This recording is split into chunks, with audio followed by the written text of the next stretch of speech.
Good morning, everyone. Okay. I'm not sure how to take that icon off my screen, but that's all right. Good morning, everyone, and I will call the meeting to order. It is 9 o'clock, and I will ask the clerk to do a roll call, please. Okay, Councillor Clark, I'm present. Councillor Donaldson, Present. Deputy Mayor Kennedy, Present. Councillor McKechnie, Present. Councillor Smith, Present. Councillor Wood Roberts, Present. and Mayor Roberts. Present. Perfect. Okay, so all accounted for. And so the first item is to adopt our agenda. So I would ask for a mover seconder, please. Councillor Clark and Councillor Wood Roberts. Be it resolved that the agenda for the regular meeting of the Council of the Municipality of Dysart et al. Held on May 25th, 2021 be approved as presented. All in favor?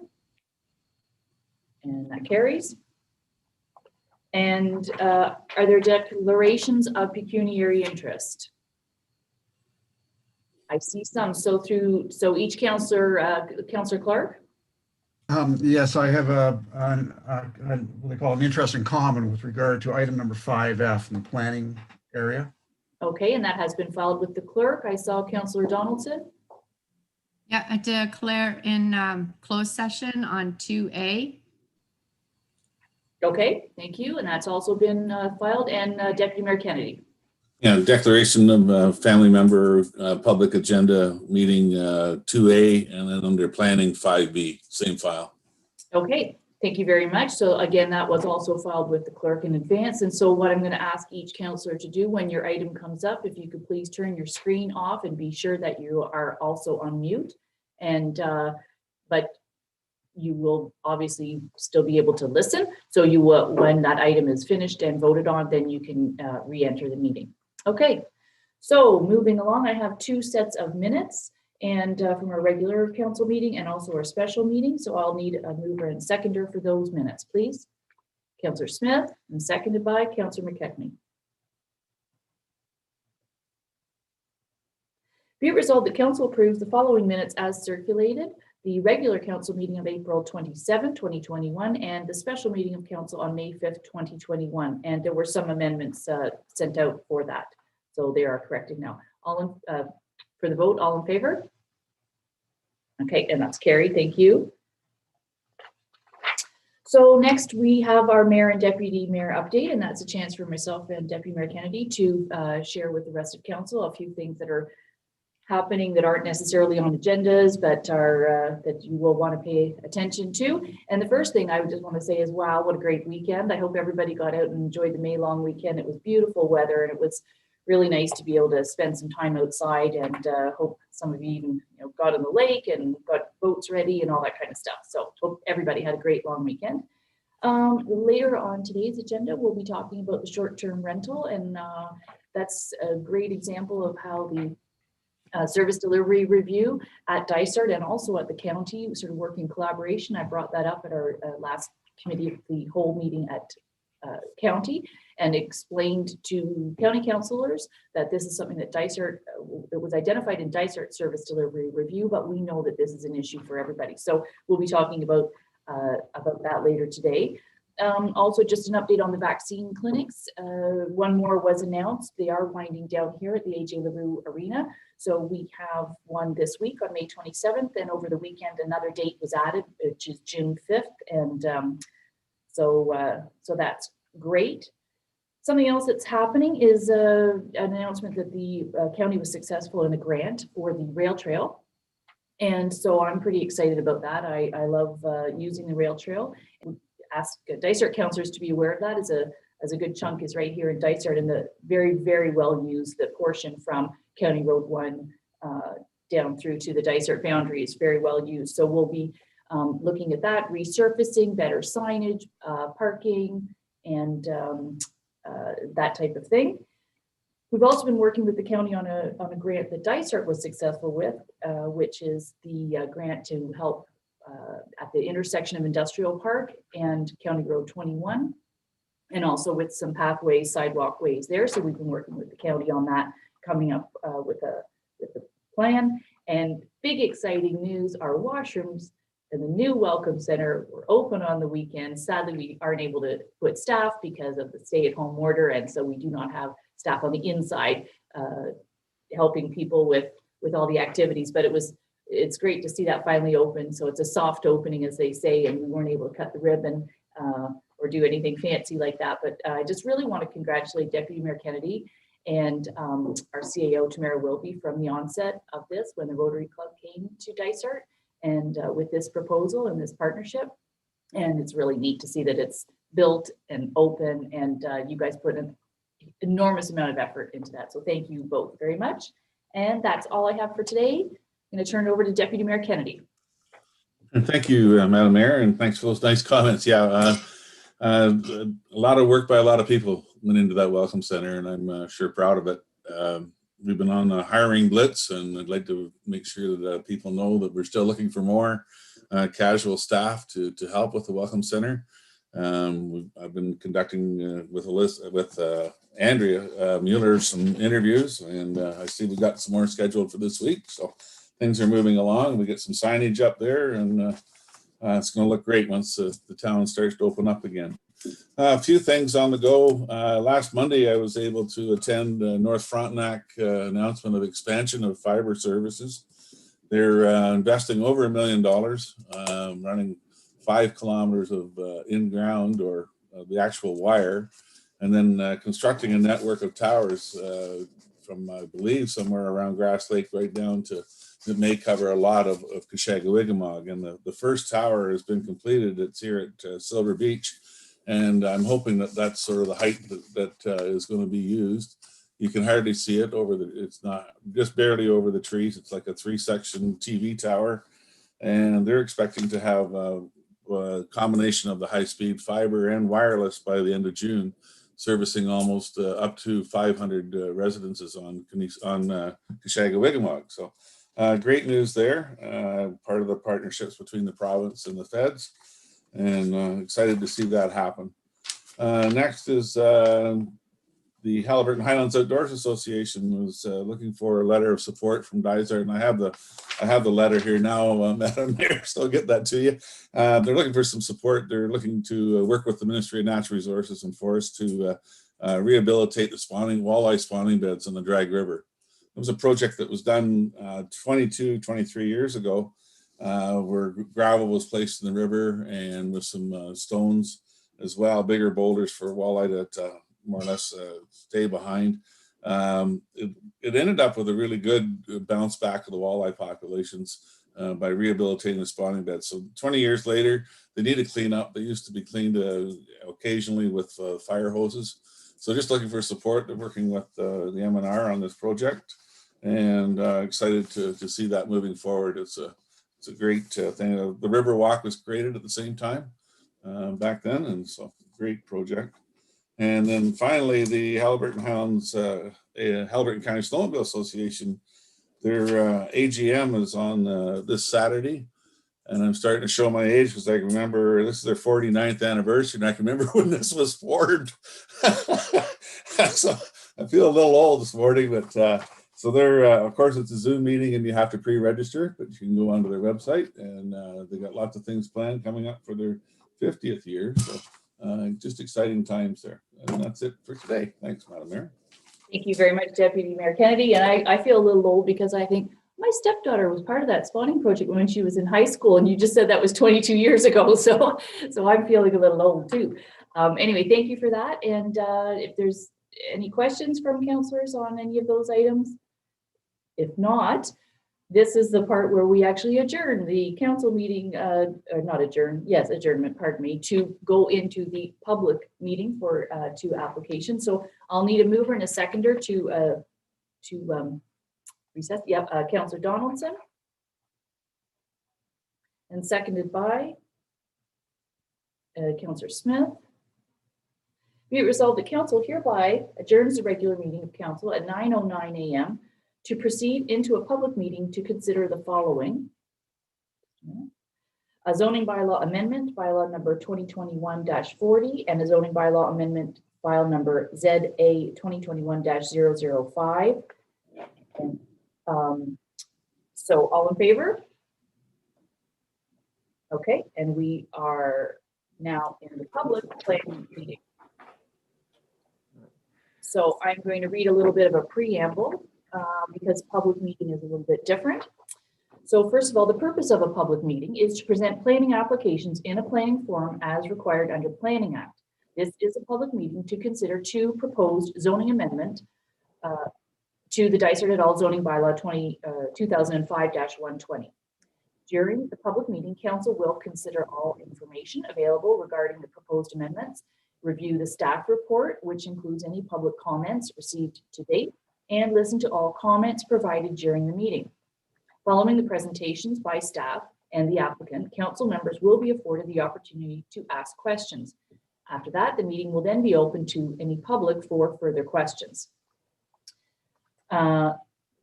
This meeting and future public meetings will be hosted via electronic participation format only until further notice. Any oral or written submissions received in advance of the meeting will be verbally read aloud at the time the application is considered. All persons who have registered will have an opportunity to present or ask questions about the proposals. And getting to that, each registered person will have up to 5 minutes to provide comment or ask questions. And this is the important part, that the Planning Act specifies that if a person or public body does not make oral submissions at a public meeting or make written submissions to the municipality of Dysart et al. Before the proposed bylaw is passed, the person or public body is not entitled to appeal the decision to the municipality to the local appeal tribunal and may not be added as a party to an appeal unless, in the opinion of the tribunal, there were reasonable grounds to do so. So at this point, I'm going to turn it over to staff to introduce the first file, and Deputy Mayor Kennedy is off screen. Okay. Perfect. Thank you, Mayor, and good morning, Council. This is for the this application is for the lands of Kennedy Brine. It's a zoning bylaw amendment. All neighboring property owners and appropriate agencies were circulated on the application. The required advertisement was also placed in the local paper as per the requirements of the Planning Act, and to date, no public comments have been received. The brief outline of the proposal is the applicant would like to rezone their property located at 34 Glebe Road from urban residential type 1 R1 zone to urban residential type 1-7 R1-7 exception zone in order to permit a two-story accessory garage within the urban residential R1 zone that would not be subject to provisions of section 3.1E of the municipal zoning bylaw, which would restrict the second floor of a two-story accessory garage to a private cabin.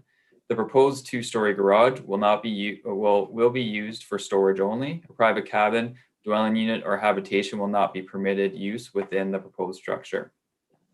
Staff have provided a report and recommendations for council's consideration. Brief description of the property is a residential lot on a plan of subdivision and located at the end of Glebe Road. The subject property is well vegetated along the north and east portions of the property. There is a drainage swale that runs along the east of the property and a water body as identified by the MNRF mapping on the adjacent lot to the south and west of the subject lands. The site visit was conducted by municipal staff and council member. And although no visible signs of the water body was noted on the adjacent property at the time, it is still identified on the municipal records, which are based on the MNRF mapping, and is still considered a water body feature.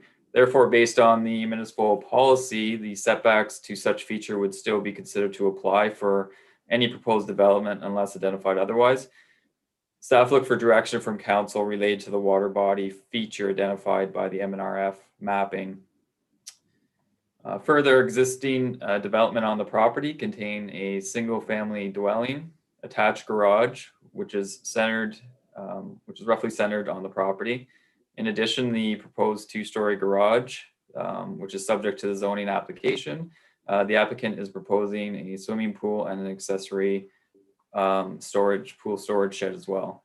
both which are permitted uses within the urban residential type 1 R1 zone. It is staff's opinion that the proposal is consistent with the provincial policy statement, conforms with the official plan, is appropriate and represents good planning, and staff recommend approval of the zoning application. However, staff do look to council for direction as outlined in the report related to the adjacent water body as identified by the MNRF. That concludes the presentations. If there's any questions, be happy to answer. Any questions from councillors to Chris on this? And then we'll hear from the applicant. Councillor Clark? Yeah, thank you, Chris. Yeah, it's a good sized garage and you know, being able to do some storage above it is a pretty good use of the space. My question is there any restrictions on how high the garage will be? Will they try to keep your profile so it doesn't look like it's a 2 or 3 story building? Yeah, my understanding, I can direct that to the applicant as I believe they're here to speak to it as well. But due to the grading of the property, that's why they're looking for the 2-story garage, as well as they'll have to meet the zoning for height restriction anyways. So they're only permitted to a certain height. So definitely I can, based on anything to deal with the actual articulation of the garage, I'll direct that to the applicant. But based on zoning side of things and policy, that they'll have to meet those requirements anyways. Right, so this would probably be a good opportunity to, I'll turn it over to Adam if he wants to add anything to the comments that he's heard so far or anything. So Adam, you have the floor. Just unmute. Famous last words, unmute. You know, hi there. Thanks, Mayor and councillors. Thanks for the consideration here. As Chris just mentioned, it is a 2-story, but really it'll look like a 1-story. We're really only applying for this because the grade of the lot it grades up to the road, to the end of Glebe Road to the north. And so coming in from Glebe, you'll see just the garage doors and then the roof. Down below, we will have storage. So the upstairs will literally just be for the cars. Down below will be for all the bikes and toys and things like that. Part of the problem that we have on the lot as well is that there's a lot of clay, so we couldn't really dig. That's another reason that we didn't want to have it in a different position as well. The actual garage, though it may seem big, it is a double lot in town. So a lot of the lots where we are single lots. This is a double lot, and it's heavily treed. So we do plan on keeping in as many trees as possible for privacy and not to disrupt the actual neighborhood. And in keeping with the neighborhood, you know, we'll be using a wood siding and make it very tasteful. So yeah, any questions? I'm happy to answer. I think the one question too is with the M&R mapping, which we discovered with, and the councillors will note that in our package that we've received, that the resolution passed a year ago on the neighboring lot was that we deemed it not a water body, and so a minimum water setback did not apply. Yeah. If you want to address that. Yeah, absolutely. So there is a blue line on the map right now, but you know, I guess when they planned the community, that was not part of it. There is no creek there now. There's a lot to the south, and between the 2 houses, our house and the house that was just built to the south, there, you know, that's supposed to be where the creek actually sits, not on our land, but there is no creek. So even when staff asked me to go out and measure how far it is from the creek, I mean, it's all been leveled and it's all graded and tableland. So the creek is long gone, if there ever was one.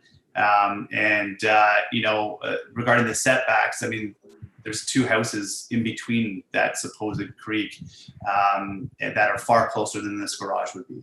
So. Right. And while I'm not in the circulation area, I do live in the neighborhood, so I'm very familiar with that. And also, so when the application or the last year when we discussed for the neighboring property, you know, I'm familiar with that, and the property to the south of that again shows the blue line going through what would be technically a person's living room, and that person built probably about 23 years ago. So I think it's a drainage ditch. Councillor Smith, did you have a question? I did, thank you. And it's a question to staff. And as the mayor has pointed out, the background documents you gave us spoke to that water feature as it's been identified by the MNRF. And you offered us three options, if you like, there in terms of seeking clarification from the MNRF, requesting an environmental consultant assessment, or just proceeding based on council's previous direction. And I have no concern about this particular application. It seems like a reasonable development, but in law, precedent is an important consideration. And as staff know, our zoning bylaw speaks to definitions of water bodies, and clearly when the MNRF identifies it, it becomes a water body. And so in this situation, is there any risk of precedent related to us simply relying upon staff and a single councillor who have walked the area and said, there's no water body there? Or should we, in order to protect ourselves and risk avoiding a precedent, should we either have the MNRF give us clarification confirming that there is no water body, or have an environmental consultant give us an assessment in that respect? Okay, so the question was directed to staff. So Adam, I see you have a question, but I think I'll let staff maybe answer that. We set the precedent a year ago. The other way. Yeah, I believe that just looking at the mapping, say if something was to happen, I guess on that site due to water, maybe flooding in that area, and it was identified and we didn't address it appropriately, then maybe that could be a liability of approving certain things in adjacent areas. I think really just looking for the direction from council based on those options that we provided. Perhaps it's a resolution that we just look to send a letter to MNRF that they can provide some clarification on the status of that. And if it's something that no longer exists, then they remove it from their mapping, just so, we're not coming up and having each time that somebody's doing something in the area or adjacent to these features that maybe aren't existent anymore, that we're not continually having sort of the same discussion over again. And it's probably best to have MNRF maybe establish that. I know through a lot of the other features, when we're dealing with these things on other applications, typically we would look for clarification from a consultant, an environmental consultant, to address it, of the status of that feature. However, I know council did pass that resolution, so perhaps it's just us being directed by council to send a letter to MNRF just for them to validate that and or remove it from their mapping. Adam, would you like to speak to that? I think it was answered. Thank you. Yeah, okay, very good. I don't think personally it would be fair to hold this zoning up in a situation when we made the decision a year ago for the exact same thing. There is a drainage ditch there. However, there is one other property in the neighborhood, in that neighborhood, where this is going to come up again. So we could do that, but there's only one other property, I believe, where Chris? So I just wanted to clarify too, the garage which is subject to this application is beyond the required distance anyways. The house is actually closer. So, at the end of the day, there won't be any habitable buildings that would be potentially located within that buffer area that isn't already there. So I just wanted to clarify that as the mayor has identified, that the focus of this application is for the garage, and it is outside that buffer. I think the reason we're bringing this up is just to perhaps have that additional conversation that council direct staff to maybe have this looked at, since we're looking at this property anyways, just to address that feature. So we can pass this and still ask MNR to update their mapping, which That's is what correct. I'm proposing, because we already passed the very same lot. So it doesn't mean that just because we're passing it, we can't still ask, we can add that line.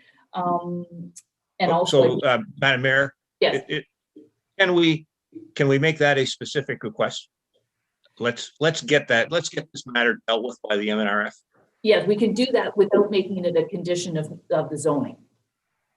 Is what my That's, yeah, suggestion would be, is that we still pass the zoning, but we don't make it a condition, because otherwise nothing will happen this year. The MNR is not the fastest ministry, without saying anything. So, so is there support then for this resolution, and we can add to the clerk and that council request MNR mapping in that neighborhood? Updated mapping. Okay, Councillor McKechnie, are you moving that? That's moving. Okay, so that will be moved by Councillor McKechnie and seconded by Councillor Donaldson.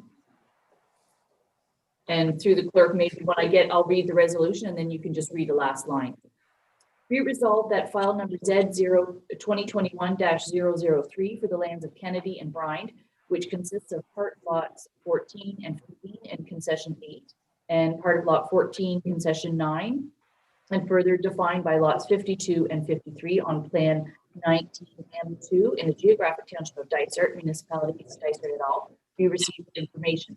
And the council directs a bylaw be brought forward for consideration during its May 25th, 2021 regular meeting. And that council recommends approval of bylaw 2021-40. So I have a pre-prepared resolution because I thought this might come up, so I'm going to read it continuing on. And that council directs staff to submit a letter on behalf of the municipality of Dysart et al. To the Ministry of Natural Resources in order to have the map water body feature as shown on property known as roll number 012-000-04305, legally known as part lots 14 and 15, con 8, part of lot 14, con 9, further defined by lots 50 and 51 on plan 623, be evaluated by the MNR and provide the municipality with the status of the water body feature shown on their layer mapping. And that the municipality requests that the water body feature be removed from their mapping should the feature no longer be considered a water body by the MNR on the property known as, and then it gives the property description again, which we all know. Yeah. You can't repeat your. And the only thing with adding that is I was wondering if they could do it for the other neighbors for further along, because there is a lot on Halbium that is going to be in the same situation as well as this lot. So I think it should be the MNR layer mapping. Sorry, Adam, to hold you up on this. We're just making it in the resolution. We're not holding up your zoning, but could it be for continuation, not just on this lot? For the whole plan of registered plan of subdivision. I wonder if it's a bigger question for Jeff and to have a conversation with the MNR about overall updates of mapping. We can maybe have that conversation later and look into that rather than focus on this specific piece. Maybe use this piece as a starting point for the conversation. As you said, there's lots of places and it's outdated mapping, and maybe there's something we can do. So I could just read the resolution as I originally read, stopping at, and that council recommends approval of the bylaw, stop there. And we have just given verbally staff direction. Is that okay? Does that suffice, Mallory? Instead of adding all that you added, making it specific to this lot? Yeah, I'll note it in the public meeting minutes that staff are to look into it and they know it. So That'd be good, because it shouldn't be part of this resolution of a zoning application. We're trying not to make it a condition, so really. I agree with that. Yeah. Okay. So to the mover and the seconder, is that fair to the, I'm not going to reread if that's okay, to the part where I read that we approved the bylaw? Mover and seconder are nodding. Okay, so I'll call for the vote. All in favor? And that's carried. And thank you, Adam, for that. And good luck with getting some construction happening in the summer of 2021. I hope you have it all lined up. Thank you so much. I really appreciate it, everybody. Okay, thank you. Take care. So with Adam leaving the meeting, Deputy Mayor Kennedy can come back into the meeting. There we go. And we can go to the next file. So Chris. That's correct. Thank you, Mayor. So this is for the lands of Quagama Shore Family Trust. I just want to let everyone know that due to COVID, the proper circulation as per the Planning Act requirements were not met, and therefore the application should be deferred by council until proper circulation has been completed. And therefore the application should not take place at this time, but I'll leave that up to council if they would like to proceed or just defer it until next month until adjacent owners are properly circulated to have the opportunity to properly comment. I think that's only fair. So in order to actually make it a deferral, I believe I still need a mover and a seconder to get it on the table to talk about, and then we move that we defer. Correct, Mallory? Yeah. So moved by Councillor Clark and seconded by Councillor Smith. So I still read the resolution. Be it resolved, right? The resolution is worded as though we're passing, Correct. which we should be deferring. So I would recommend that we defer the resolution and that we throw this resolution out. Okay, so what I'm going to do is read the first bit because it identifies the thing, and I'll reword that we defer. So Sure. Be it resolved that the report for the lands of Coaguama Shores Family Trust, which consists of Plan 19M2, Lot 13, Geographic Township of Havelock, Municipality of Dysart et al. Be received for information, and that council defers the decision and that it be brought forward to its next meeting. Okay, all in favor? And that's carried because I changed the resolution to defer. Okay. That's kind of confusing. Okay, so now we have to adjourn the public meeting. And I need a mover second to adjourn the meeting. Councillor Donaldson and Councillor McKechnie. Be it resolved that council hereby adjourns the public meeting at 9:32 a.m. and reconvenes the regular meeting of council. All in favor? Okay, carried.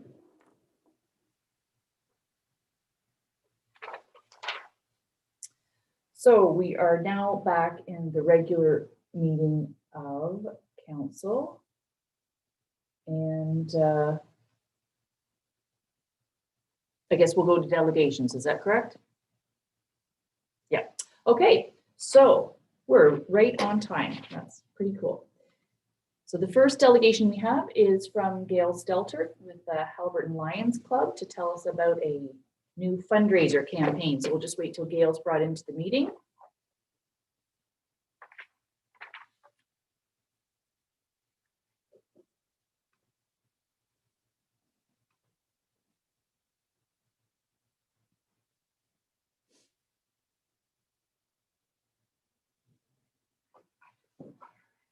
Okay, we're just waiting a sec.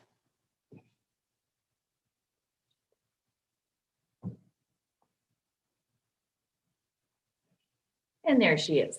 And you just need to unmute yourself now, Gail, and I'm going to turn the floor over to you. Nice to see you. Except Gail looks frozen. There we go. Oh, I think I'm here. Yes, you are now. You're here. Good morning. Good morning. I'm very pleased to be here this morning. I want to thank you for welcoming me to your meeting as a short delegation. I will be brief. I am here on behalf of the Haliburton District Lions Club. It is not usual for us to come to council meetings to tell you about little fundraising projects, but this little fundraising project we think really concerns all of us, and we just want to keep you informed. So our new fundraising project is called Button Up with the Lions. I don't know if you can see the button. It's very simple. It says, I heart Haliburton. And because it involves Haliburton, we see it as not only a fundraiser, but a little service project, a way of bringing our community together and bringing us, we've had this thing called COVID where we said we're all in this together. And as we come out the final end, we hope it would be a good opportunity to celebrate who we are and how we love this community. So all we're asking at this meeting is just to inform you, to let you know this is happening, and to ask you to buy and wear a button. And of course, if at all possible, we would love to have a photo shoot showing that the Dysart et al. Council does love Haliburton and does support this Haliburton Lions fundraiser. I'm here for any questions you might have. The buttons cost $5. Yes, that seems like a lot, but we're hoping that you and we know our community appreciate all the good work that the Lions do. So we hope that you'll find that to do it. When will we be selling? Well, we're like the rest of the world. We're just waiting for stay-at-home orders to cease and desist, and very confused by the government and all the different things they tell us. I read on the weekend that we can have an outside organized event of 5 people. Well, 2 people selling at a table that is organized by the Lions qualifies, but we're still in a stay-at-home order. So we're just going to take our time and we'll be there when we can be. Thank you. Well, thank you, Gail, for that. And I know you've been very active with the Lions in all the years, and so that's great to you and what you're doing. And if you do want to get any clarification from our emergency control group, maybe we will pass it on. We have a meeting. Oh, that would be great. We'll I think I actually have a sympathy for them. It's very hard to get clarification on where we are and what we're doing. But as I said, we're very patient, and we know that we will be able to do this in due course. And we are planning to be out on Highland Street. We have permission from Clay Kleekoff to set up a table and sell our buttons in front of his store on weekends, and we're looking forward to doing that. And of course, you'll find Lions everywhere with buttons saying, hey, would you like to buy a button? And just think, you all supported us pretty much with our cash calendars, and they cost $50. $5 is not much. Very good. And so is there a specific campaign goal or where these funds, or is it just general, just trying to raise general funds for the Lions? Andrea, it really will just go to general funds. There are so many different requests we get, whether it's from individuals with our health and welfare, or whether it's from not-for-profit groups that are suffering, whether it's our own service projects, such as the Enchanted Forest at Abbey Gardens, Little Free Libraries, and all the other things that we do as service projects. So it will just go into the general funds for now. And but we will certainly update the community and let them know how the money was spent. And we need them to know that every cent that's raised will stay in Haliburton. Well, thanks. And thanks for listing some of those projects. So any questions from councillors, or are you just waiting to get your button? Okay. It's too bad we didn't have that in advance, and we could have been wearing them right now. But anyway. Well, you know what? All you gotta do is tell me where you want to meet me. I'll bring you a button. Okay, porch pickup or curbside pickup, whatever. Okay. Curbside pickup. Sounds perfect. Okay. I look forward to hearing from you. Thank you. A mover and a seconder to receive the delegation. Deputy Mayor Kennedy and Councillor Wood Roberts. Be it resolved, the council acknowledges receipt of the presentation from Gail Stelter regarding the new Haliburton and District Lions Club fundraiser called Button Up with the Lions. All in favor? And that's passed. Thank you very much, Gail. Thank you. Have a great day, and stay safe and well. Thank you. Okay, Bye. Bye-bye. So the next delegation we have is from Peter Simcisco. I'm not sure if I pronounced the syllables correct on that. And so we'll be bringing Peter in, and we've got Barbara on screen here to discuss our asset management plan. So we do have an hour set aside for this delegation, but if a councillor if we need to have a quick break, I'm hoping we can do the delegation all at once, but if it turns out that there's a lot of questions, I'll sort of time it, or if a councillor wants to put up their hand and request a break, you have that ability to do that. And so first of all, welcome, Peter. And this is a project that's been a long time in the making, and this is something that's mandated by the province that we had to have an asset management plan. And this is very detailed and fantastic. So I'm going to turn it over to you and take it away. Wonderful. Thank you very much. And good morning, Mayor and councillors. It's definitely a pleasure to be joining you this morning to present the asset management plan. I'm just going to share my screen to put the slides up, and then we can get going. So I believe you should see the title slide on the screen at this point. Yes, we do. Thank you for the confirmation. And just one more thing here, my pointer, perfect. Okay, so as mentioned in the introduction, Watson & Associates were retained by the municipality to prepare a comprehensive asset management plan. And the asset management plan really is a comprehensive long-term plan for the municipality's capital assets. And that asset management plan is developed with regard for a number of key considerations. The asset management plan firstly sets out specific level of service targets and the assets targets, and the assets need to be managed in a way that will allow those targets to be achieved. The asset management plan takes into consideration the full life cycle of the assets. So what I mean by that is not just looking at the replacement of assets, but it's looking at all the major life cycle activities that happen over the course of an asset's life and the associated costs. And also importantly, as again mentioned in the introductory comments, the asset management plan brings the municipality in conformity with provincial regulations pertaining to municipal asset management plans. And while the regulation does give municipalities a number of years to comply, in fact, all the way out to 2025, it's been sort of phased in a way. This asset management plan was developed to meet all of the requirements, putting the municipality well ahead of the curve in that regard. So there is quite a bit of material we are looking to cover this morning, so we'll just dive right in.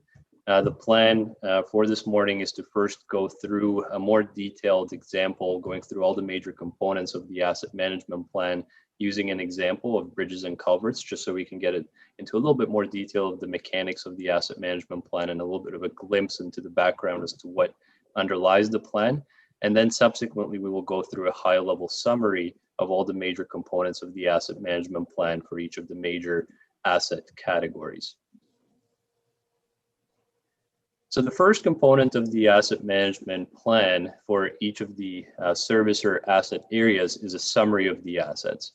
And this section of the asset management plan is mainly looking to answer the questions of what do we own as a municipality, how much is it worth from a monetary standpoint, and what condition is it in? And so using the example of bridges and major culverts, and these, just for clarification, are the structural culverts that get inspected every 2 years, what you sometimes may hear referred to as the OSIM inspections. And so we can see that the municipality owns and manages 15 vehicle bridges, 2 major culverts, as well as 2 pedestrian bridges. And the combined estimated replacement value of those 19 structures is just over $12 million. Where possible in the asset management plan, we have included maps to better illustrate the scope as well as the extent of the assets in question. And the map that is on the slide here shows the location of these 19 structures with the colors representing their assessed conditions. So continuing a little bit further here with the asset condition, for each asset category, the asset management plan identifies a summary of the condition of the assets, as well as a description of the municipality's approach to assessing condition. So as indicated at the top of the slide here, the municipality's bridges are inspected every 2 years as required by provincial regulation, with an expert looking at each individual structure and then recommending any remedial works that may be required. And so continuing with this example of bridges further, the overall measure of condition for these assets is the Bridge Condition Index. And based on the most recent assessment, we see that the average Bridge Condition Index across all of the structures is just over 60. And that corresponds to a fair condition state based on the ranges that have been established. The average of, there's an average of 63 for the vehicle bridges, but I would also note that there are 7 structures of the total 15 that fall into the poor category. And then we have lower averages for the 2 major culverts with a bridge condition index of 55 for those assets, and then an even lower average for the 2 pedestrian bridges at just under 29 BCI. And then on the right-hand side of the slide, we see how the bridge condition index values have been assigned to the qualitative condition states from excellent to poor, and then the corresponding colors, which were shown on the map on the previous slide. And we have also included, where available, pictures of the assets in the various condition states, as sometimes it helps to have a visual idea of what that condition score represents. And in fact, the inclusion of pictures is encouraged within the asset management regulation. So the next thing we look at are levels of service. And this is important because we are shifting away from looking at the physical assets themselves, but we are looking at this through a service lens. That is, we're looking to understand the services that the various assets support, and then understanding how the community experiences those various services and what aspects of the service are important to them. And so the levels of service framework seeks to describe both qualitatively and quantitatively the outputs or objectives that the municipality intends its assets to deliver. And so that level of service framework has three main components, which you see summarized in the table on the slide here. Firstly, we have these service attributes, which capture the characteristics of a service that are important to users or the managers of the assets. You see some examples of that on the right-hand side of the table, things such as accessibility, efficiency, the quality of the service, and so on. Then we have these levels of service statements or community levels of service, which describe in qualitative terms the service itself and what the municipality intends to deliver with respect to that service. And then the final component of the level of service hierarchy are these performance measures, which are typically quantitative in nature. And these allow a municipality to identify in specific terms what the level of service currently is, what the future targets are, and then over time, this will allow the municipality to measure its progress with respect to those level of service targets. And so the example provided here, measuring the quality of roads, for example, is a pavement condition index. And as you will see shortly, specifically to our example of bridges here, that quality aspect can be measured with the bridge condition index. So then in terms of the specifics for our bridges example here, at the top, we see that the two key service attributes that have been identified for bridges are the scope and quality attributes. And from a community level of service perspective, we have included descriptions of the traffic that would be supported by municipal bridges. And then for the quality attribute, we have included the pictures of the bridges in the different condition states, as we saw a couple of slides ago. Now, at the bottom part of the slide, this is where we've included the technical levels of service and the performance measures that are used to indicate the level of service being provided by the municipality, as well as the proposed level of service targets in the final column. And so for the scope attribute, the technical level of service measure is looking at the number of structures that have loading or dimensional restrictions. And this would effectively reduce the scope of the assets for certain types of traffic. And as we can see, currently one of the bridges has a posted restriction, and the target moving forward would be to eliminate that. Because loading restrictions, again, can be an indicator of a deteriorated condition state and a reduced level of service, at least for some road users.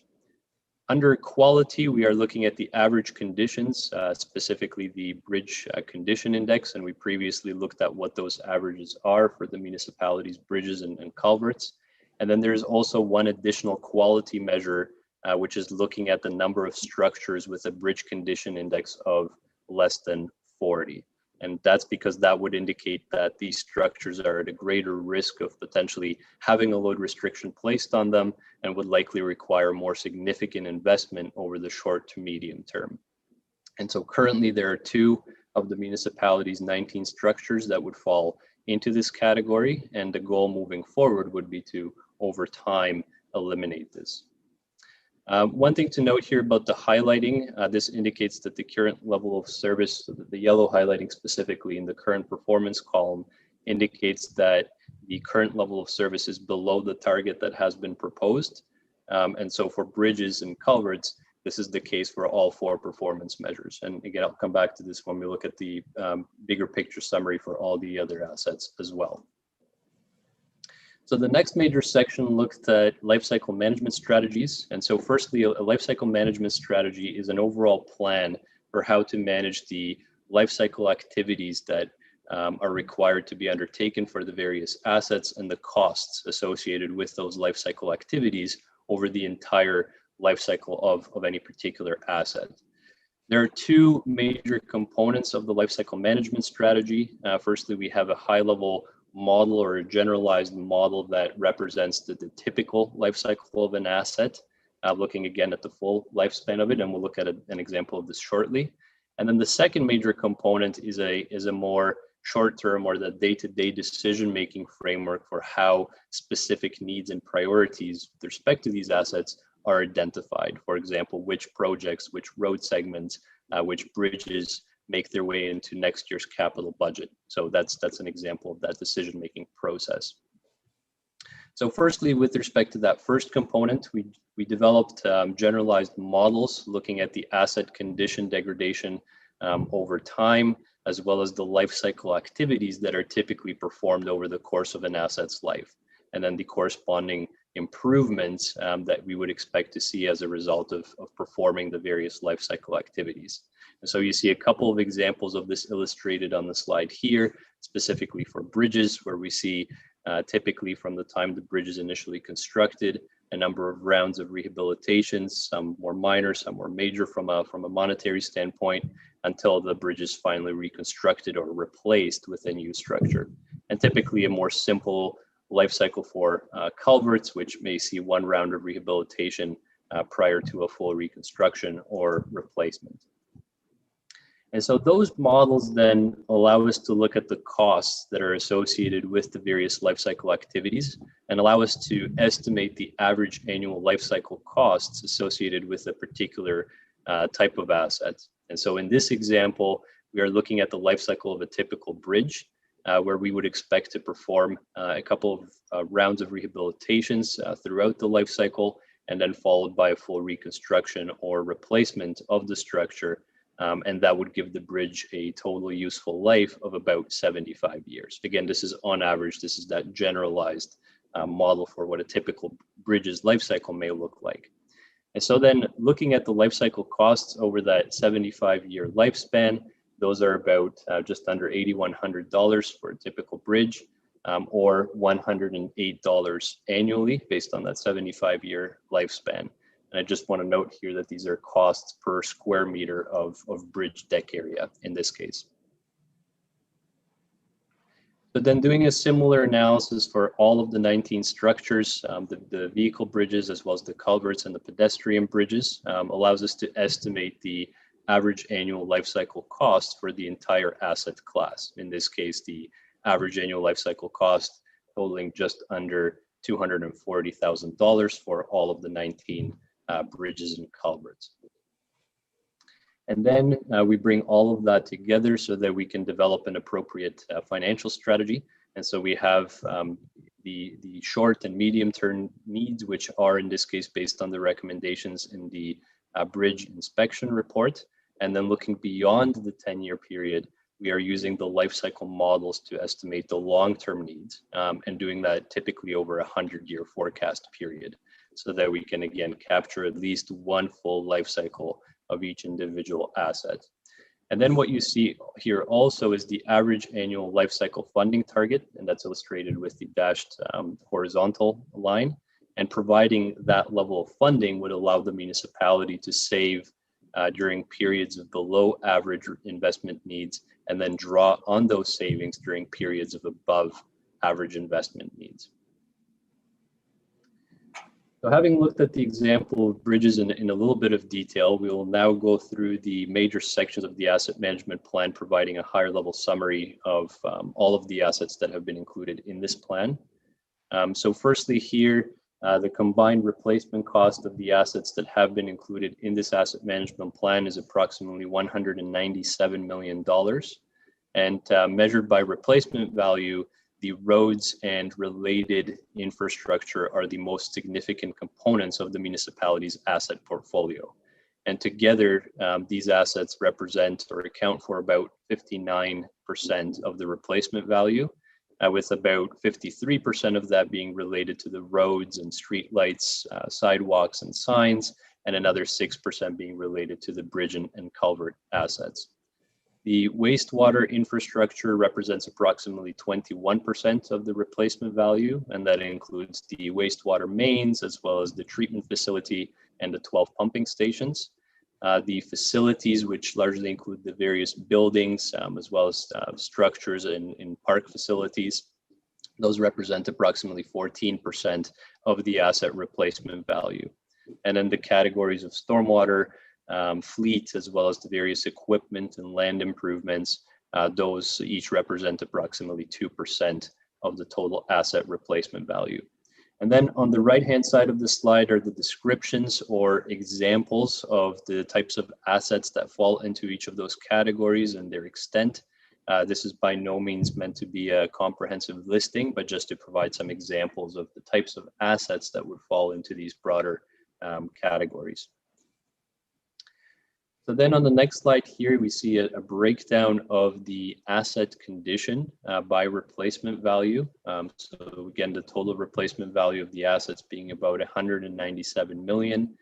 The width of each respective bar represents the dollar value or the proportionate share of that asset category as a percentage of the total.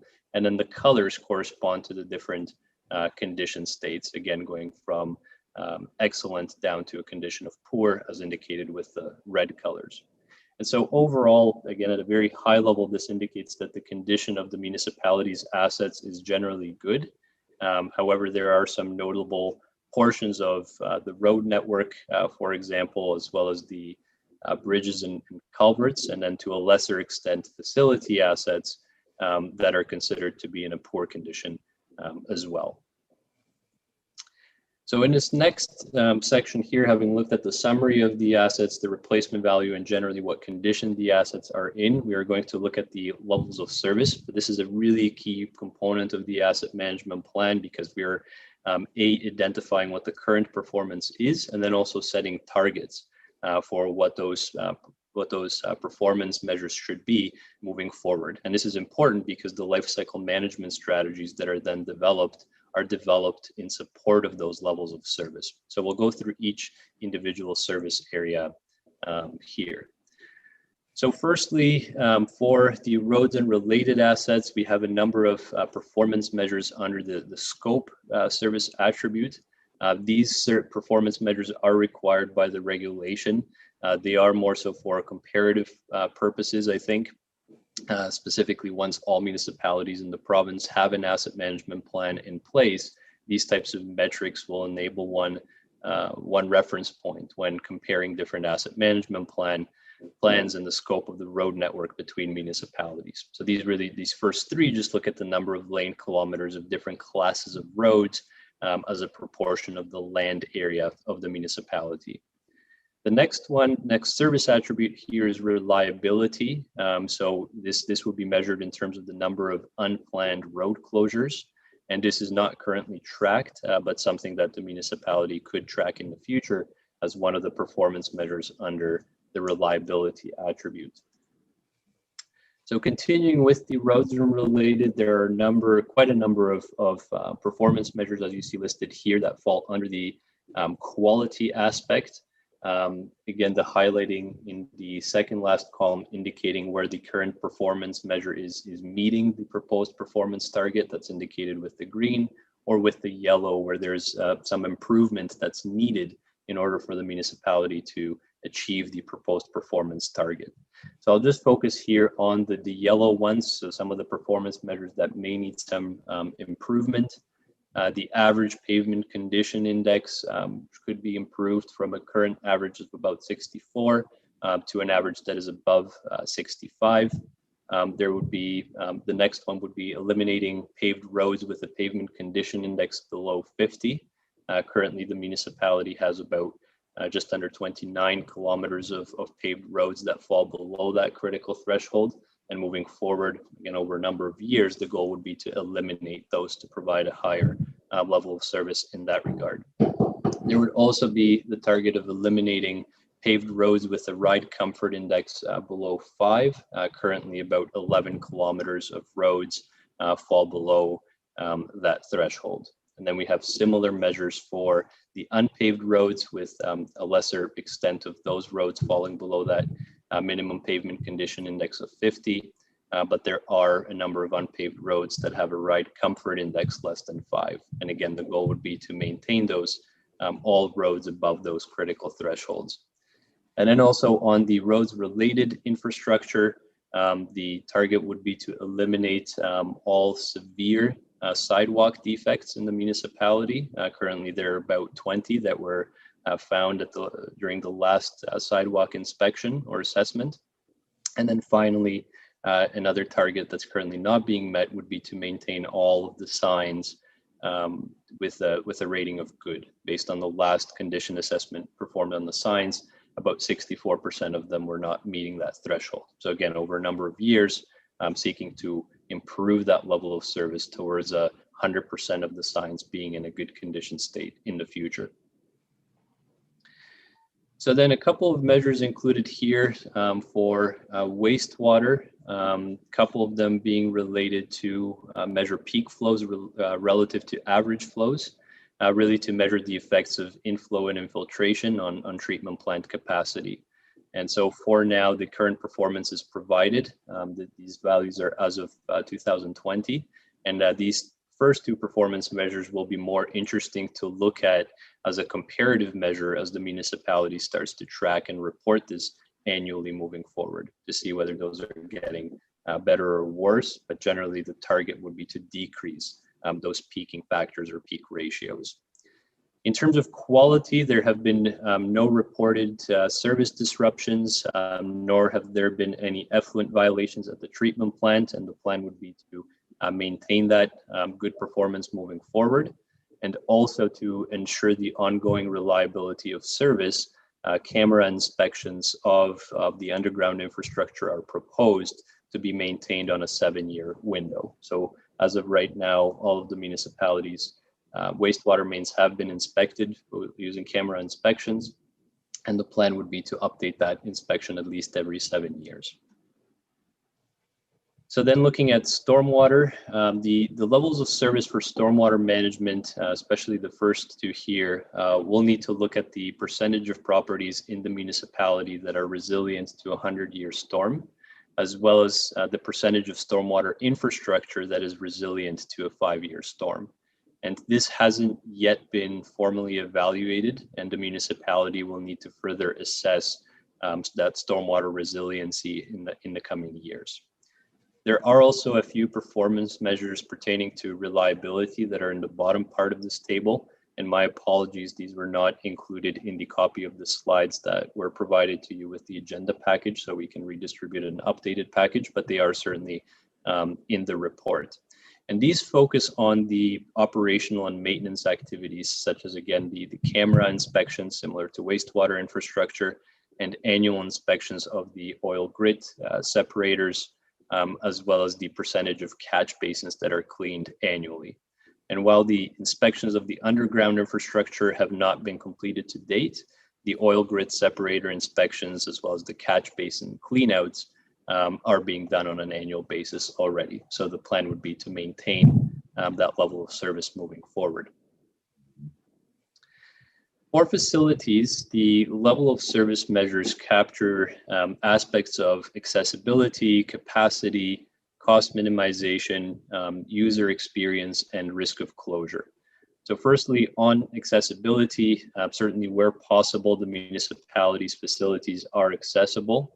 The 5% or two facilities do have accessibility constraints, but again, that's more by design, and where possible, the accessibility concerns have been addressed. So we recognize with the target, there are going to continue to be some facilities where achieving full accessibility would be difficult.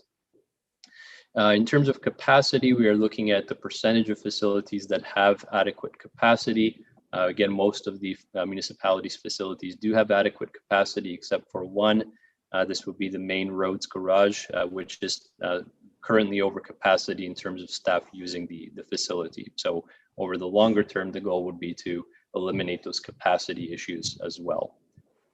In terms of cost minimization, there have been various operational efficiency measures that have been identified and will be tracked moving forward to ensure that the facility assets are being managed in a way to minimize these costs. And also the condition assessment that was completed as part of this plan identified a number of facility components that are in a poor condition state, and some of those would potentially result in operational inefficiencies. So for example, if window seals are worn out, that may result in energy loss and higher heating costs. So that's why we're proposing to measure that. And so the dollar value of these components is about $237,000 currently.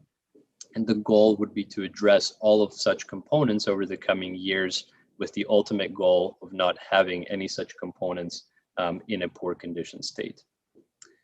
Then we have the user experience and risk of closure attributes. Similarly to the previous area, the performance measures here are defined as the dollar value of facility components that are in a poor condition state, therefore potentially negatively impacting either the user experience or the risk of closure. And so I also want to note as a side note here that the list of facility components that are in a poor condition state has been including within the asset management plan starting on page 2-28. So one final area here for the levels of service for the fleet and equipment, a number of performance measures have been identified that staff would like to start tracking in the future. Again, looking at various availability and efficiency performance measures. But for now, the main measure will be in the area of reliability for both fleet and equipment, looking at the dollar value of vehicles and equipment that are considered to be in a poor condition state. And the goal would be to minimize this over time, since items that are falling into that poor condition state may be less reliable and may require replacement sooner rather than later. And it is not a perfect measure because it is based on the age of the assets relative to their useful life, but it is a reasonable approximation typically, since assets that are beyond their expected useful life are more likely to fail. So then in terms of life cycle management strategies, you may recall that earlier with the example of bridges and culverts, we looked at a detailed example of how that life cycle management strategy was developed for those assets. And we talked about the two major components of the life cycle management strategy, that again being that generalized life cycle model that allows us to prepare a long run forecast of life cycle needs, looking at the full life cycle of each of the assets, and then a more specific identification of specific life cycle needs for a shorter time frame, in this case, a 10-year forecast period. And so the table on this slide just provides a summary of how both of those components of the life cycle management strategy were addressed for the various asset categories. And so again, going back to our example of bridges, the 10-year forecast of specific renewal and replacement needs is informed directly by the inspections that are completed every 2 years and the engineer's recommendations resulting from those inspections. And then the longer term forecast is developed based on the life cycle modeling that was described earlier in the presentation. So next, we are going to look at the financial strategy that was developed in light of the 10-year capital forecast, as well as the long-run life cycle funding needs. And so I'll introduce this graph first. I know there are a few different components to it that I think are quite important. So firstly, this is illustrating the 10-year capital forecast for, in this case, the tax-supported assets. So we will be looking at wastewater separately because it's funded through a separate source. Firstly, I'll just note that these graphs are presented in real or uninflated values. And the bars, first of all, the little colored bars for each year represent the capital expenditures in each of the years that are included in the forecast. And then the two horizontal lines represent different averages, with the lower, that being the dark blue line, representing the average annual expenditures over the 10-year forecast period, with the upper or orange horizontal line representing the long run average annual life cycle funding need, looking at the full life cycle of the assets.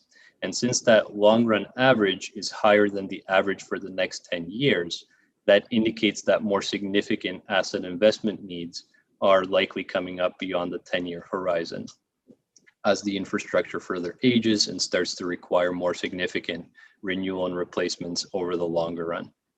And then we see the little dot here in 2021, and that represents the current level of life cycle funding. And just to explain what's part of that current level of capital funding includes budgeted contributions to capital reserves, It includes external funding sources for capital, so sources such as the gas tax funding, as well as the OCIF funding, as well as any debt servicing costs and capital lease payments related to the assets, because those all form part of what the municipality is putting towards capital currently. And then the gap that we see between the current level of capital funding and the life cycle funding need is what we typically here refer to as the funding gap. And for the tax supported assets, that funding gap is currently approximately $226,000. And so in light of that, we have proposed a financial strategy that would see the municipality gradually ramp up capital funding to close the life cycle funding gap by 2031. And then looking next at the wastewater assets, and again, looking at this separately because the service is funded through user fees. The funding gap, as you can see with the difference between the two horizontal lines, is certainly bigger. And in fact is approximately $630,000 annually currently. The current capital funding is minimal. And what this means is that while the user fees are covering operational costs, there's very little being put towards future capital renewal and replacement needs. And looking at the blue bars, we see that there are some capital investment needs coming up.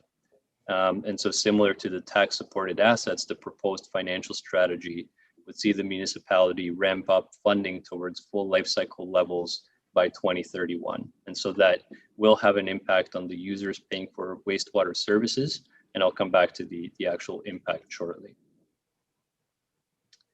So the next slide here provides an illustration of all of the components that together comprise the financial forecast that has been included in the asset management plan. And continuing here with the example of tax supported assets first, and then again, we'll shift to the wastewater. I'll just step through the various elements of this. So firstly, the green portion of the bars here represents the capital expenditures that we saw earlier. And then in addition to the capital expenditures on this chart, we also see the net operating expenditures, which are illustrated with the orange portion of the bars, as well as the debt servicing costs and lease payments for each of the years in the forecast. So that gives us an estimate of the total expenditures for each year, net of any operating revenues. Now, relative to those expenditures, we are looking at the revenues that are generated or forecasted to be generated from the tax levy in each year. And that's illustrated with the black line that's sloping up here. And we're also recognizing the expected grants, such as the gas tax and OCIF, as I mentioned earlier, and that's illustrated with the lighter gray line. And behind the bars, you see the light purple mountain, which represents the estimated closing balance of capital reserves in each year. And these capital reserves act as a bit of a stabilization mechanism. So while the goal is to establish a stable or gradually increasing revenue stream to minimize any drastic year-over-year changes to the tax levy, the reality is that capital expenditures fluctuate from year to year. And so in years where the capital expenditures, when layered on the operating expenditures and debt servicing costs exceed the revenue forecasted for that year, the capital reserves can be tapped into to shave off that peak in investment need. And you see that happening in 2022, where based on the asset replacement needs that have been identified, the financial strategy proposes to use some of the money in reserves to offset some of those needs. So you will see that there's a offsetting decline in the reserve fund balance. You can also see that in 2025, where there is another spike in needs that is forecasted based on the forecast that was developed, there may need to be a need to take on some external debt to again shave off some of that peak in need in that year. But then you also see that after 2025, as we work, or as the municipality works towards full life cycle funding, there's a better balancing of those capital expenditures and revenues. And so you'll see that those are in better balance, and there's a stabilization of amounts within the reserve or capital reserves as well. Now, the financial forecast for wastewater looks different, and this is for two reasons. Firstly, there are virtually no reserves currently, as you see with the lack of the purple area for 2021. And also that the revenue that's generated from the user fees that are currently in effect only pays for the operating costs, or mostly only pays for operating costs, as I mentioned earlier. And so with some capital expenditures that are coming up from 2023 to about 2026, we are forecasting the use of some external debt to pay for those expenditures. That's what you see with the inclusion of the orange line to again balance those needs. And then looking at the longer term forecast after 2026, no capital expenditures have been identified at this time, and therefore the proposed financial strategy would add some money to reserves to help offset capital needs beyond the 10-year time frame as the underground infrastructure, as well as some of the other facility components age and start to require investments in future years as well. So especially for something like wastewater, with a lot of the assets being out of sight and having a generally fairly long lifespan, we are seeing that when we look at that longer term forecast beyond just the next 10 years, there is a need to start building up some reserves to make sure that there is money there to accommodate some of those replacements as they start to come up. So then in terms of summarizing the impacts of the financial strategy, again, the financial strategy has been designed to looking at both the needs that are expected over the next 10 years in terms of specific capital projects, but also looking at achieving full life cycle funding amounts by 2031. And so the impact of that proposed financial strategy on individual tax bills is estimated to be an annual increase of about 1.7% for the next 10 years. And that includes a real annual growth rate of about 1.3% in the assessment base as a result of new development. And then in order to move towards full life cycle funding, the wastewater billing revenues would need to increase by about 8.1% annually over the next 10 years. And the impact, however, on individual wastewater bills could be lower if some of the increased revenue needs are offset by additional revenues that are generated from new customers connecting to the system.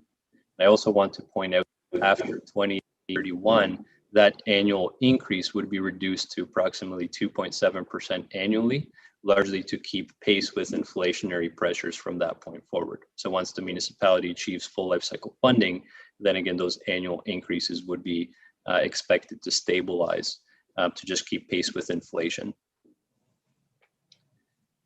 Summarizes the formal part here just very quickly on next steps before we open up for questions. In terms of the asset management plan, really our next steps are to seek council approval of the asset management plan pending any outcomes of the discussion and questions today.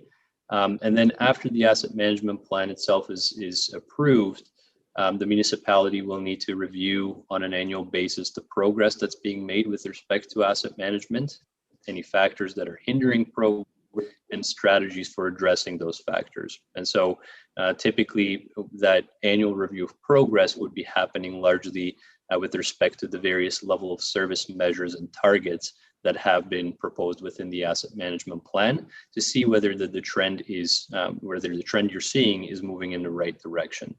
And then there is also a formal update of the asset management plan that's required every 5 years after it's prepared.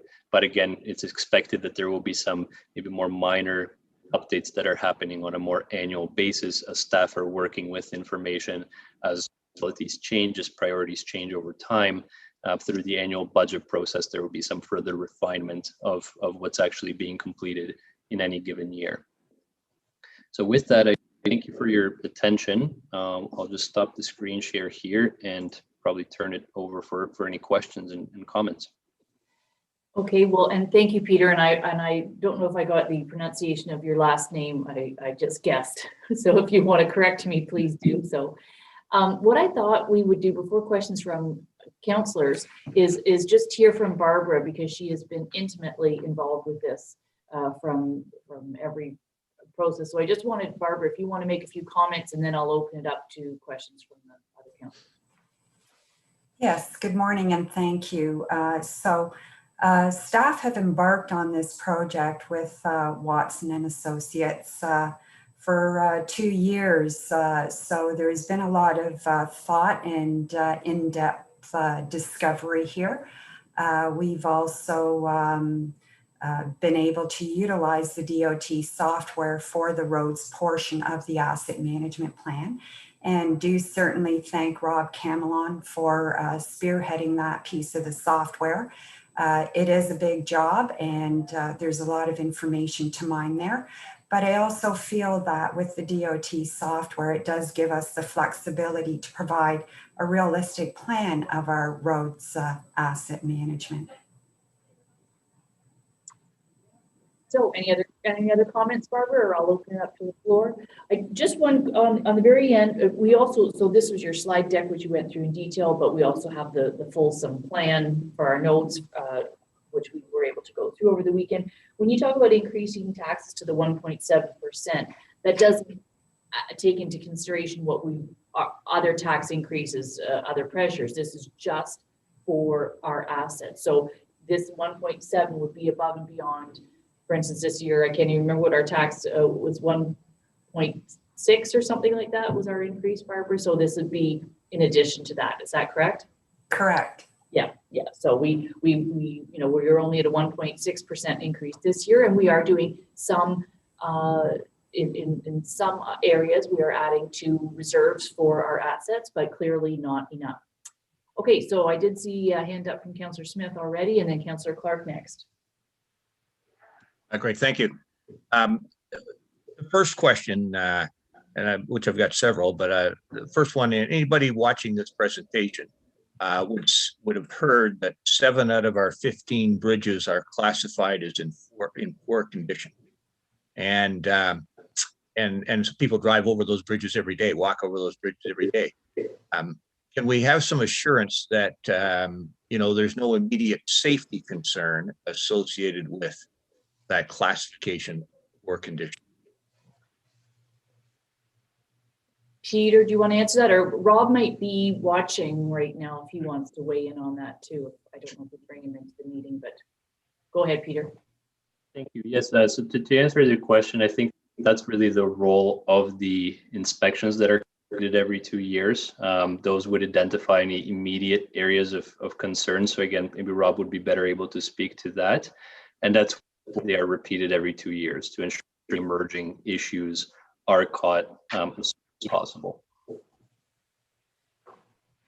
Councillor Smith, I just want to speak to it. We had a road, Deputy Mayor Kennedy may recall, we had a bridge and culvert assessment done at the county, and it's a bit of a shock. Let's just say there's an enormous funding gap. So actually, when I saw Dysart, I'm like, oh, that's pretty good. Not to compare, but the bridges are huge cost. So Rob, we brought you into the meeting, and I don't know if you heard Councillor Smith's question.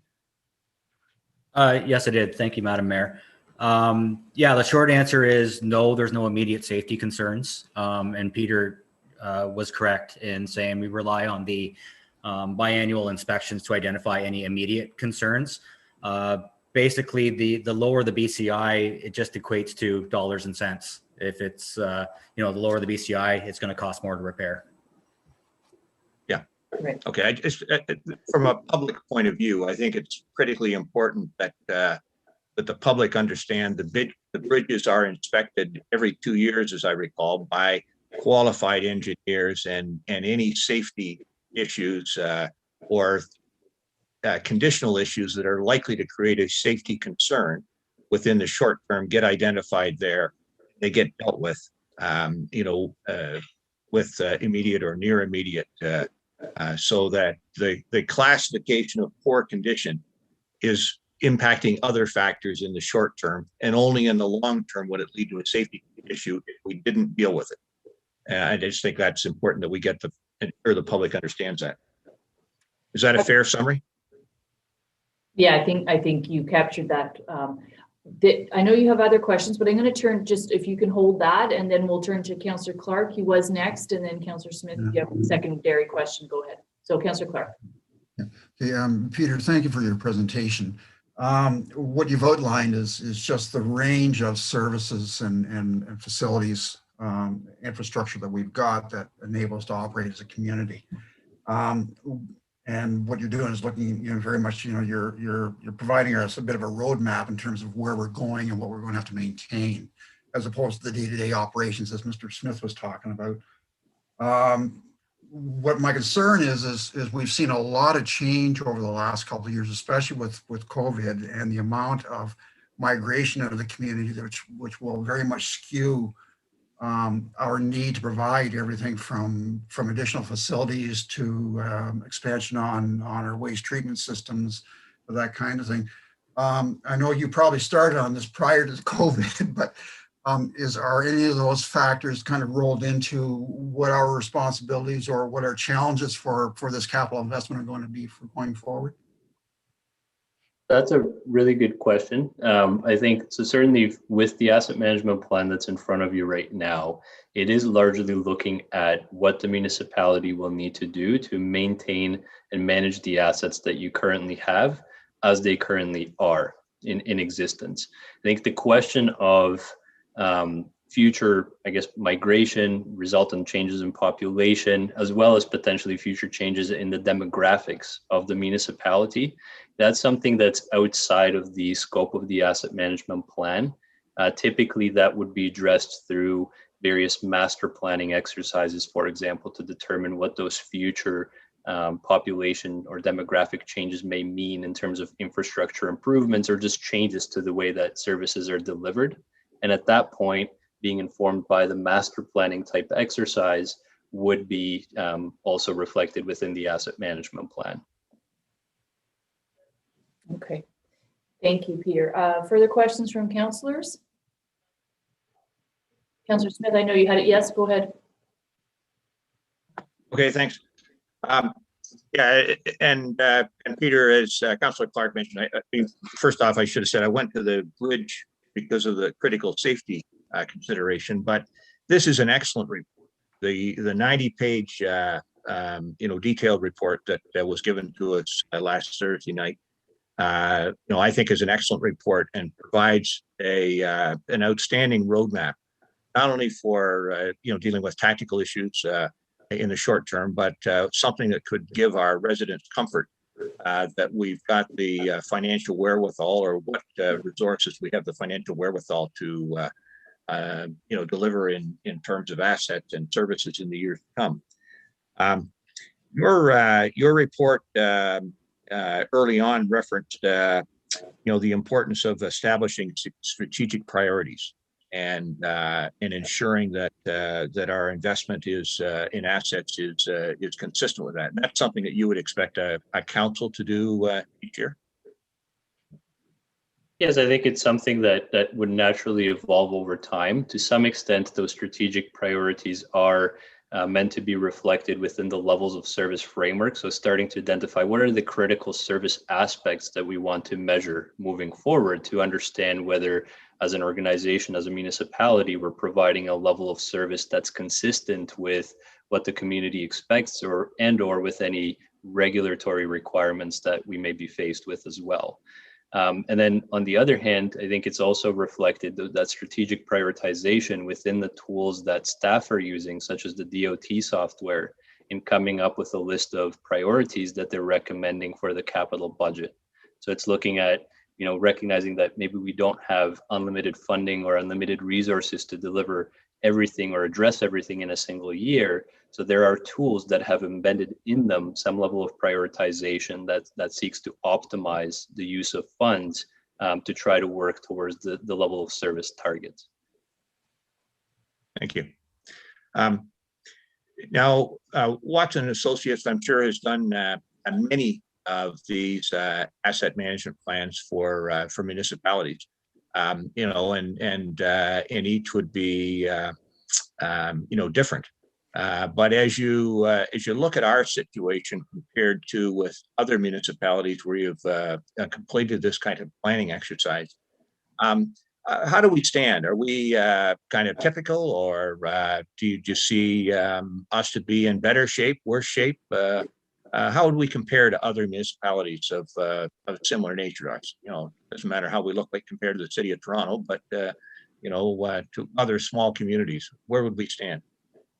So I think firstly, the important thing to recognize is that you as a municipality are ahead of the provincial curve, I would say. I think I mentioned this in the introductory comments, is that the municipality has sought to meet all of the requirements of the asset management planning regulation with this iteration of the plan, while the regulation itself allows municipalities to achieve it in 3 phases over basically 5 years. Your asset management plan meets all of those requirements now. So there are the vast majority of municipalities across the province, both small and large, are still working towards that compliance or addressing the requirements in the regulation. So there isn't while we are doing or assisting a number of communities with this work, there isn't a good information basis to provide necessarily a good basis for benchmarking or comparisons at this stage. That being said, I think with the tax levy impacts that we're seeing for the tax supported assets, I would say that those came in somewhat lower, maybe than what we're seeing in many other communities that have historically underinvested significantly in some of the tax supported assets. But then on the wastewater side, as you see with that 8.1% annual increase to wastewater revenues that would be required over the next 10 years, that is maybe sitting towards the higher end, right? So it indicates that historical level of investment in wastewater infrastructure has been lower than maybe it should have been. But again, through the asset management planning is where we're identifying really what those needs are, what the life cycle funding needs are. So hopefully moving forward, you can start to work towards closing that gap. Okay, yes. Yeah, thank you for that, and thank you for the question, Councillor Smith. I was curious myself, sort of where we stood, but I think it's fabulous that Dysart is ahead, if you will, in terms of that we needed the asset management plan. And I think the province has been, the reason that the province mandated these is because a lot of small municipalities are really still doing budgeting like old-fashioned ways and year over year, and not looking at that 50-year-old bridge at some point needs, you have to have the funds for it. You can have, and so this really is holding us to the task of making sure that we say this, like you said at the very beginning, this is what we own and what is it worth right now, and what's the condition, and then how much money do we need to be setting aside year over year, not for today's budget or next year's budget, like for 10 and 20 years beyond, to make sure that we are maintaining our assets. Deputy Mayor Kennedy, you had your hand up. Yeah, just thank you. And this excellent report. And every time I sort of read over it, I get more stuff out of it. The wastewater is the one that really concerns me. The rest of it, I think we're in pretty good shape and it's manageable with the growth that's happening in Dysart. But because the wastewater is a user pay, we're looking at almost doubling the fees over the next 10 years if we just stay at the current capacity.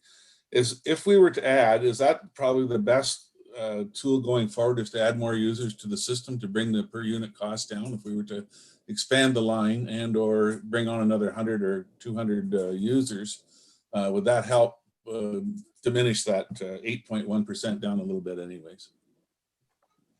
Certainly, to some extent, it really depends. I think it's a multifaceted answer, maybe, because it really, if there is existing treatment capacity to accommodate that growth, then so without needing a lot of additional investments to bring those customers online, then certainly spreading the existing costs over a larger customer base would be beneficial.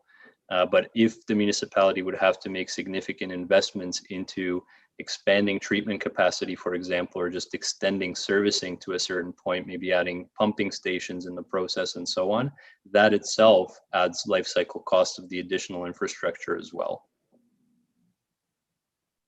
Yeah, good question, Deputy Mayor. So one further question, Councillor Smith. Go ahead. Yeah, thank you. Just one other, I could ask you a dozen questions, Peter, but my colleagues would lose patience with me. So let me ask, one other that I think is critically important in terms of interpretation. And that's with regard to tax increases that you believe will be required going forward.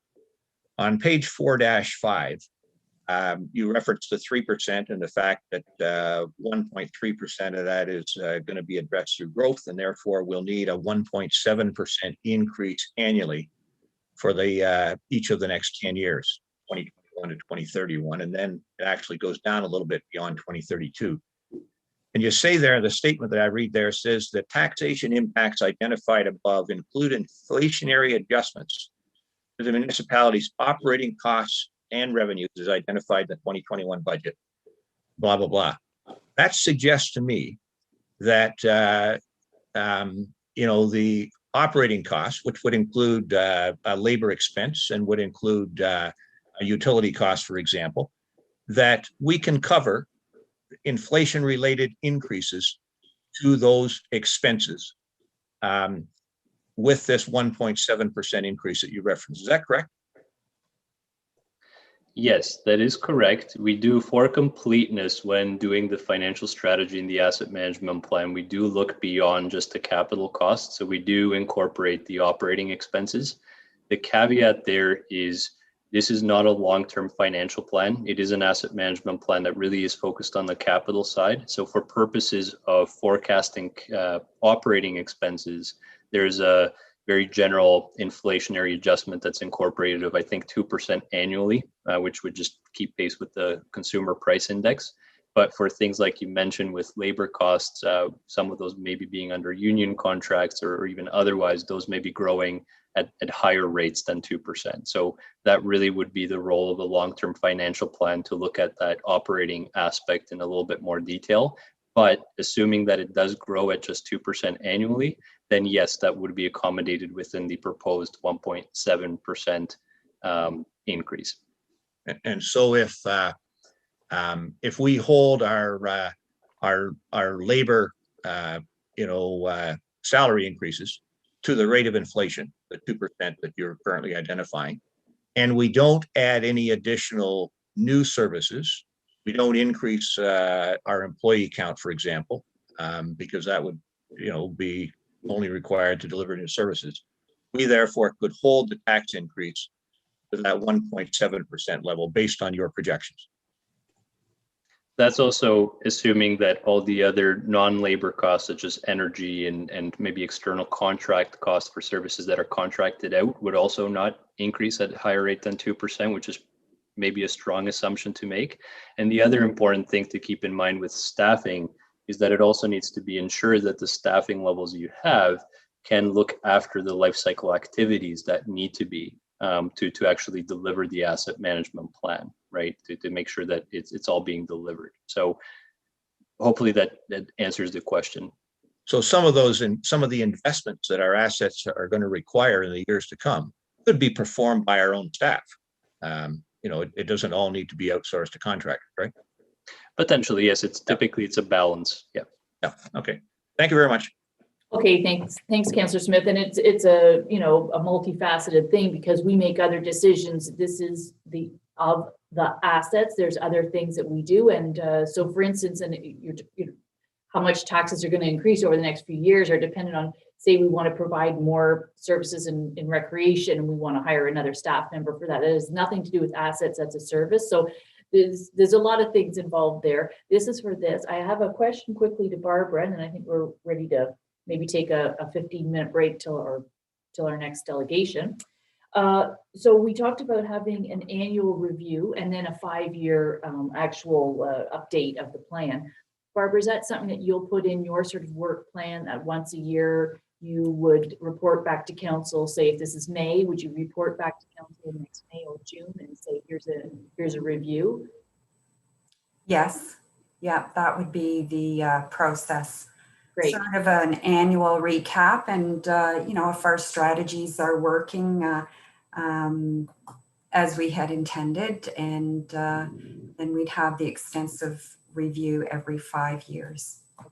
That's great, because as we know, and it was noted in the report, that one asset wasn't included in our asset management plan because we knew we were about to dispose of it, which was the community living residence. But one asset that we also don't have included in this because it wasn't built and finished yet is the Welcome Center. So there's just an example of kind of moving target of some assets that will be added on. And so that would, I'm sure Barbara would question was sort of assumed that the answer was yes, that she'll do an annual report back to council on the plan. So thank you again, Peter, I'm gonna now ask you to pronounce your last name for me. Simcisco. Okay, I said it right. There you go. Thank you, Peter, for this, and thank you, Barbara and Rob, for all your hard work on this. And I will ask for a mover and a seconder to receive this plan. Councillor Wood Roberts and Councillor Smith.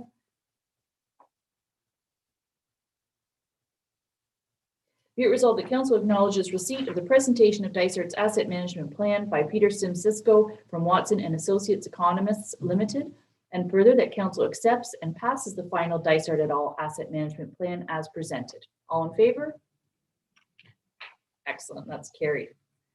Okay, so our next delegation is at 10:50. So I think this would be a great time to just take a quick recess, and we'll turn off our screens. And if you can be back on screen in 10 minutes, that would be great. Thank you.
Okay, we are back from our recess. Thank you. And we're going to bring in our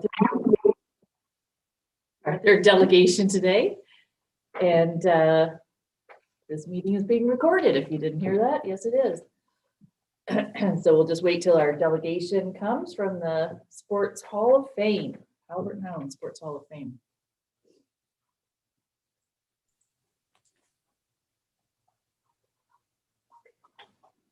And we have, I know we've got Scotty and also Roger.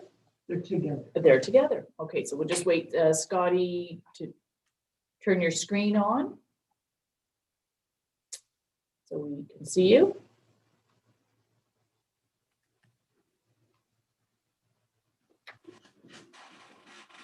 So is Scotty in the meeting?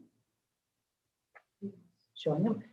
So Scotty, I can see your name up there. There we go. You've got your audio off. Now your video. Turn on.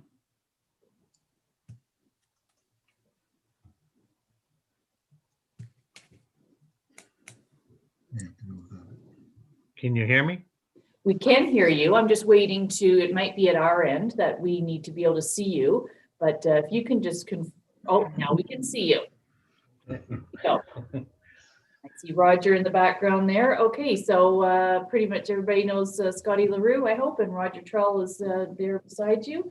And welcome to our meeting, and I'll turn it over to you to start your presentation.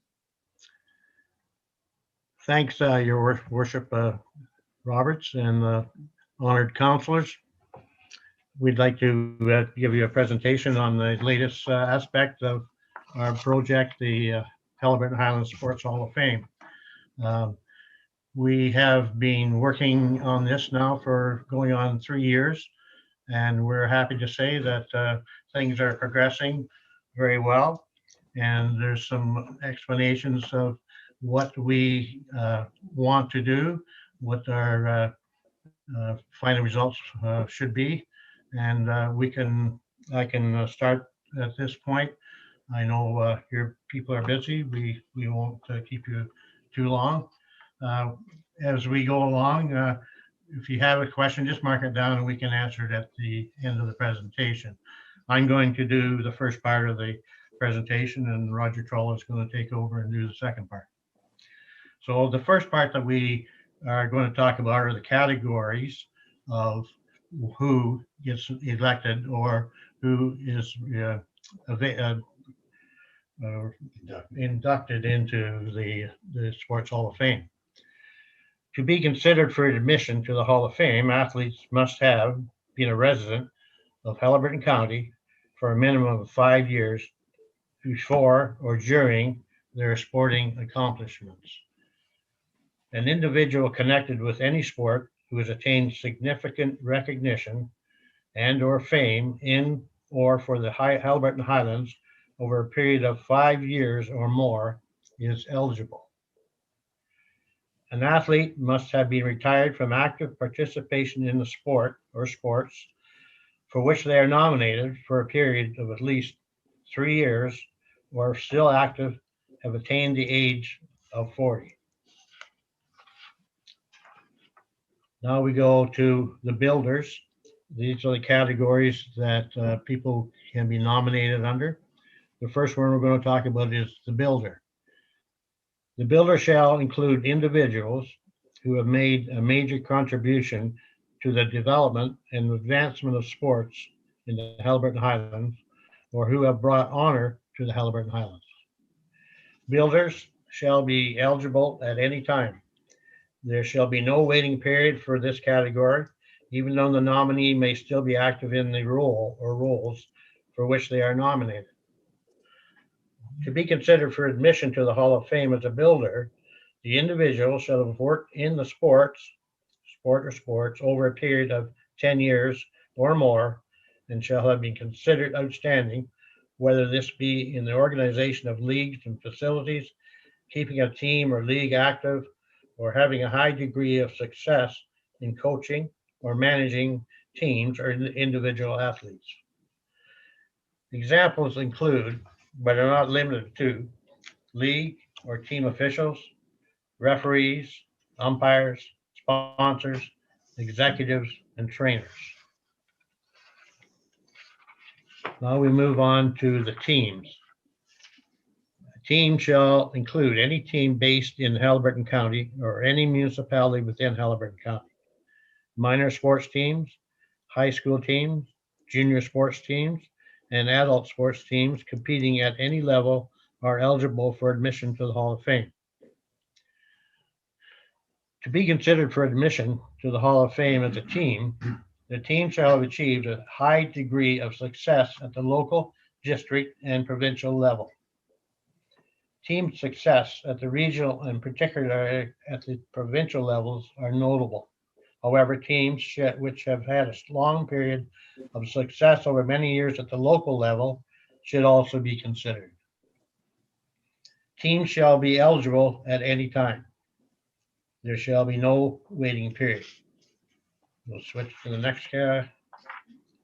And the efforts to date, the board of directors and management committee is struck. That's where we first began almost 3 years ago. We have a constitution that is finalized.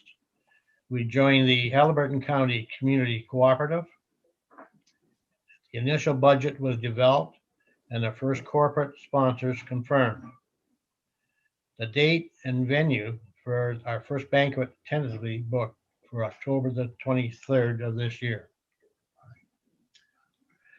At this point, I'd like to switch over to Roger Troll. I'll just move out of the way.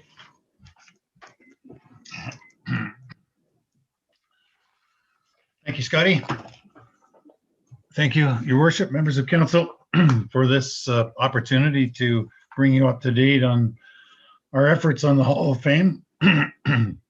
We'll just carry on with the efforts that have been ongoing, including a website which is under development and going to be ready to launch before too long.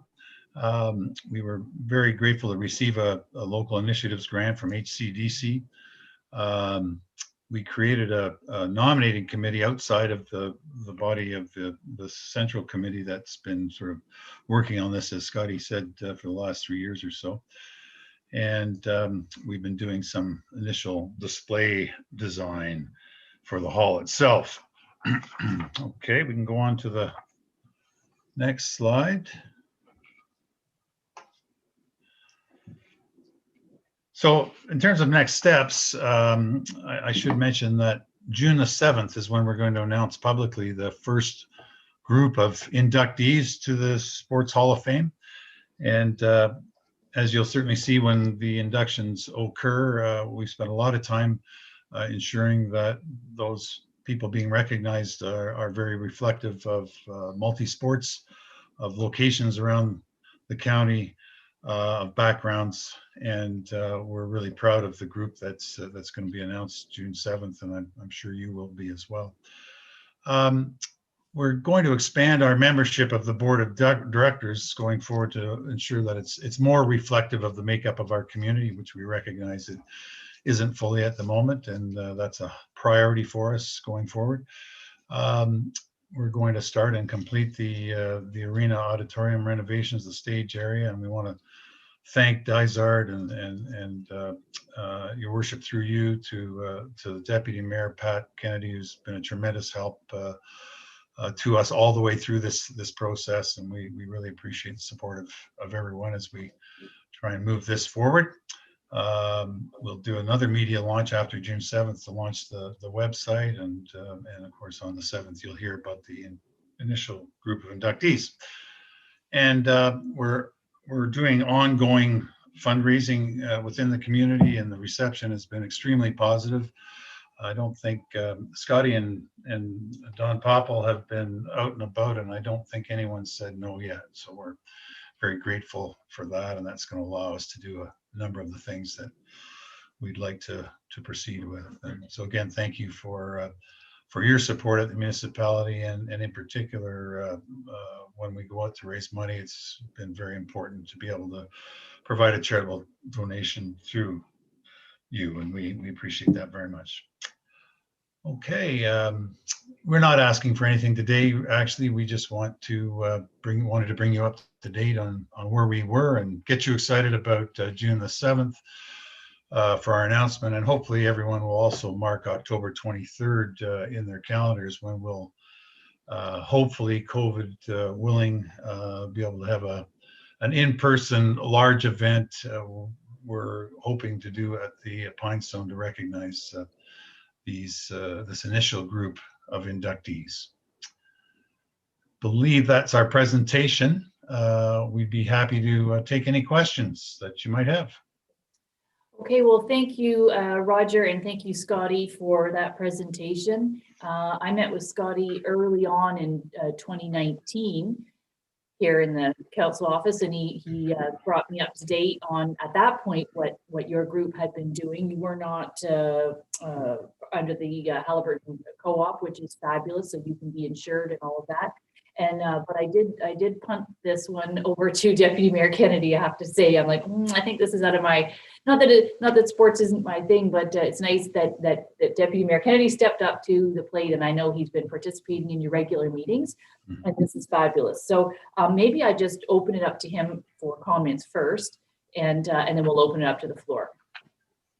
Thank you. And what a great bunch of guys. And now we have a lady on the board as well. Roger's wife, Janet, has graciously agreed to join a bunch of the old white hairs here. I've just been astounded by the amount of effort that this group has put into this project. The hours and hours and hours of Paul Morissette and some of the other members here put into research has just been incredible. And the first announcement of inductees is going to be spectacular, for lack of a better word. I think it's long overdue that we recognize the athletes of our communities, and I'm just so excited to be a part of this project. Just to make note of some of the other members on the board right now, management board: Jim Blake, Jim Bradley, Paul Morissette, Don Popple, Roger Dart, and Kelly Mitchell. And I look forward to the next steps. We get the arena auditorium fixed up a little bit as a temporary home until we can find you a better spot. But looking forward to continuing my efforts with this group. Thanks. Okay, thank you, Deputy Mayor Kennedy. I did want to point out that, yes, we did come to the table with a contribution for your temporary location. And I know the ultimate goal is to have a venue that would be specifically just a Sports Hall of Fame venue. So that's maybe, down the road someday. But while Dysart is able to do a charitable receipt, this is a county initiative, really. And I know you're coming to County Council tomorrow, so we'll hear your presentation again, but for the rest of county councillors, so that just because we're issued the receipt, this is not the Dysart Sports Hall of Fame, it's the county, and you've taken that into consideration in terms of all the different categories, whether it be the athletes, teams, or builders, etc. And so tomorrow it'll be really good for you to do that presentation at the county table. Thank you. Yeah, so We're looking. Yeah. We're certainly looking forward to that, and I think it's worth noting, Pat. I'm sure we'll concur that we spent a lot of time ensuring that the hall, the inductees will be reflective of the entire county, and will also be reflective of multi-sports. We don't want it to be a hockey hall of fame, and we don't want it to be a the town of Haliburton hockey hall of fame. So we've worked hard on that, and I hope everyone will recognize that as the inductees are announced. Excellent. And I assume and I will mark my October 23rd. That would be so exciting to actually go to Pinestone and get dressed up and see people and congratulate those people. Yes. But I mean, I'm being a little selfish to go, but also to really truly honor those people in a public setting like that would be, hopefully, fingers crossed, fantastic. So your fundraising goals would be sort of what are the fundraising goals, and what are you hoping to achieve with that? Well, we expect to need money for some of the ideas that we have for the ongoing movement of the hall. For instance, we have to pay for quite a bit of money for our website in order to make it visible to anyone that wants to come on and have a look at it. We are actually paying some money for a video of each one of the inductees that will be presented at the ceremony, the inductee celebration. There are ongoing expenses that we incur. We know that we can't, in order to complete the redecoration, if you will, of the stage at the arena to make it a little more attractive, and so on. Is there anything else, Roger, we should be mentioning about why we're? No, I mean, because we're initiating everything. It costs money, as Scotty said, to do the website, to develop some letterhead, to make up plaques that we can present to the inductees, and so there's some of those sort of initial fixed costs, and then there'll be some ongoing costs, but the response from the community has been fantastic. So we don't anticipate any problems with the fundraising. That's great. Okay, questions from other councillors, comments?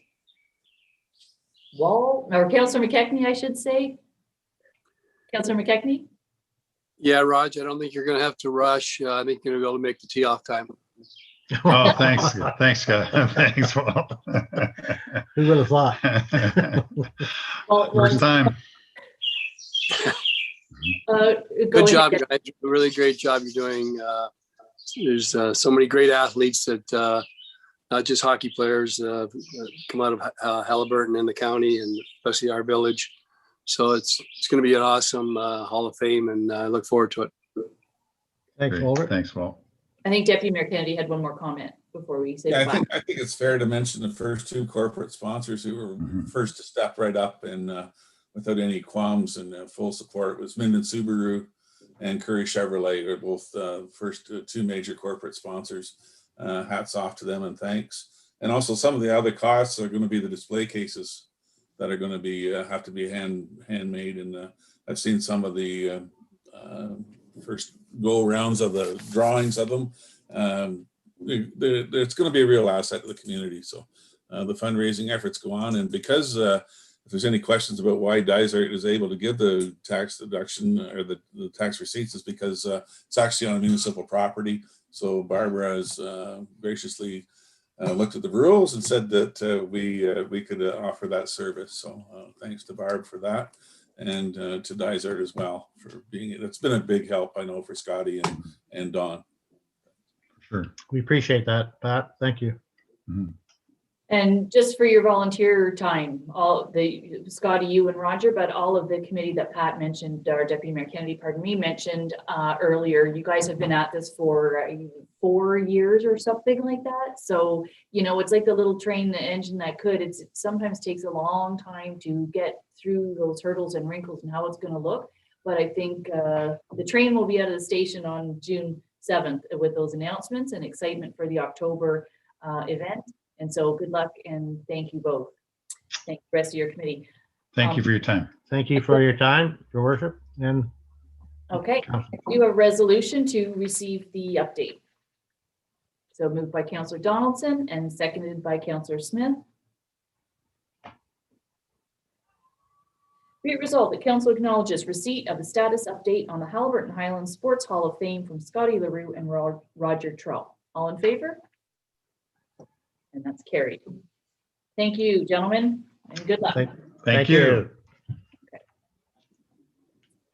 Okay, so according to our agenda, next we do have reports and recommendations from local agencies, but we've had a request to bring an item in under the planning and land information forward, if possible. So I'm going to ask if we could bring in our Director of Planning and Senior Planner to move item, let me just 5E forward, and then we'll go back in order.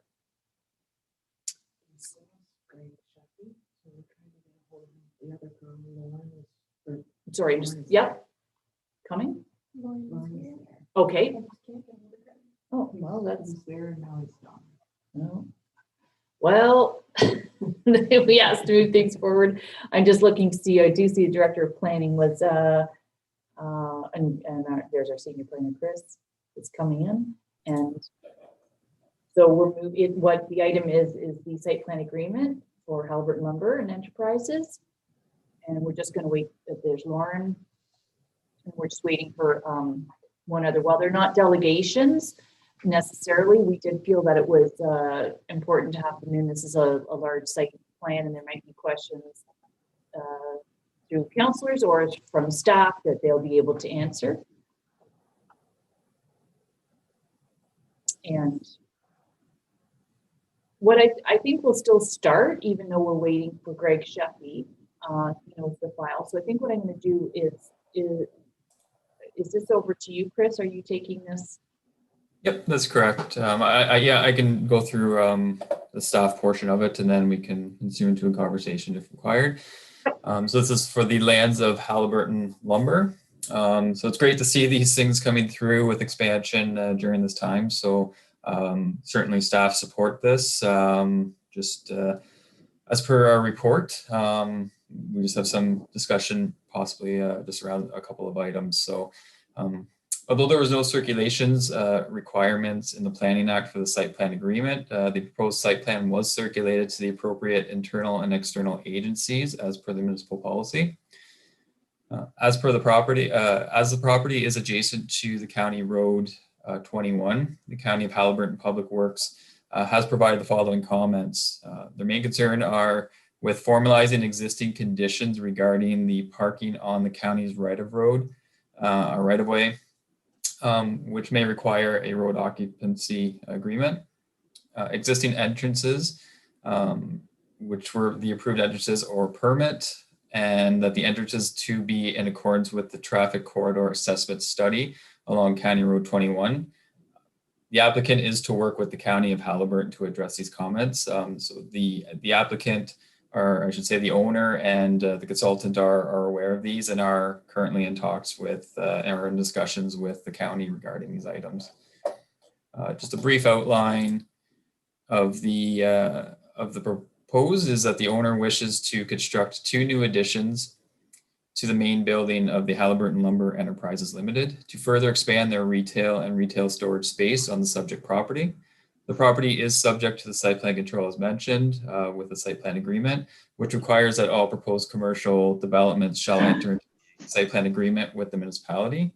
As per the municipal policy section 16.9 of the Dysart et al. Official plan states that site plan control will be used by the municipality to ensure that the proposed development is designed and constructed to implement the intent and principles of the plan. Property description, site visit was conducted on May 15th, 2021 by municipal staff to review the status of the property. Based on aerial photography, municipal building permit information, and staff site visit, the property is developed with a main retail building, 7 accessory storage structures, and multiple open storage areas as shown on the attached photos and context plan with the report. The property is relatively flat with a gentle slope to the lake. There are multiple accessory structures and open gravel areas used for storage with little vegetation throughout the subject property. The shoreline along Grass Lake, which is the main water gateway to the community, has multiple areas which is being used for storage of building material and also used for snow storage.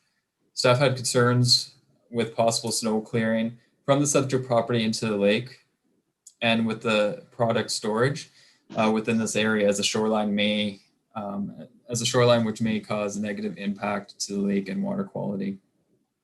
Therefore, based on municipal policies, staff have recommended a condition that shoreline vegetation be installed to help enhance the visual aesthetics to the area as it is considered a water gateway to the community and to help reduce any potential negative impact on the water of the water quality related to stormwater runoff, erosion, and debris from the subject property.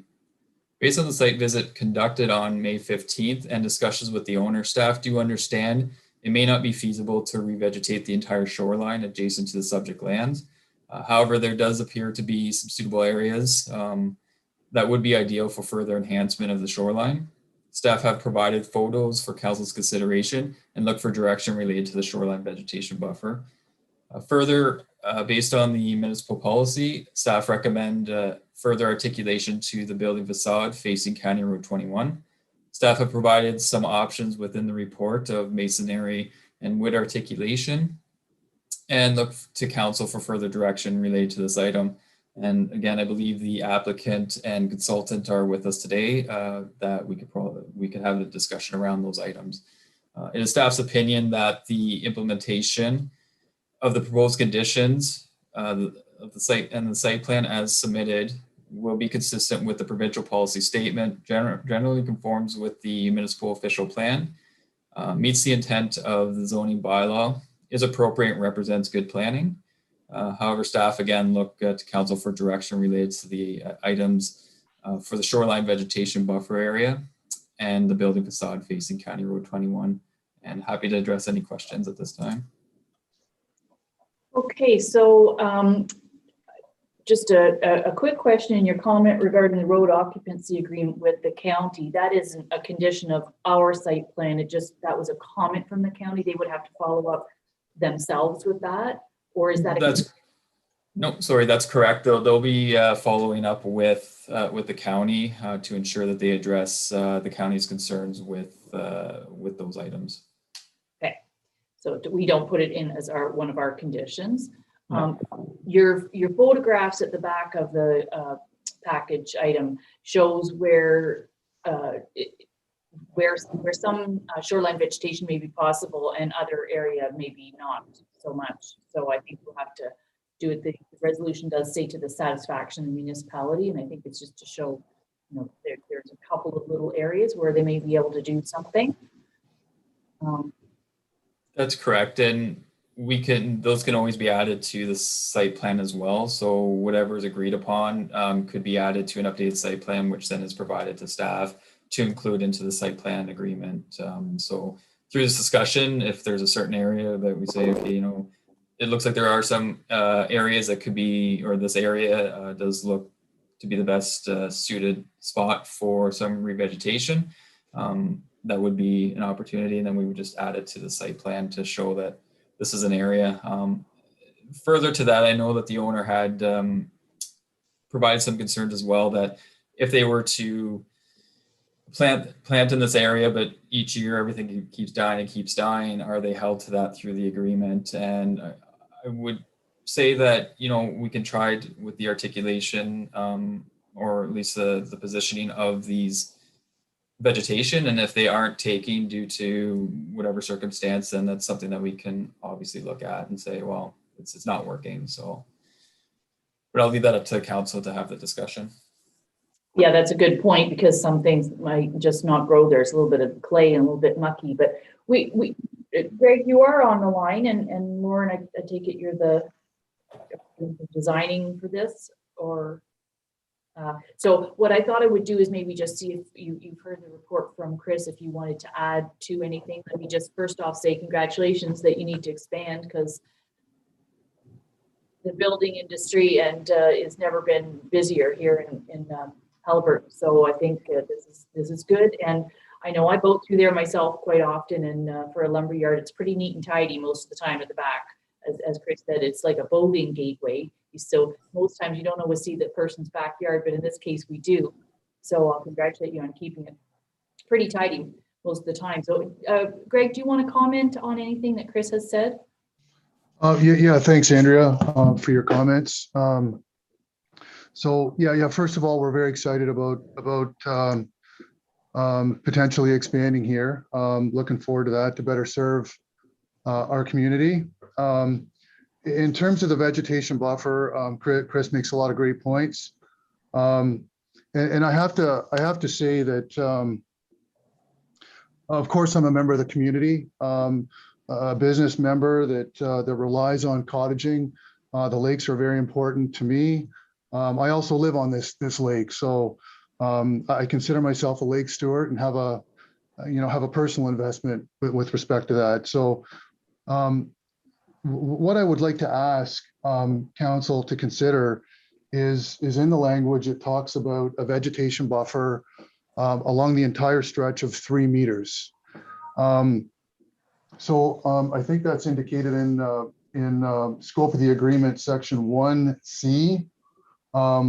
So I would obviously like to do some vegetation along the shore.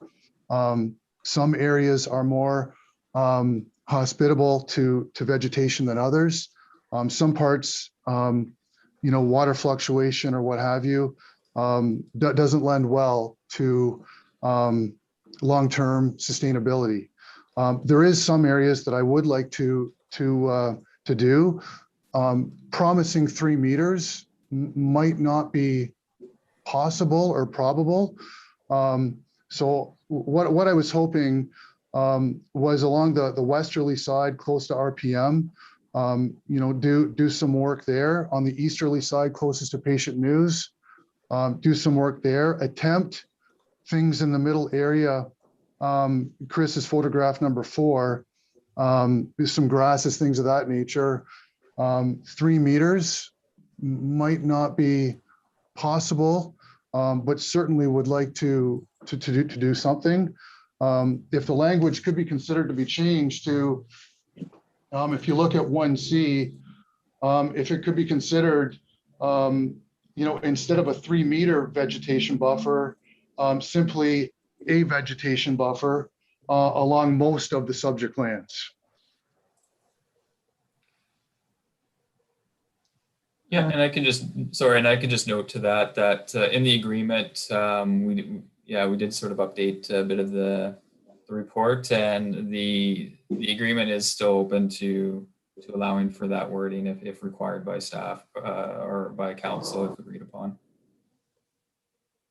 Okay, so councillors, I turn to you to see if you have comments on that the suggestion made by Mr. Sheffy to have not to remove that it's a hard and fast 3 meters and the sort of where possible. Certainly sounds, and I appreciate you making any attempt to do some vegetation there, but to do the full 3 meters across the whole area is I can see that it's not possible. Deputy Mayor Kennedy?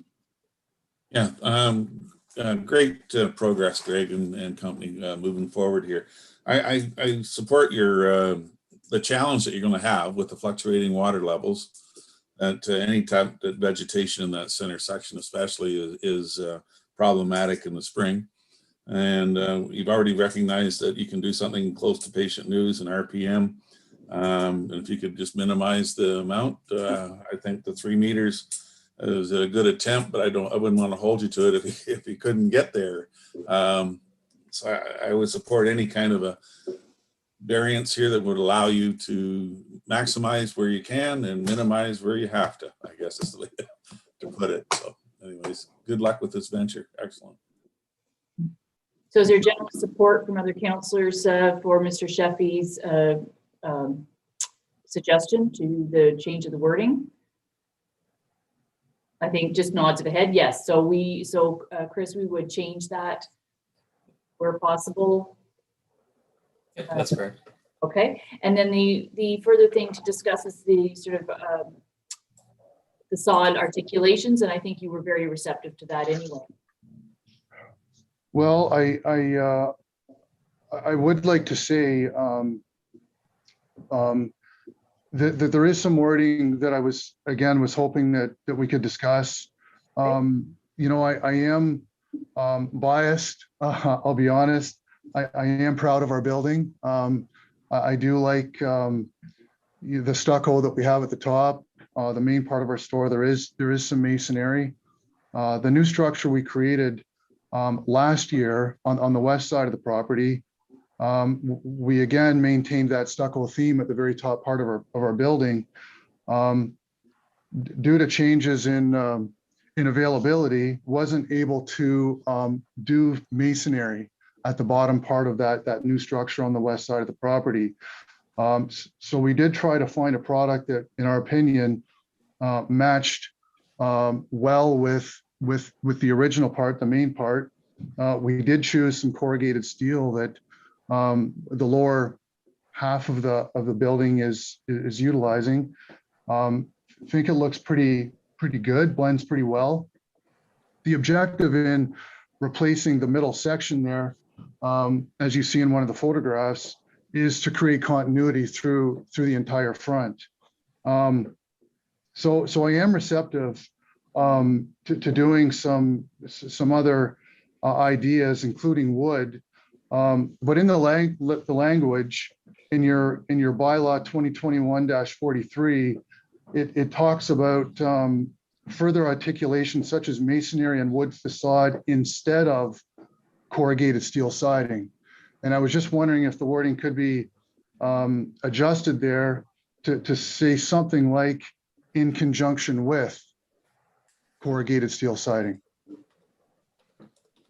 Yeah, I can see that, and I'll turn it over to staff as well. But really, I mean, you've got one side of the building, then that middle section that doesn't fit, and then the part you did to the west, you want it to look seamless and all be together. And I would hate for us to be forcing you into some kind of facade that doesn't match what's already there. So you've got the blue band across, you've got that red trim up at the top, you've got the different materials there. I think it would look better if it was consistent with the other two pieces, and the middle section look as if it was seamless, all attached, really. That's what it will probably look like when it's all done. Is that correct? That's my hope. That's my hope. Yeah, to sort of see. So Chris, you want to comment on that? If we can change some wording in Yeah, we certainly can. More so, we've sort of left it open to the discussion with council and the owner as to what would best be fit. We obviously add in those comments because that is sort of the long-term vision of the municipality. However, we do understand that tying these buildings in, as you already have an existing and things of that nature, that yeah, if you're carrying stucco across and things like that, we don't have any concerns. You know, we appreciate the comments and certainly understand that too. So we're happy to whatever the discussion ensues here and whatever's agreed upon, we're happy with. Okay, so Mr. Sheffy's made a comment, and we can see in that one photograph where it has the outdoor sheds and the word Halbert number, he wants that to be seamless. And so is the rest of council comfortable with changing the language so that it suits what's already there on either side? I see nods. Councillor Smith has said yes. Okay, do you want to comment though? Go ahead. Exactly. I think, and thank you. And Greg, thanks you for the clarification of what you need here, because we've got a successful local business, a business that's very supportive of many activities in our community, and is looking to expand. And the way we can help accommodate that in a fashion that's good for the community, is important. And maintaining the type of appearance that he has there now, to me, makes a lot of sense. Council recently approved a structure across the road. Somebody coming in from afar to build a dollar store. We need building supply stores. I'm not sure we need a dollar store. And council decided to let that go in a fashion some of us didn't agree with, but that's the council decision. And I think here to support Greg's request is a reasonable one. Staff gave us some good insights, but left it to council. And I think your proposal to allow Greg to structure this consistent with the building and the brand that he represents is important, and I certainly support that. Thank you. Hey, thank you, Councillor Smith. So we do have a resolution in front of us. Chris, is there anything that we need to change from the comments that you've heard from staff? Basically, I'm reading the resolution quickly, and that's been included so other councillors can read it as well. But for instance, with this here, just a shoreline buffer to the satisfaction of the municipality. So we've discussed that.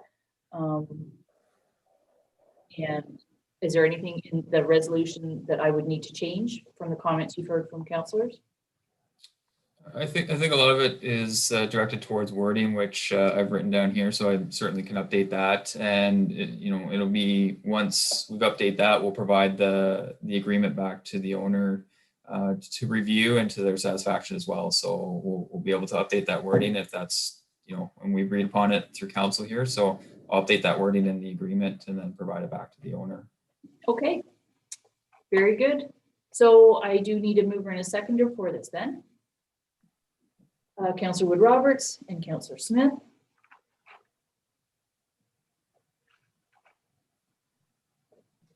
Be it resolved, I can't speak. Be it resolved that the report for the lands legally known as Concession 8, Part Lot 12, Registered Plan 19R-7186, Parts 2 and 5 in the geographic township of Dysart, Municipality of Dysart et al. Be received for information. And the bylaw 2021-43 being a bylaw to authorize the execution of a site plan agreement with Halliburton Lumber and Enterprises Limited be read first, second, and third time, passed, signed, and the corporate seal attached here too, subject to the following conditions. Registered owner to pay outstanding taxes. Registered owner to pay all administration fees owed to the Municipality of Dysart et al. Number 3, that the owner is to revitalize the shoreline with shoreline vegetation buffer to the satisfaction of the Municipality of Dysart et al. In order to reduce the potential negative impact of stormwater runoff, erosions, or debris from the operation on site to the nearby adjacent water body, Grass Lake. And number 4, during construction, proper site preparation and construction methods are to be used to prevent sedimentation of the adjacent lake. Sediment fencing is to be installed down gradient from the construction site. The site is to be properly stabilized immediately following construction to prevent erosion and sedimentation. All in favor? Okay, and that is carried. So thank you, Greg and Mr. Sheffy, I should say, and Lauren, thank you for attending today to clarify any questions that staff or counselors had. And we'll let you get back to work. I'm sure you're very busy. Thank you very Thank you. much. All right. I think for the sake of the agenda, we will go back in order to reports and recommendations. So thank you, Jeff and Chris, for attending right now, and we'll bring you back in when we come back into planning, okay? Thanks. So we're gonna go back in order, and we have reports and recommendations from our local agencies. And first up we have is the Harcourt Community Hall Board. And anything there, Councillor Donaldson? Nope, they have not had any meetings, so there's nothing to report. Are they making any preparations for recovery when they come out of COVID? Are they able to take any bookings based on, now that we know step 1, step 2, step 3, although we don't know dates? Is there anything that they're getting together at all and talking about what things will look like in the fall?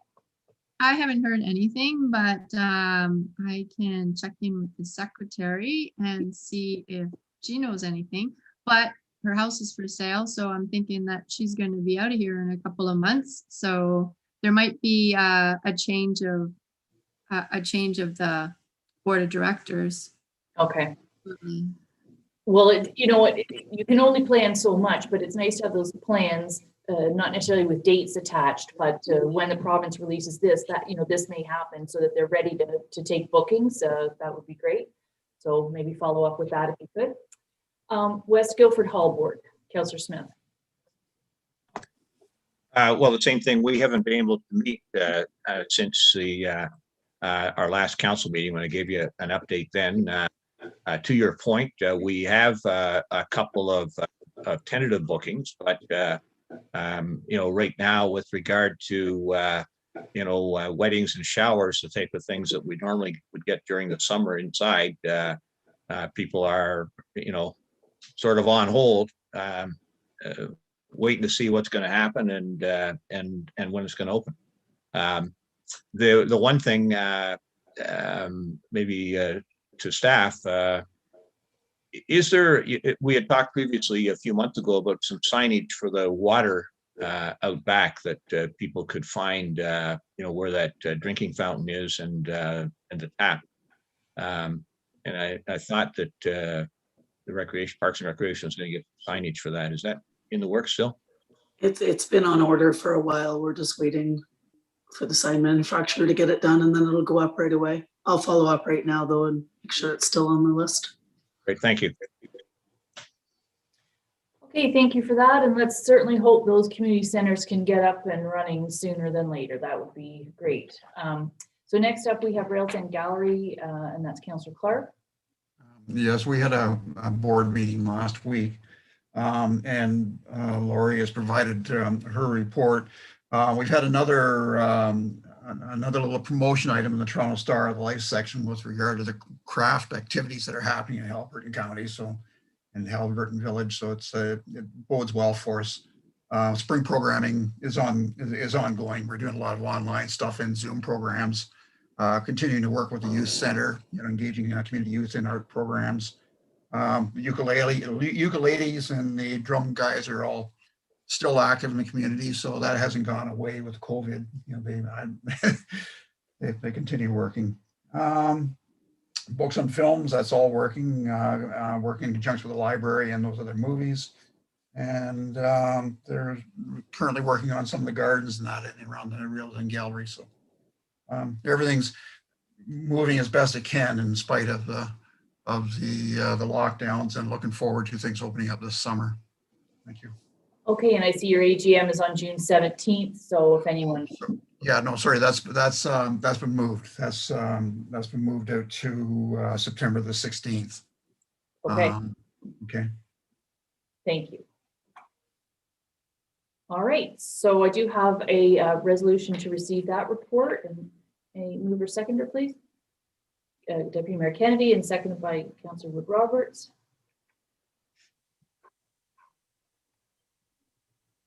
Be it resolved, the council acknowledges receipt of the May 2021 Rails End Gallery and Arts Center report. All in favor?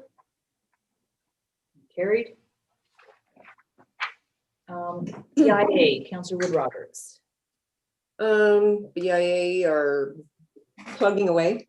Still, it's hard not knowing what's going to happen with the reopening or how quickly it's going to happen. They're excited about the outdoor patio availability. Banners and flags are to be going up this week or next, and the flowers will be delivered, I think, June 14th or 15th. So they will be up as well. So just plugging away, kind of have some tentative superficial arrangements for Midnight Madness should it be able to go ahead. But David has a plan stuck in the back of his mind. If it's able to go ahead, then he should be able to put it together fairly quickly. That's great. And also, I believe an arrangement or agreement was made with Dysart staff for the watering and maintenance of yes, yeah, okay, of those flowers. So that's great. Okay, so no further questions there. Harvest Halliburton, Councillor Clark, have you? Yeah, we still haven't met, but the farmers markets are starting to open up. I think we had our first one in Halliburton a week ago on the 18th. Again, though, in terms of us getting together as a group and doing our proper planning, it was going to be after things open up a bit. We had hoped to be able to set something up in June, but that's kind of up in the air at this point too. So anyways, we're just continuing to move on.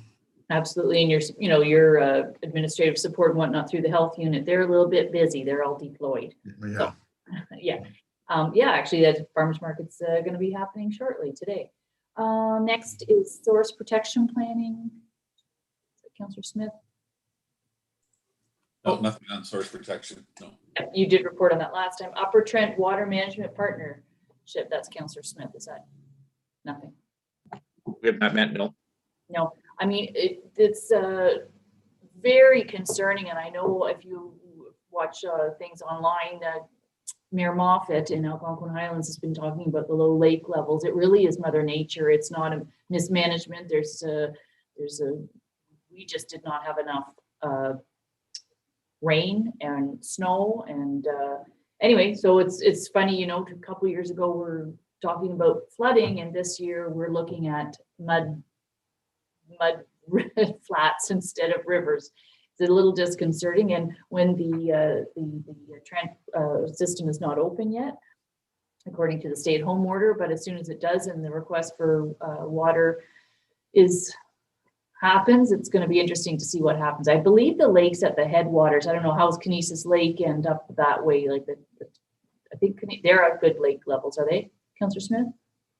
No, as members of the Upper Trent Council, we had I'll call it a electronic update from the Coalition for Equitable Water Flow. And as you highlighted, we talked about this last month, problem has been, last fall was dry.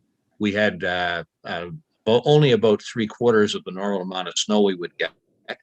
And April was extremely dry. April showers just didn't materialize. And even so far in May, rain is often in the forecast, but it doesn't seem to materialize. And even, today was supposed to be a rainy day.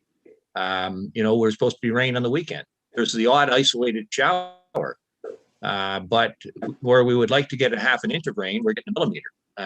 And so, all of the lakes, Kinesis is probably down, I'll say close to 2 feet from what would be a more typical of this time of year. And that's representative of all the lakes, according to the updates from the Coalition for Equitable Water Flow. And as you said, it's Mother Nature, it's climate change. And we're going to see more of this in the years to come. And so we're just going to have to learn to deal with it. Yep. Okay. Well, thank you for that. Next up, this is Halliburton Village Bioenergy Corporation, and there's nothing to report there. At some point, Barbara and Tamara, we need to get together and determine next steps for that. So now we're going to go back into planning. So we'll bring our Chris and Jeff back in.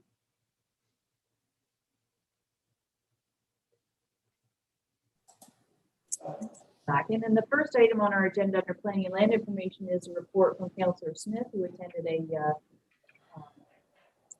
online conference. And it's great that you did that and registered for that. And just to, before you start, Councillor Smith, just to note that AMO sends stuff up all the time. There was something about equality and inclusion and stuff that I was going to sign up for, but it conflicts with another meeting. So if there's ever anything that you see that comes across your computer through AMO or other associations, feel free to contact Tamara and sign up for those things. So go ahead, Councillor Smith. Well, I thank you. And it probably wouldn't be fair to call this a conference. It was promoted as an education event. And when I saw the announcement, it was originally booked or available in both March and April. And checked with Tamara and Jeff, and thought seemed to be it made sense. It targeted at first-term councillors, and so I won't take you through all the details, but it was a kind of a half-day online course facilitated by a retired CAO, and given you the charts that were used for the event. I found it to be useful to me in terms of pulling things together. Kind of would have been nice if it had been earlier in the term, but it is what it is. There were 60 people at the one I was on, and they've actually added some additional dates. So they've obviously had some good feedback to it, and but even if you go through those charts, it gives you an idea that kind of ties together some of the provincial policy statements, right down through municipalities' official plans, zoning bylaws, and all the things that we can do. And the one thing that I wondered if we might look at in the future is, are there some things related to consents, for example, that we might delegate to staff and let them deal with some of those things, as opposed to having them all come to council. And maybe we could be more responsive if we were prepared to put some parameters around that and say, eating these things, staff could do that without waiting for the next council meeting, if you know what I mean. But otherwise, unless there's any questions, that's all I had to say. Thanks. Okay, any questions from other councillors? No? Okay, well, thank you. And thanks for your reporting back after that. I appreciate that. So I need a mover and a seconder to receive his report. Councillor Clark, Councillor McKechnie. Be it resolved that council acknowledges receipt of the report submission by Councillor Smith regarding the AMO course land use planning beyond the basics. All in favor? Great. Okay, so next we'll ask Deputy Mayor Kennedy. This is the file that you declared. There we go. Okay, so I'll turn it back over to staff. This is just the bylaw. So thank you. Yeah, this is bylaw for the application for Kennedy Brine. Staff have no further comment and recommend that council approve the application. okay, we just discussed all this morning, so I would just really look for a mover seconder. Councillor Wood Roberts and Councillor Smith.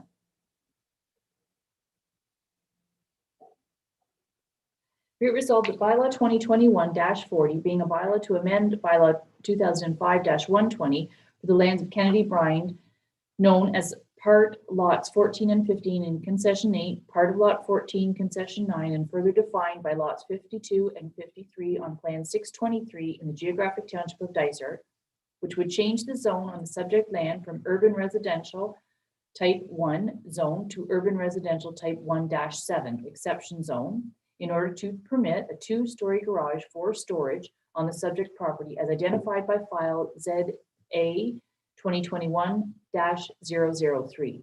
Be read a first, second, third time, passed, signed, and the corporate seal attached thereto. All in favor? Okay, and that's carried. And Deputy Mayor Kennedy can re-enter the meeting. And next we have the one on Kawagama. So this is also deferred. Yeah. That's correct. So based on the discussion this morning, it was recommended that it would be deferred due to COVID and the the circulation requirements weren't met through the Planning Act, so therefore being deferred to next meeting.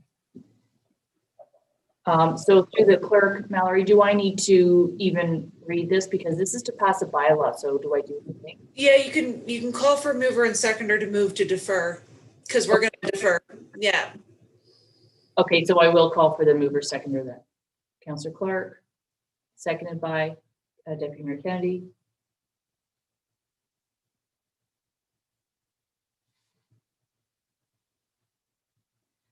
Just, so I need the wordings. Do I read this wording? I believe there's a way to just click on defer, not click, but check off defer, and we'll defer that item. But I read this resolution as written. Yeah, you can read it as written. Yep. Be resolved that bylaw 2021-41 being a bylaw to amend bylaw 2005-120 for the lands of Coagama Shores Family Trust on Plan 19M2 Lot 13 in the geographic township of Havelock, which would change the zone on the subject land from waterfront residential type 5-2 exception zone to proposed zoning waterfront residential 5-4 exception zone boathouse within the required 30-meter setback from a water body known as Coagama Lake on the subject property as identified by file ZA 2021-005. Be read as first, second, third time pass sign in the corporate seal attached. And so the vote is to defer. All in favor to defer? That's carried. That's awkward. We'll need to talk, Mallory, how I what the Robert's Rules of Order is, how we bring that to the table. Okay. Next, update on the MOU. We'll get it right. This is it. This is the final draft of the MOU with Fleming College. Ha. Yes, I hope so. Thank you, Madam Mayor, and through you. At the council meeting in April, council passed bylaw 2021-19 to authorize the execution of a memorandum of understanding between Dysart and Sir Sanford Fleming College. 2 amendments are being proposed today to section 4 of that agreement. First change removes some duplication of cost and effort related to the survey for the emergency access easement. The college have already had their surveyor on site to do the work, so it didn't make sense for the municipality to go out and do the same thing. However, the municipality will be responsible for half of the cost of that survey. The second amendment generalizes the wording for the purpose of the emergency access easement so that it can be used during any emergency, whereas previously it stated that that emergency access easement could only be used if the bridge on County Road 21 was not available. So it just gives more options to the municipality. Fleming College has reviewed and agreed to these changes. The last thing to note that bylaw 2021-42 will repeal and replace the previous bylaw. Staff recommend that this bylaw be passed. Okay, so any questions to Jeff on this sort of technicality, really?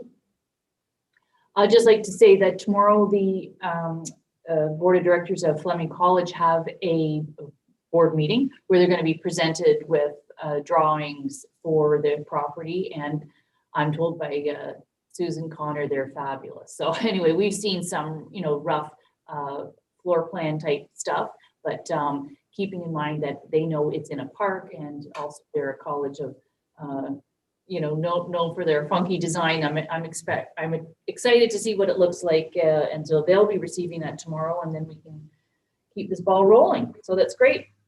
I do need a mover and a seconder. Councillor Clark, Councillor Wood Roberts.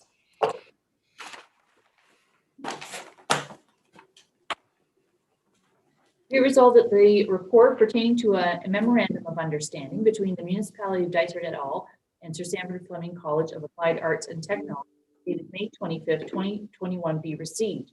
And further, that bylaw 2021-42 being a bylaw to authorize the execution of a memorandum of understanding with Sir Sanford Fleming College of Applied Arts and Technology relating to the gift and conveyance of land for a student residence development on the lands of the municipality of Dysart et al.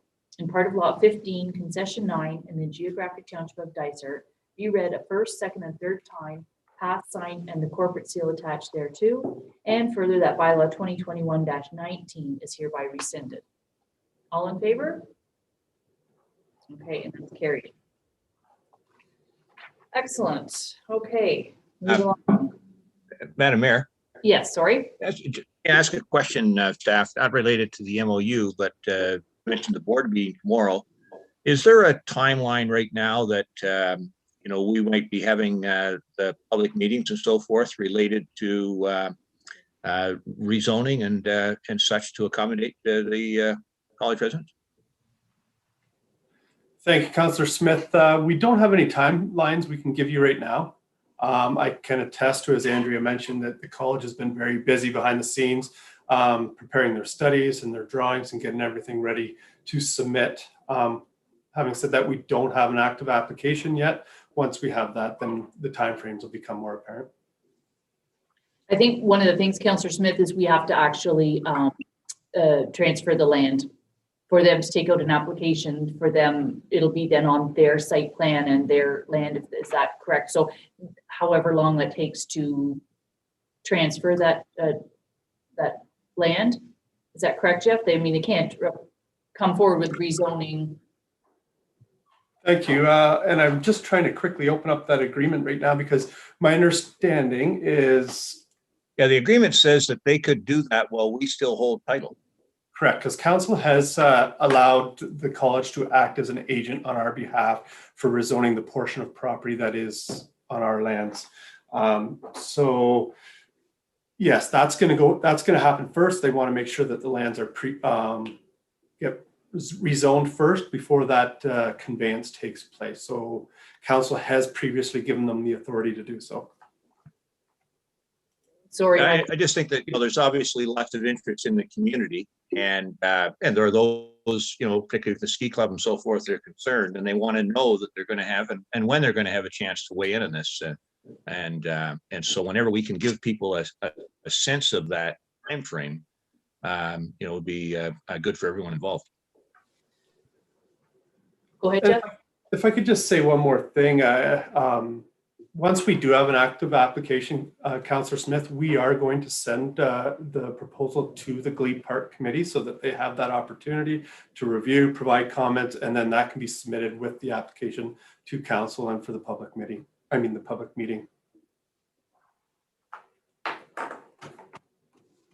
Okay, we'll keep you posted. I know they want to keep rolling on this. So, and I knew that they were able to do certain things on the land previously, but I didn't realize the zoning. So we'll keep you posted and get that information. So the next item is 5F, and I believe there was a declaration on this item from Councillor Clark. So you just turn your screen off. There we go. And take it away, staff. Thank you, and through you again. Bylaw 2021-44 is a bylaw to authorize the execution of a license of occupation renewal agreement with Andrew and Yvonne Jack for a dock located on an original road allowance leading to Kashagawigamaga Lake. Council first issued the license to the Jacks in 2010. That license has since been renewed again in 2013 and 2016, with the 2016 license set to expire on May 31st, 2021, which is the reason for the application today. And to give a bit more background, Mr. and Mrs. Jack purchased their property on Wonderland Road in 2010. The previous owner had established a dock in this location on the subject road allowance and used this dock for water access for many years. At that time, upon purchase, Mr. and Mrs. Jack made application for a license of occupation to formalize that long-term use. At the time, council reviewed policy number 32, which is the policy that governs the use of open road allowances. And because there was undisputed long-term use of the road allowance, chose to support the application. So staff have received the application to renew the agreement. And I have received 2 letters from neighboring property owners who have some concerns, as well as a letter from the applicant. Pictures submitted have also been provided for council's review. So bear with me, I'm going to summarize the comments received for you, and I'll try and go through them quickly. Mrs. Hauser, who is the adjacent backlot owner, notes that the usable frontage remaining on the road allowance is limited given the topography, vegetation, and the location of the existing dock and boats. Her desire would be to have the road allowance restored to a natural state for swimming access only with no structures and to allow equal usage for all. She notes that should council decide to continue to renew the existing license, she respectfully requests adequate notice be provided to neighboring property owners, enabling the same opportunity to all to submit an application for a license of occupation, and that all applications be reviewed at the same time. The second letter received was from Mr. and Mrs. Lubert, who are also backlot owners. And they note that current access to the lake on the subject road allowance is severely restricted by a dock and moored boats, which make it difficult to safely enter the water for swimming or launching a canoe. They purchased the property knowing that there was public access to the lake. Their understanding is that the access is designed for all non-lakeside neighbors, not solely for the use of the current licensee.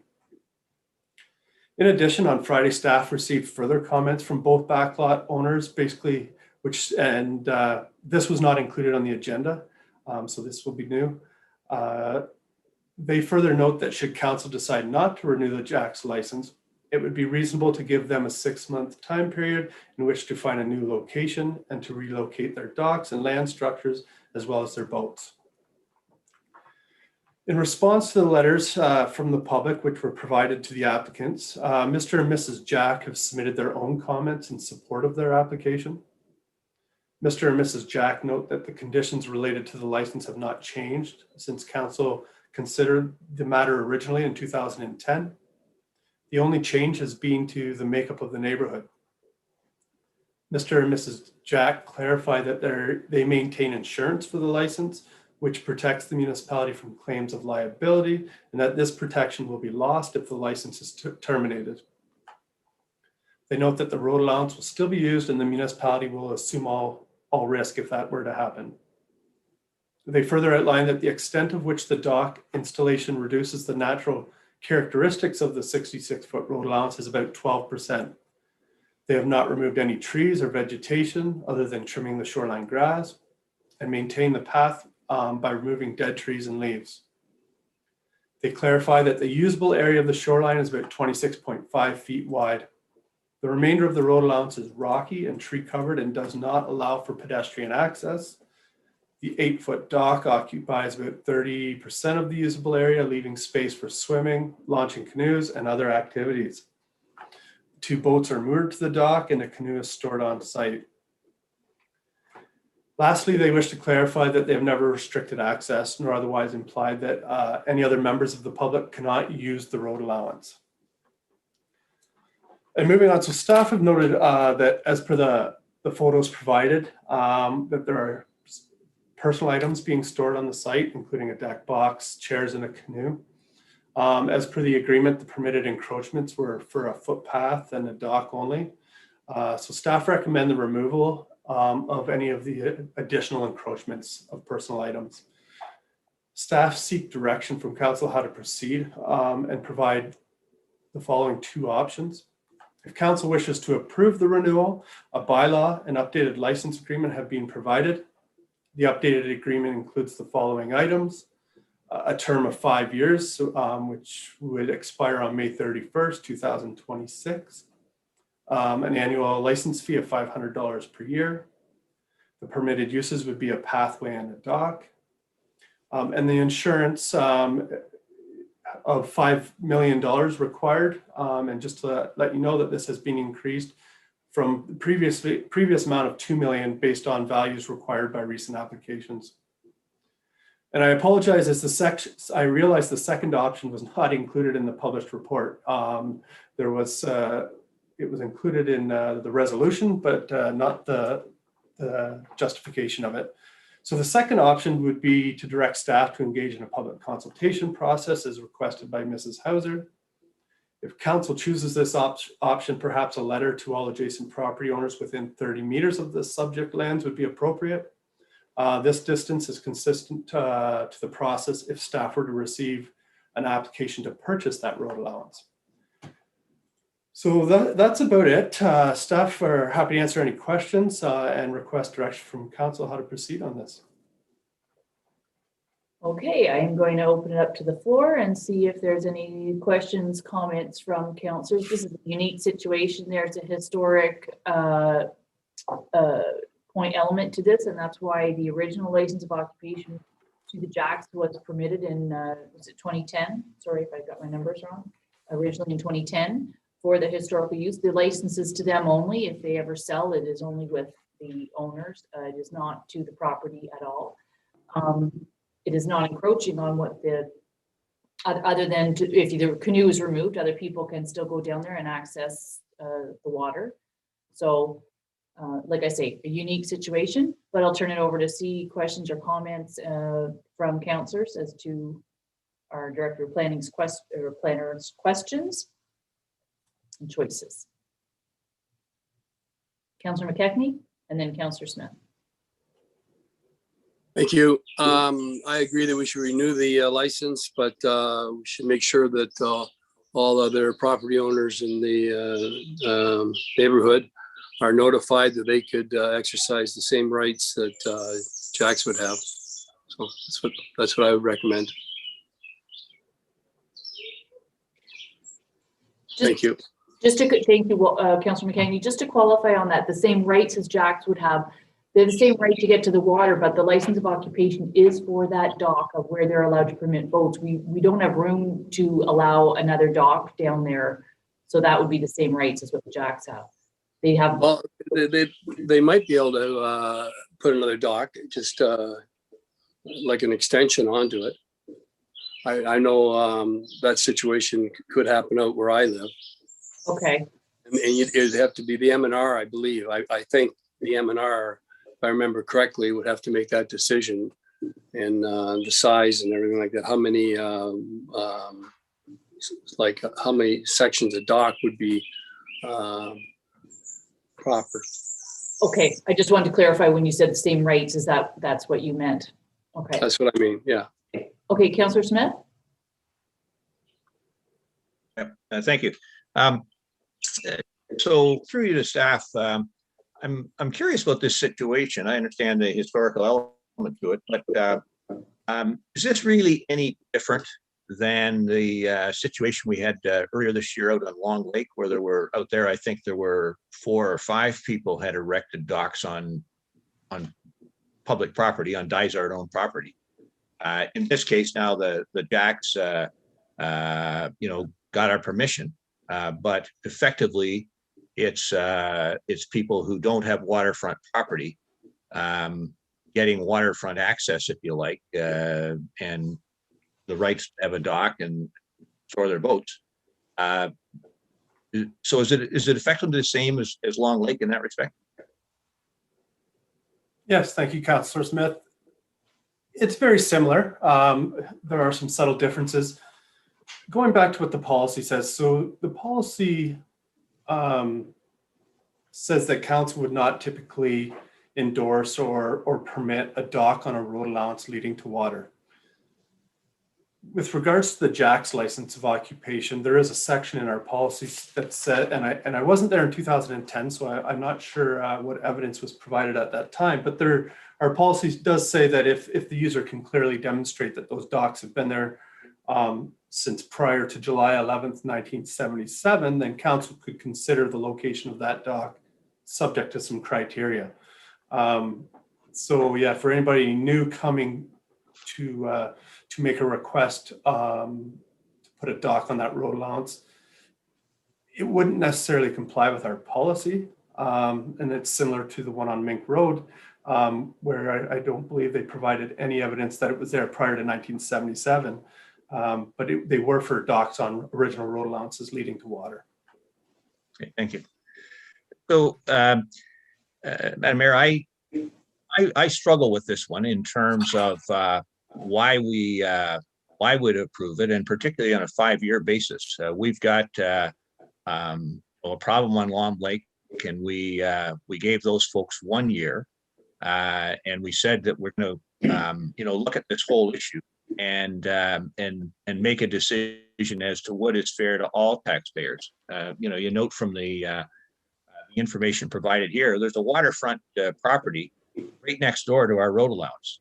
And those people pay waterfront taxes. Where we've got folks here that have a backlot that are getting all the rights of waterfront access. A nice dock there, 2 boats. They've got their canoes. They've got chairs. It's a nice setup for them, and they're getting that for $500 a year. If their property was on the waterfront, they'd be paying a lot more than $500 a year in incremental taxes. And I think we need to consider that and come to an approach here that we're going to address all of these situations, either by a higher fee, or we're going to say no. It's public property, and people don't get to erect docks on public property.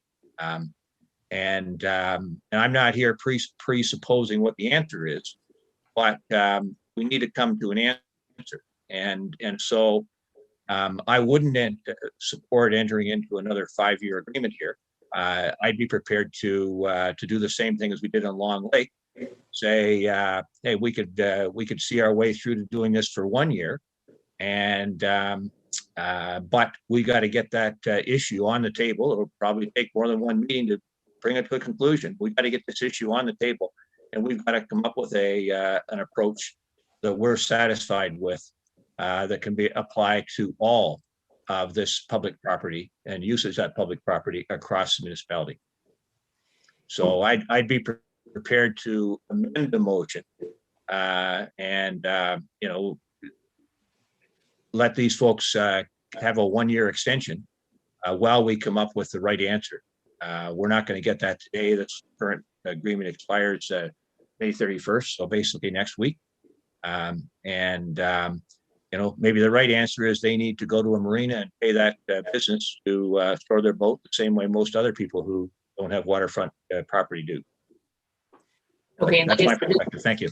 This is unique because they can prove that it was there since 1977. So we're not dealing with this differently because it is different and it meets our policy. So it's that's a key factor here. Deputy Mayor Kennedy, you had a comment? Yeah, I was just going to say the historical factor is the big one in this one. I've struggled with this one since Thursday, seeing this as to how we proceed. Long Lake one is similar but different. It has its own challenges. The bigger issue that Councillor Smith has raised is dockage on public shorelines. And that is a huge one if we start to open that. I know on the road that I live on, there's probably 30 of them. Just as a guesstimate there. I just found out about another one this morning. They want to know when their license of occupation runs out. And I'm going, I have no idea. But I think it's something we do need to look at. If license of occupation is the route to go for all these, just as an example, be a good revenue source for the municipality. But that's going to be a contentious issue, and it'll take more than one meeting, as Councillor Smith says. But I would support a 2 or 3 year on this one, given the historical nature of this particular one, with the staff's recommendation to either remove, relocate the canoe and the storage box. Thank you. Okay, so there's one possibility. I see another comment from Councillor Donaldson. Just a quick question to Jeff. How many are like that with the historic before 1977? Do you know how many that affects? Thank you, Councillor Donaldson. It's a great question. I believe this is the only one that I'm aware of. Until recently, I think this is the only license of occupation the municipalities agreed to for an original road allowance that leads to water. Yeah, it's the only one I'm aware of. Okay, so there's a difference between a dock being, a property on one side, a road, and then someone putting their dock, and that's the shore road allowance, to the open road allowance going to the lake. And so that is the key here. This is an open road allowance going to the lake, but we have a policy saying that if it's historic, that it can be permitted. They have some encroachments which they realize and they are willing to, not willing to, they have to remove, we're saying so. So I think the key here is, do we renew for 1 year, as Councillor Smith said, and deal with this next year this time, or hopefully earlier? Or do we renew, as Deputy Mayor Kennedy said, for 2 or 3 years because this is historic nature? So I look to the rest of councillor, whether they say 1 year or 2 or 3. Councillor Smith, I have heard from you, so I just want to hear from some other councillors on the 1 year, 2 or 3 years, and then we'll go back to you.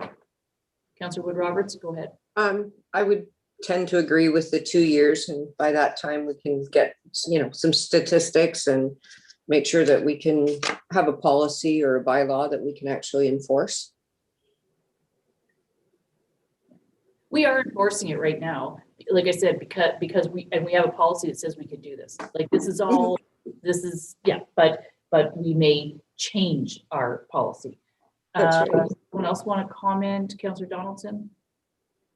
I think that since this is the only one in the municipality, and it's been doing 5 years since whenever the policy come into effect, I'm okay with the 5 years since it's the only one.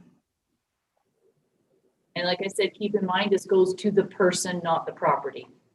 And they are well aware of that. This dissolves the minute they don't own that anymore, and it can't be their children passing down. It's to Andrew and Yvonne Jack only. So 5 years is what we've traditionally done. Is there support for 5 years? And then I know Councillor Smith wants to speak. Okay, everybody, so there's not just support to the 5 year for this unique situation. Councillor Smith, do you want to speak one more time to this? Well, my concern is the fee. I imagine the neighbors next door to our municipal road allowance who have waterfront property pay a lot more in taxes than the folks, the Jacks, who have a back lot. I know on our own lake here, waterfront lots are selling for a lot of money. And MPAC takes that into consideration when they assess the value of it, as opposed to a similar cottage that's on a back lot.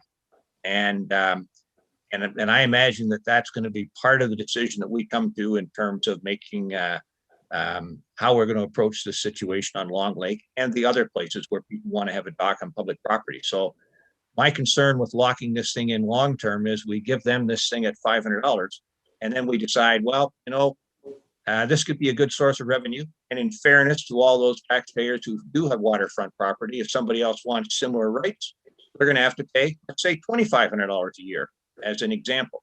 And great revenue stream for us.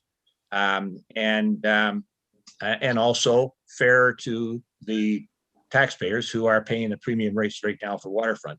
That's why I don't know where others will come out. Maybe some people will say, well, $2,500 is too much. It should be $2,000. Whatever it is, the Jacks shouldn't have theirs locked in for 5 years at such a low rate. And that's why I put it forward as 1 year, believing that we will fulfill our commitment to make a decision for Long Lake and the other ones. And we can have the Jacks pay a similar amount. Thank you. Okay, good points. Is it possible to renew for a year where you set the terms of the amount, but then what if we set a policy and that amount changes? If you wish to renew the existing license for a year, you can do that. They would be coming back next year, just like we are today, with an application to renew it. And that would give council the opportunity to review it at that time under the existing policies of 2022, whatever they may be. And just to remind you, as you're probably all aware, at the council meeting last month, I was directed to bring this policy back for review at Committee of the Whole in June. So this will be coming forward for discussion to add a public consultation strategy, but perhaps at that time, if you wanted to review it and look at the rest of it too, you could. Okay, Mallory? This is a question to Jeff. Do you need to pass a bylaw renewing? Or would we pass a resolution that renews but still lists the encroachments that need to be removed prior to renewal? So you cut out, Mallory, what did you say to start? Oh, Oh, sorry. I'm just wondering if you need to pass a bylaw. This bylaw is very specific to a 5-year license of occupation. So I'm wondering if council can pass a resolution that approves a 1-year extension, for example, of the current license of occupation, but still lists the encroachments that need to be fulfilled prior to executing the extension. Well, I think it would be cleaner to do it by bylaw. Okay, so would you like to return then? Well, perhaps the resolution could be slightly altered to say that council passes bylaw. Sorry, I'm just going to zoom to my resolution. Council passes bylaw 2021-44, and then at the very end, subject to changing the term of the agreement to 1 year from 5. That will allow me to go into the agreement, change the term, and without coming back to council. Which is good because this is the end of May. We don't want to have nothing, nothing in place. And I think that I can see both sides. Just renewing for 5 years. This is a unique situation, but at the same time, Councillor Smith brings up a good point, is that we're not saying that we wouldn't renew it in a year from now for another 5-year term, but we may be looking at slightly different fees. We set this fee, I believe it's been $500 since 2010. So we may want to be looking at the fee structure differently, and therefore the rationale behind only extending the term for 1 year. Councillor McKechnie? Yeah, is there any way that we could renew for 5 years, but also put in a condition that if we change the terms to these situations, because needless to say, there's lots of them, that they'll have to abide by whatever new terms that we apply later. Yeah, that was something like right now, this year, needless to say, they pay $500. But let's say in 2 years, we change it, we come up with a whole new policy and generate some more revenue, and they'd have to realize that maybe it's going to be $2,000 or whatever. But for right now, like whatever the future terms that we come up with, they'd have to abide by those terms, but grant them the 5-year right now.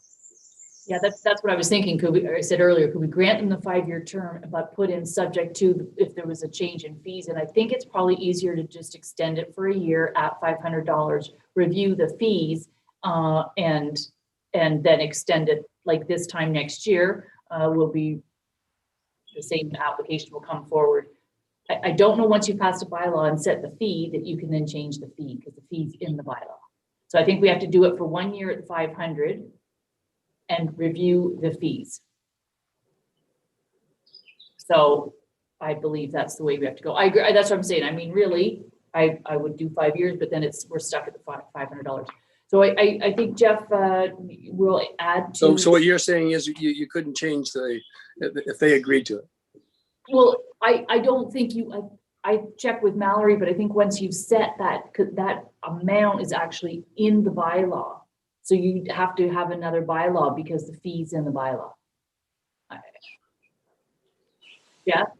Perhaps I could answer that. An agreement is a legally binding document. Having said that, there are provisions within that agreement for terminating the agreement if council wanted to approve it for a certain length of time and then change their mind to increase the fee later on.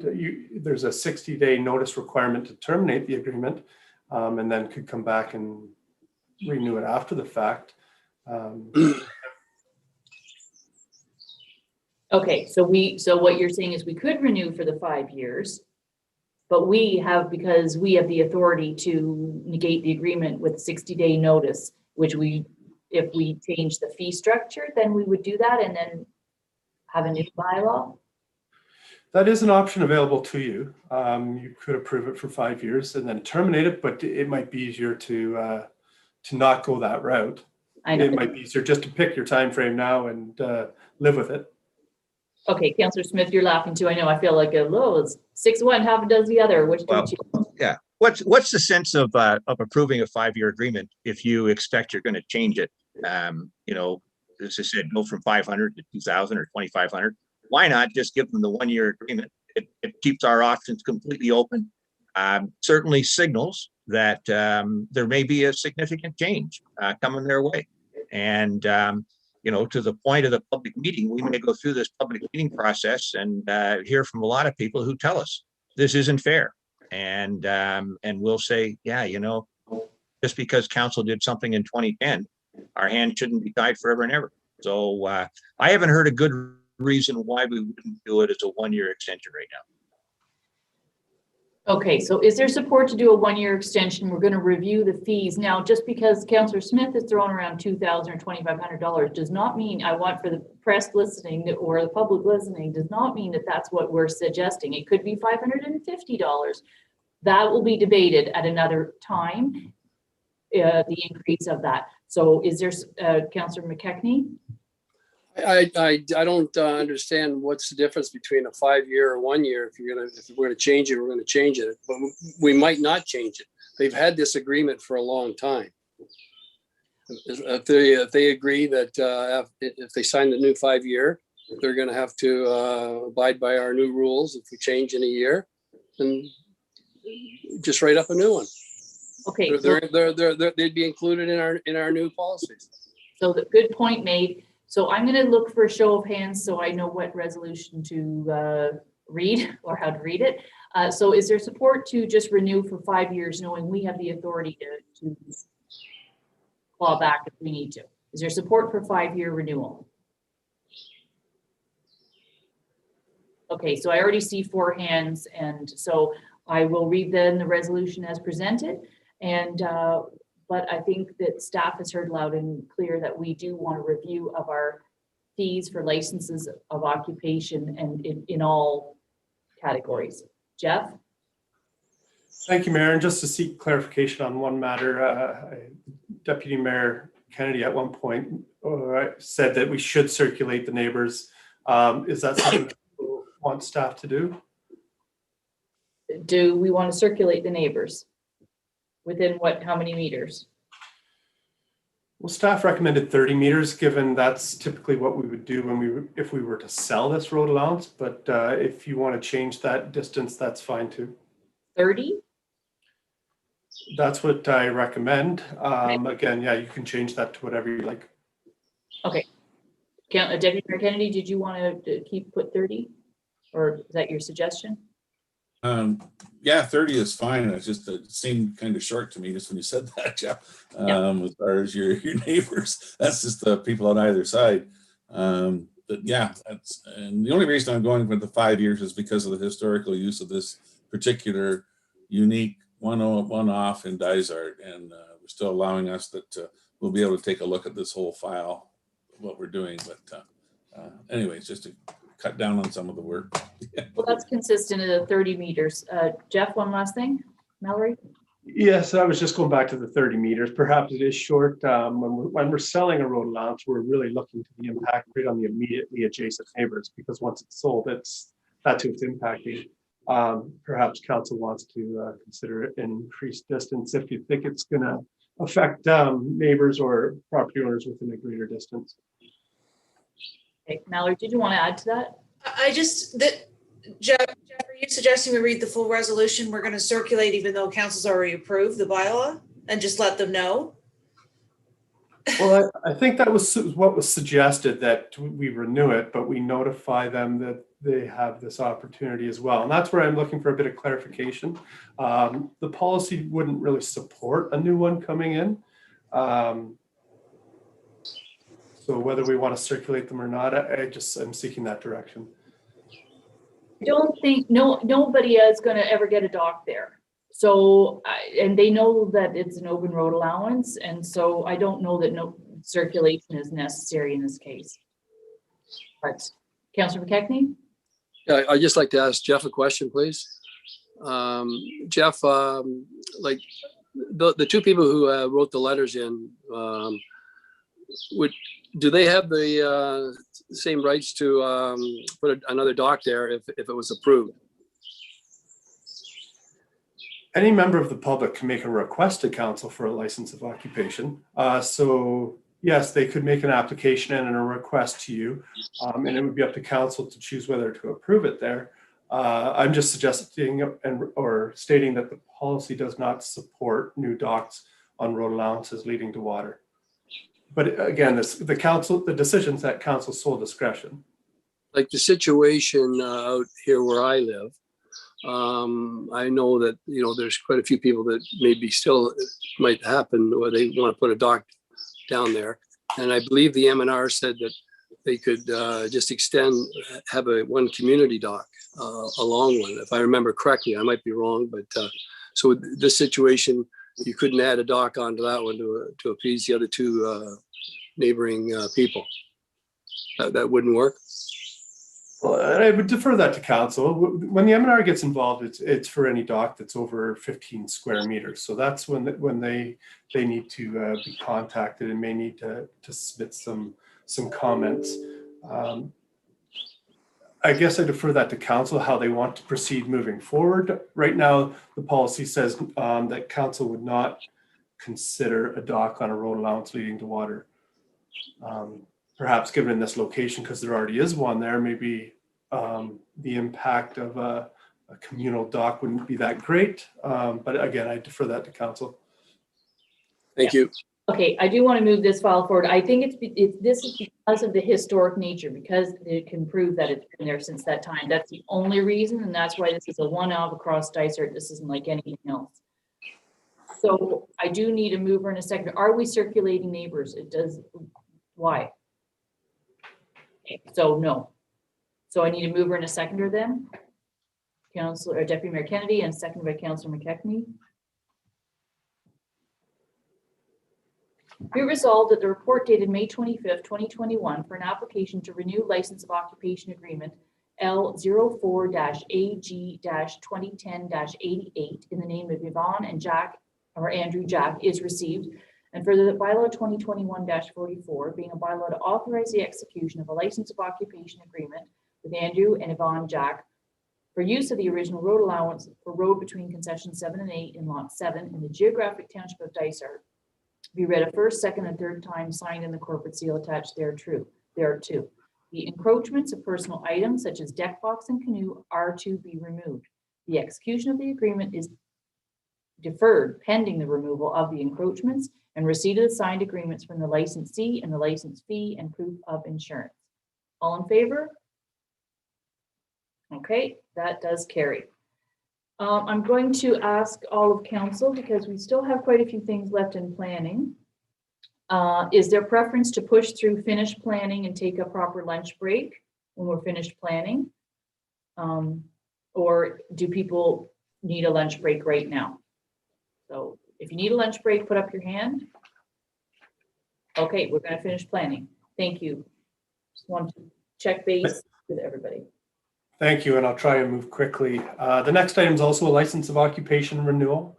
Bylaw 2021-45 is a bylaw to authorize the execution of a license of occupation renewal agreement with Kellett Halliburton Properties Limited. Council first issued a license of occupation to the applicant in 2014, which was renewed again in 2016. The existing license will expire on May 31st, 2021. Council agreed to issue the license to address Mr. Kellett's concerns about liability. So the applicants have submitted a request to renew their license for their gate, which is located on an original road allowance located between the townships of Dysart and the township of Guildford. If council wishes to approve the renewal, a bylaw and updated license have been provided. The updated license, similar to the last one, includes a term of 5 years with an annual license fee of $500. The permitted use is a gate. The gate is to be properly signed, stating the authority for restricted access. Reflective tape is required on the gate, and again, insurance has been increased from $2 million to $5 million.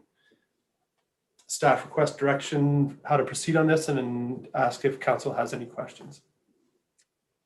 This one may be similar as the license of occupation, but maybe a little more simplified. Councillor Smith. So through you to Jeff. Jeff, it wasn't clear to me from this report, what is the purpose of the gate? Thank you, Councillor Smith. My understanding from reading through the documents is that there were concerns for trespass on his property. So the gate is to prevent trespass and liability from people using the old Peterson Road or Bushwolf Lake Road and then going onto his property. Sorry, and just to add that the snowmobile trail goes right through that location. But if it's a public, if there's road allowance, it's public property. And so, people are allowed to walk on that road allowance, are they not? Yes, it is. The public can use public road allowances, correct? Therefore, I struggle with what does having a gate there accomplish other than it actually means that the public has to climb over the gate to walk on the public road allowance.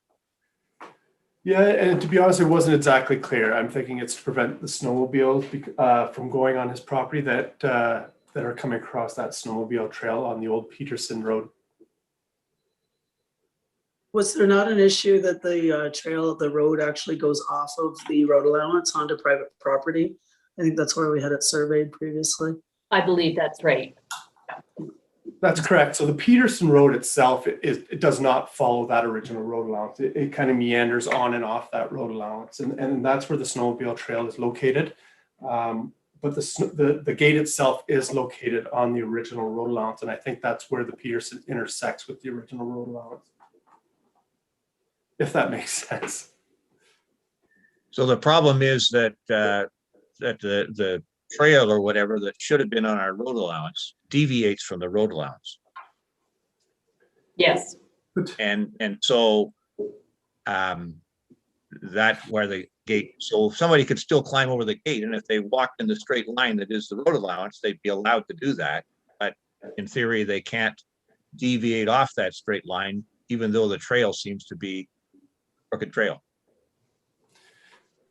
Yes, and there is two separate road allowances here. So the snowmobile trail on the old Peterson Road is an old colonization road. And I can't put a date on it, but so there's two separately independent road allowances here. One that's the Peterson colonization road and one that's the original road allowance between the surveyed townships.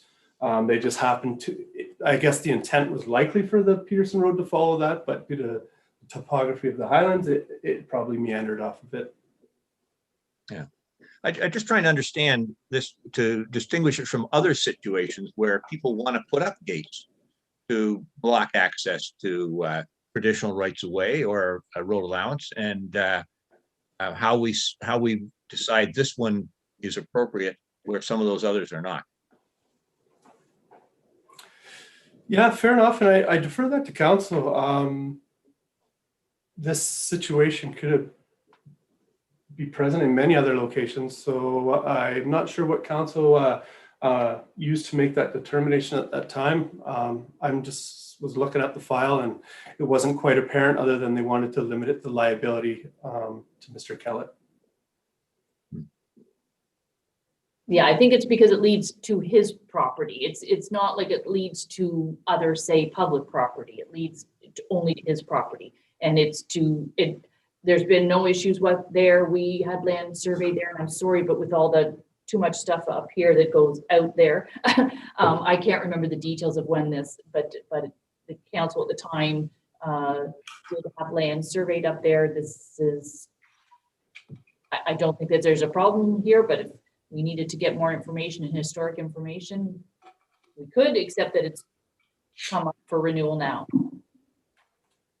Does anyone recall there ever being a complaint from any member of the public who was trying to access this area and found themselves blocked by a gate? We could certainly, if there's not an urgency, we could do some more review and bring it back.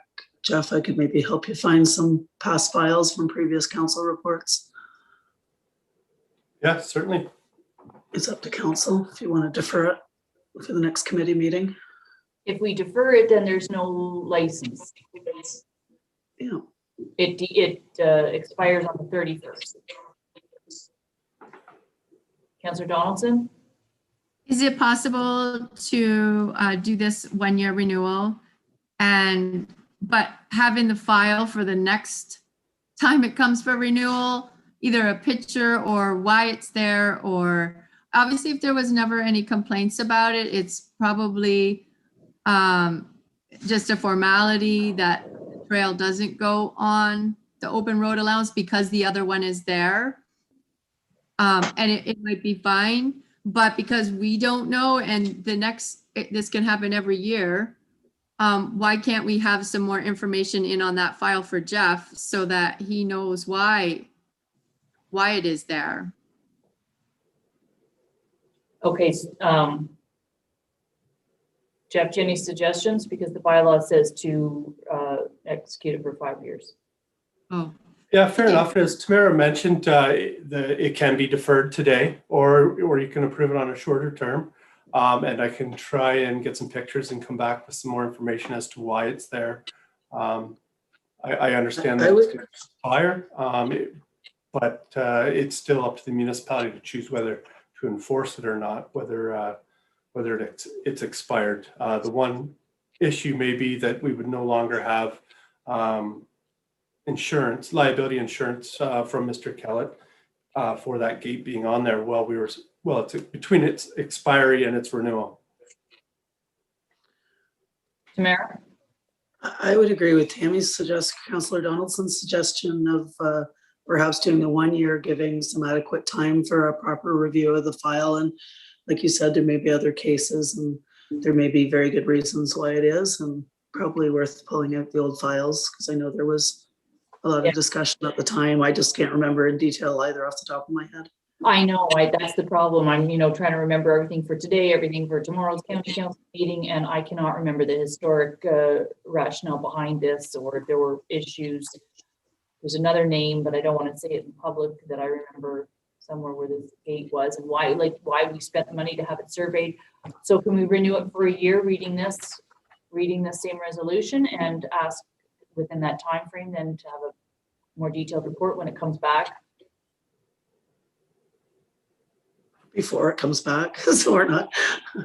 Well, yeah, so it's not that Jeff has to present anything back next month, but if I flag it up to your next April, or put on your list of things to do to get the historic background in there. But if I read the resolution as presented, I have to change it. Mallory? Yeah, I would just recommend that after corporate seal attached there too, we just add subject to changing the terms to a 1 year renewal, so that we're clear what we're actually doing. Okay. Is everybody okay with that? Councillor Smith?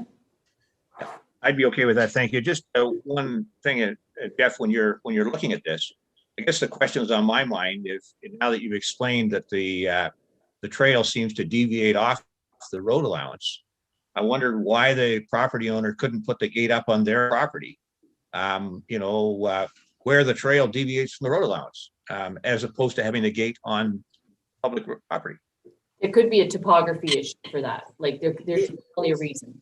Yeah, it weaves in and out. It's not like it's one big stretch that goes around. It's sort of meanders on and off, I think is what my memory is. But again, we can bring back more info once we get it together. Okay, mover seconder. Deputy Mayor Kennedy, Councillor Donaldson. Be resolved that the report dated May 25th, 2021 for an application to renew license of occupation agreement for L04-AG-2014-49 in the name of Kellett Halliburton Properties Limited is received. And further that the bylaw 2021-45, being a bylaw to authorize the execution of a license of occupation agreement with Kellett Halliburton Properties Limited, be read a first, second, and third time, passed, signed, and the corporate seal attached thereto, subject to changing the terms to a 1 year renewal. Execution of the license agreement is to be deferred pending receipt of the signed agreement from the licensee and proof of insurance. All in favor? And that's carried. Okay, moving on. Quick. So the next application is an application to purchase the road allowance. Mr. Joseph has made application to purchase the shore road allowance in front of his property on Kashagawigamog Lake. The reason for the request is to resolve an encroachment. The dwelling, which is located on the shore road allowance, was first assessed in 1964. Therefore, its location is recognized by the official plan. There are 2 sheds, a privy and a canoe/kayak shelter located on the subject lands. There's no record of a building permit for the kayak shelter, which is located on the shore road allowance. It has not been assessed for tax purposes, and it doesn't comply with the required minimum water setback. Staff recommend a condition that the canoe/kayak shelter be removed or moved into compliance with the zoning bylaw, and request direction how to proceed and approval to process the application. Okay, questions or comments from councillors? Staff recommendation makes sense. Councillor Smith? Thank you. I completely agree, Madam Mayor, that the staff recommendation makes sense. I wanted to ask though, Jeff, it seems to me that that a rack, there's like 5 kayaks and canoes there, that the rack makes a lot of sense. The problem is they put a roof on it. And so if they just had a structure, looks like it's made of 2x4s, that allow them to stack the canoes and kayaks with no roof on it, that would be permitted. Because that would actually do less damage to the shoreline than having all these things lying on the ground. Is that fair?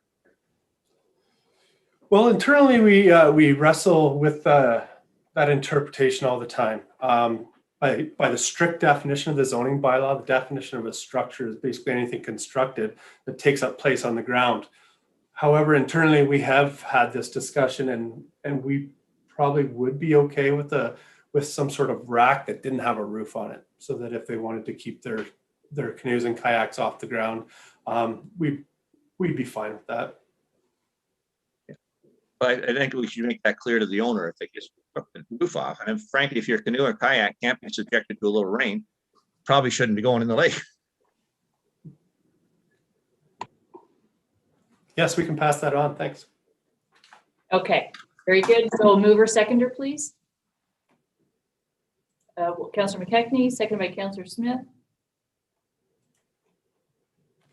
Be resolved, the council approves for processing an application by Mr. Joseph to purchase a portion of the shore road allowance along the shore of Cashagawigmog Lake in front of his property in part lot 5, concession 7 in the geographic township of Dysart. Canoe kayak shelter must be removed or brought into compliance. Why don't I say brought instead of moved? It's brought into compliance. These lands are declared surplus. All in favor? Okay, carried. Next item. Yes, thank you. Mr. Doucette and Ms. Turpin have made application to purchase the shore road allowance in front of their property on Coagama Lake. They would like to construct a boathouse on their property. Section 15.2.1 of the official plan, which is a special policy area for Coagama Lake, notes that boathouses may be permitted subject to certain requirements, such as purchasing the shore road allowance, going through the zoning amendment process. And if you recall earlier today, it was their application for zoning that was deferred until the next meeting. So they're trying to go through the process to permit a boathouse on their shoreline. Staff have no particular concerns and request direction to process the application. Okay, so we don't defer this, we continue the processing of this one. Yes, this application process is going to take a lot more time than the zoning process. So yeah, and it doesn't need to be held out. We did the, no circulation requirements were required for this to come to council today. So you're free to move forward. Okay, so questions, if not mover seconder? Deputy Mayor Kennedy and Councillor Clark. Be resolved, the council approves for processing an application by Mr. Doucette and Ms. Turpin to purchase a portion of the shore road allowance along the shore of Coagama Lake in front of their property on lot 13, plan 19M2 in the geographic township of Havelock. These lands are declared surplus. All in favor? Carried. And next. The next is a severance proposal, and I'm going to defer this to the senior planner, Chris Orson. Thank you, Jeff. Through you, Mayor. This is for file SV 2021-005, lands of Warford and Shaw. Although there's no circulation requirements in the Plan Act for pre-consultation, the proposed consent was circulated to the appropriate internal and external agencies for comment. To date, no comments had been received. A brief outline of the proposal is the application is proposing to sever the subject lands, resulting in one retained parcel and one severed parcel as outlined in the planning report.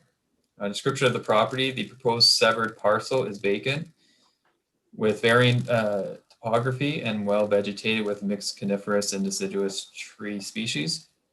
The proposed retained parcel is developed with a single family dwelling, 2 accessory buildings, a barn, and gravel driveway. The property is also well vegetated with steep slopes in a wetland area as identified by the municipal GIS mapping.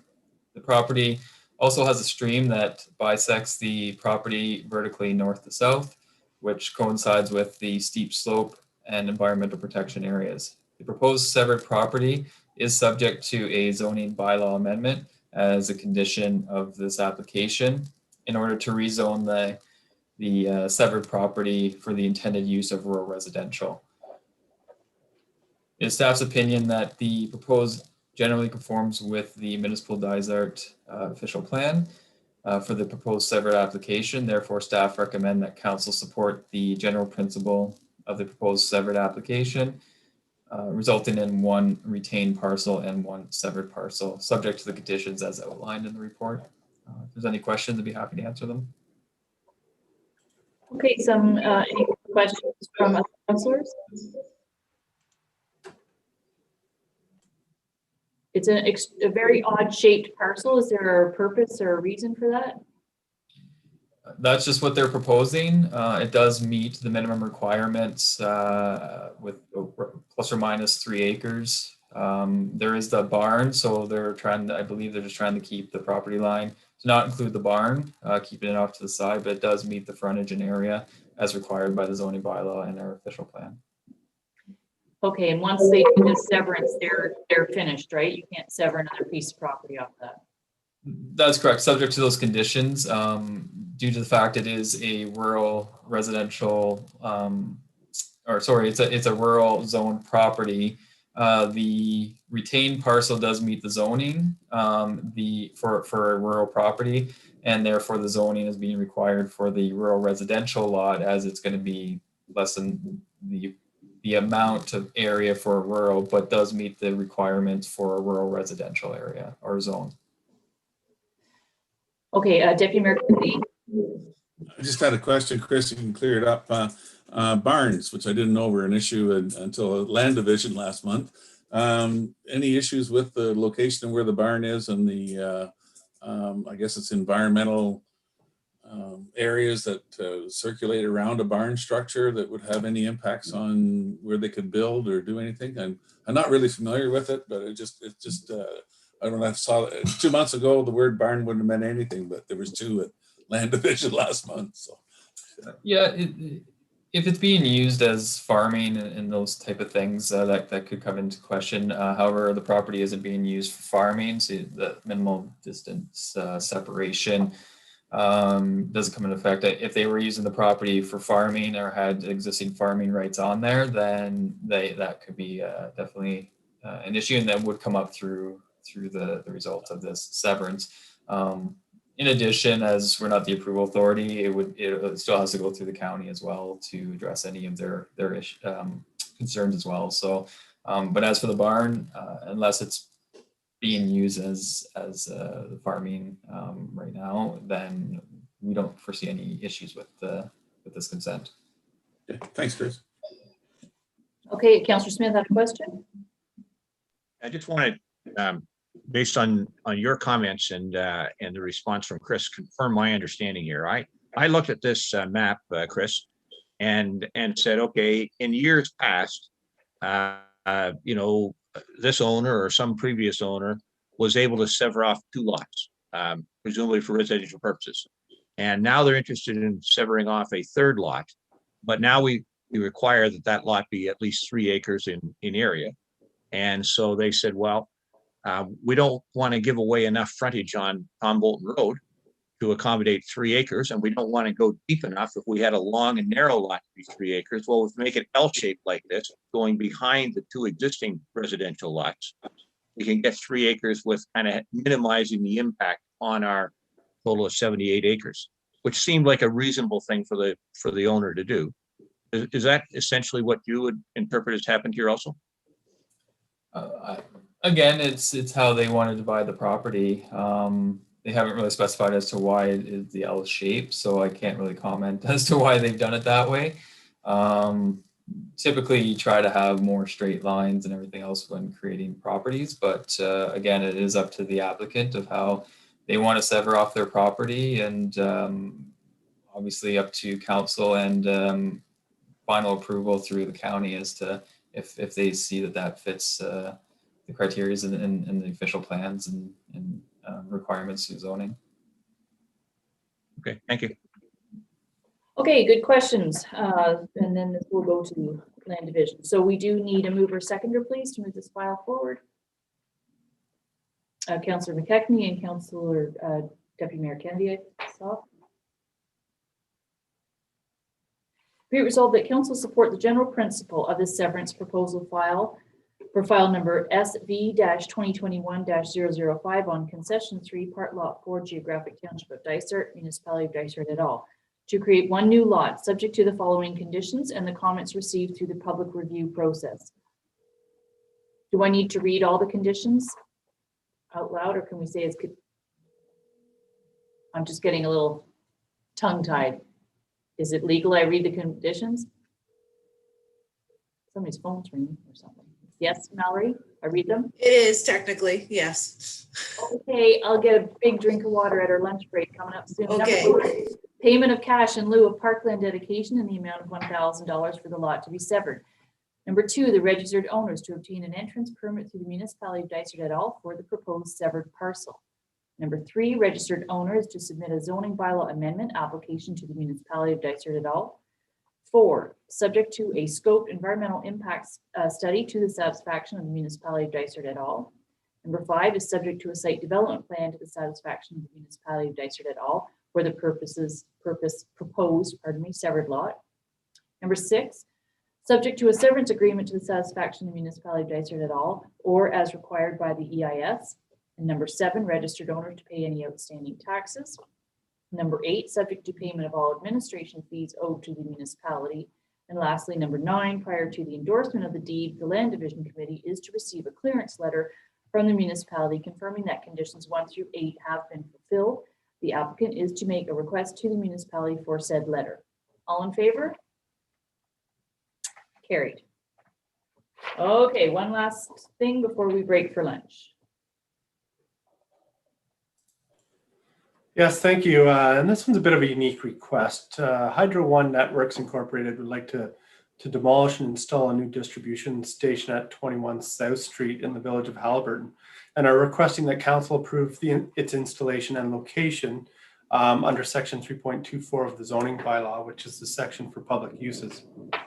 The proposed distribution station is located south of the existing distribution station, which is located on 14055 Highway 118, just behind the arena. Hydro One outlines that the plan, as per their proposal, which is attached to the agenda, is to remove the existing distribution station once the new one is in service. Section 3.24 of the bylaw notes that any above ground non-recreational public use located in a residential zone shall be enclosed in a building designed, located, and maintained in general harmony with the dwellings in that zone. And Hydro One notes that the distribution station consists of overhead and underground electricity lines and is the hub for the local electricity distribution system and is essential for public infrastructure.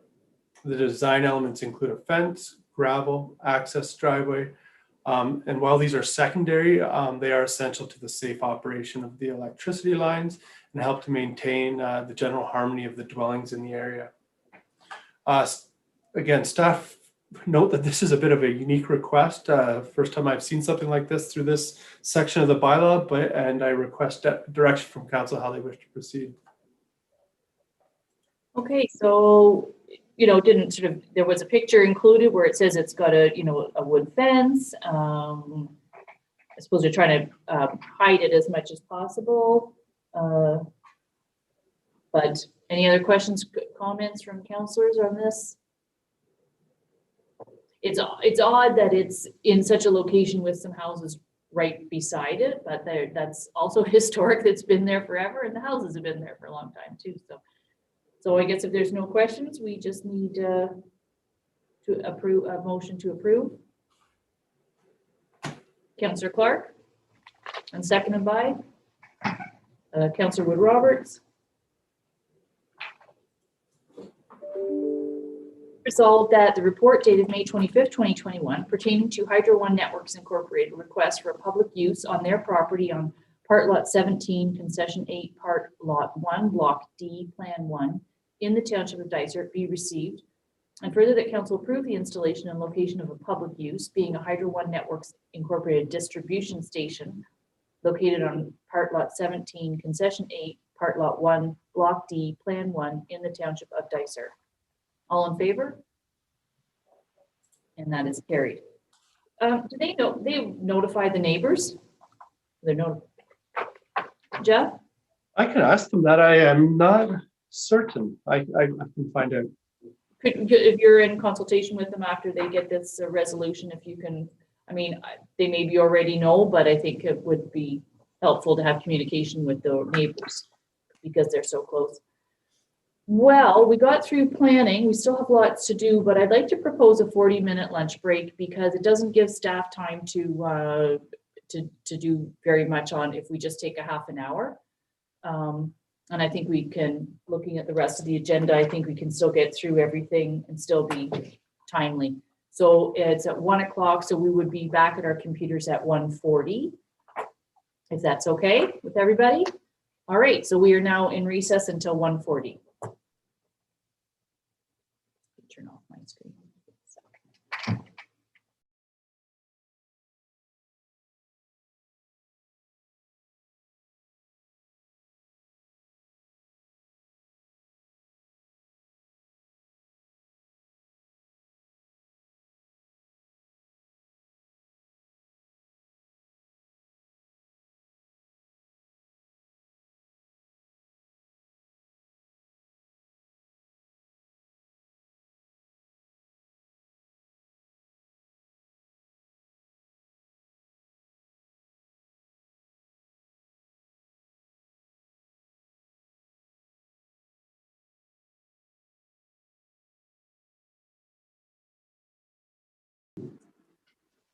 Andrea?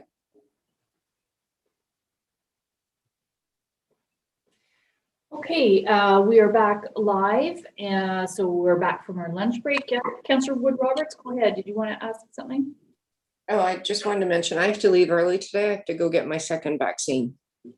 Very good. I'm happy for you. I see there's at the Legion, there's a clinic going on there. So, do you know what time you're leaving? Probably shortly after 3. Okay. Hopefully we'll be done by then. Well, that would be an awesome target. So thank you for letting me know that, and congrats on getting your second vaccine. Okay, so we're moving right along to fire. That won't take long because our fire chief is out on a fire call. So currently we have the report in front of us, but seems fairly straightforward to me. So if there's any questions from councillors, they can pose it to Tamara and or Mallory, and we can follow through. So I don't think so. So we just need a motion to receive them. Councillor Clark, Councillor McKechnie. Be resolved that the council acknowledges receipt of the fire department report for April 2021. All in favor? Great. Carried. And so now we're going to bring in our Director of Public Works and also probably Manager of Waste Management, Environment. I believe we'll bring in both, Rob and John.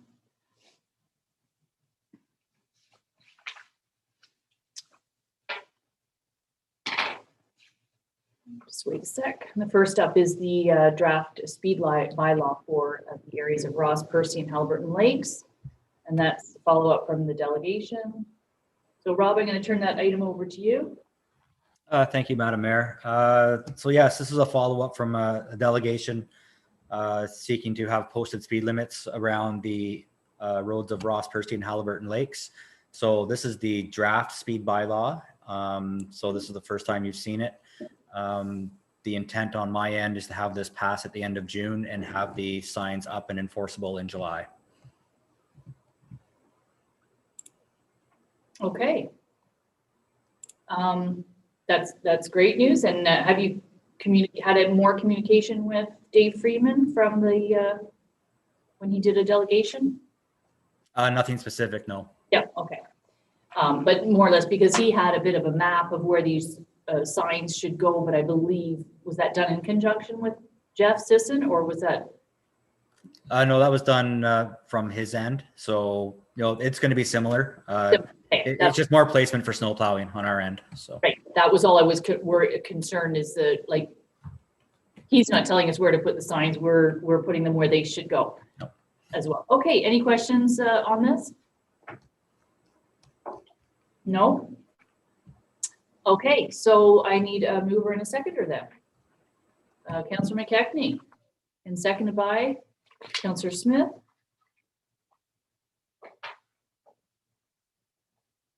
Be resolved, the council receive and acknowledge the report regarding the draft speed bylaw for the roads in and around the area of Ross, Percy, and Haliburton Lakes as information, and that council direct staff to return to the next meeting of council with the final bylaw regulating the rate of speed on municipal roads in and around the area of Ross, Percy, and Haliburton Lakes, with any and all modifications included as directed by council as a result of this report. All in favor? Okay, carried. I hope it's effective.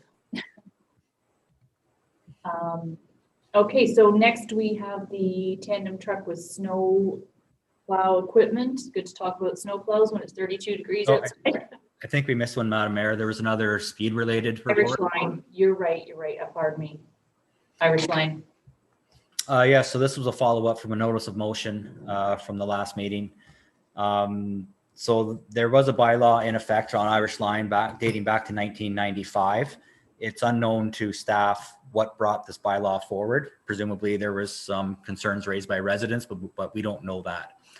So as part of this report, I included some traffic data for you to consider as well. So if the will of council is to reduce the speed limit, we can simply pass another speed bylaw and rescind bylaw 95-42. Okay, well, thank you for the information on this. And Councillor Smith, do you want, brought this forward, comment? Go ahead. Oh, thank you. And Rob, thanks for the report and the information in terms of your traffic counting and the speeds that have been observed there. I'm sure that most councillors know Irish Line is it's a road that's used to be hardtop, was converted back to gravel, and because of the high traffic volumes, it's on our list of roads to be converted back to a hardtop. It's a road that's had quite a number of speed complaints and specific requests from residents on the road to have the speed limit lowered. In fact, a number of them have signaled they'd like it to be lowered to 40 kilometers an hour.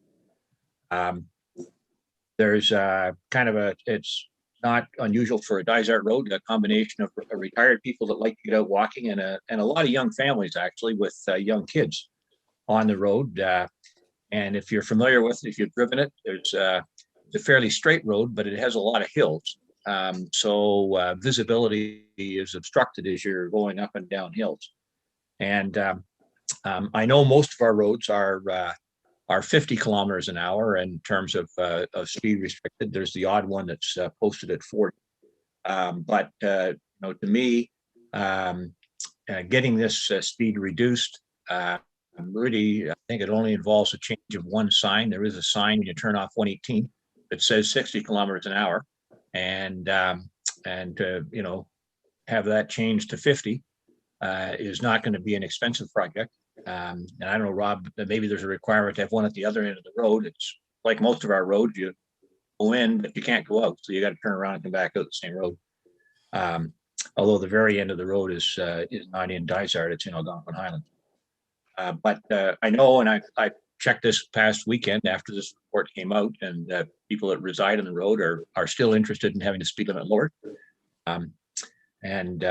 So, you know, unless you want me to gather letters from the residents or a petition, I think just good judgment on our part would be to respond the same way we did on, you know, Ross, Percy, and Halliburton Lakes.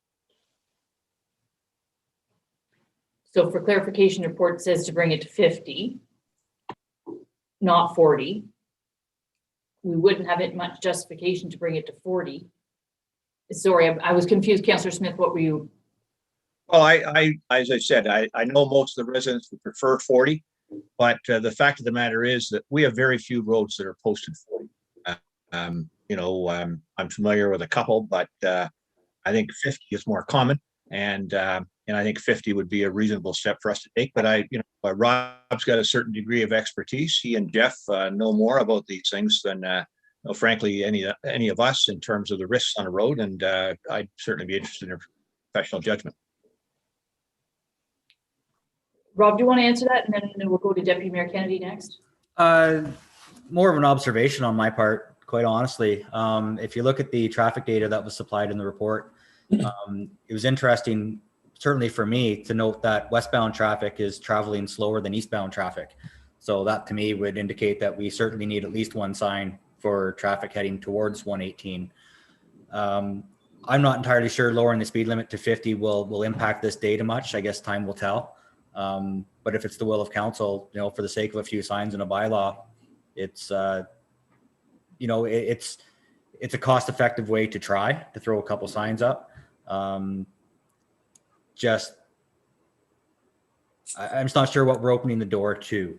You know, are we going to be looking at a blanket speed bylaw for the municipality? If that's the intent, it may be more proactive after this one. If you want to treat this one as a one-off, if we want to work towards that, I would suggest doing that sooner than later, as opposed to dealing with all these spin-off roads as they come up. Okay.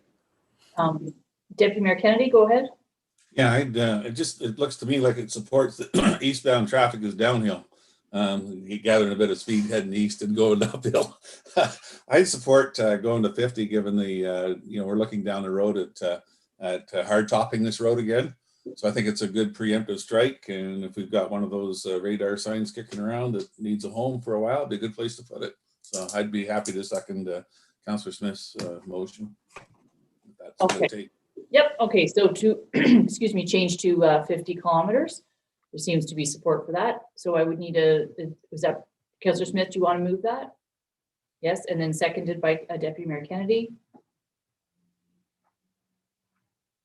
Be it resolved that council receive and acknowledge this report regarding the posted speed limit on Irish Line Road as information, and that council provide further direction to staff relating to the posted speed limit on Irish Line Road based on discussions as a result of this report.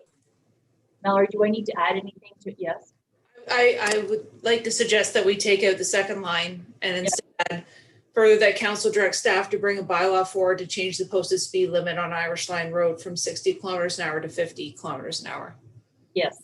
Okay. So the mover and seconder, that was the intention, and we'll update this. I'll just write. So Mallory has read the rest of the resolution, so I'll call for the vote. All in favor? And then that's carried. Okay. Mallory. Of course, great. Okay, what is next for you? Oh, now the snowplow. Now we can talk about snow plowing. Yes. So this was a pleasant surprise in my eyes. The tender over the 2020 came in relatively flat, or no, almost exactly flat. Before I went out to tender, I talked to a couple vendors, and I was wholly expecting a 5% increase over last year. When I followed up with them after the tender had closed, it was the strength of the Canadian dollar that really saved us on this. So it actually offset the price of the steel. So yeah, I'm quite happy with this. I thought we'd be looking at 300,000 for a truck. So score one for us. It's nice to have some good news. Deputy Mayor Kennedy? I was at the tender opening, and I must say it's a pleasant surprise when Rob smiles. So it was it was a good experience. I mean, it's all relative. 10 years ago, they were 160,000, but Yeah. But we did have a couple sticker shock years there when because the price of steel went up and the tariffs on steel whatnot. It was like, whoa, when we hadn't budgeted properly. My only question to you is the tenders were within less than $1,000, so close, so you could make modification. We have purchased vehicles from both. The recommendation is to go with Winslow I can never say them, but I know what it is, Girolami, because they were the lower tender. But you know, it's an example where we could have gone with the other one that's slightly higher if we had, like, we have good rapport with both companies. So we should go, okay, there you go. yeah, the say our entire fleet is made up of trucks supplied by both these companies, so we do have a good rapport with both of them. The holdup is generally not with the cabin chassis, it's with the snowplow equipment. Okay, so mover seconder to pass this, Councillor Wood Roberts and Councillor McKechnie.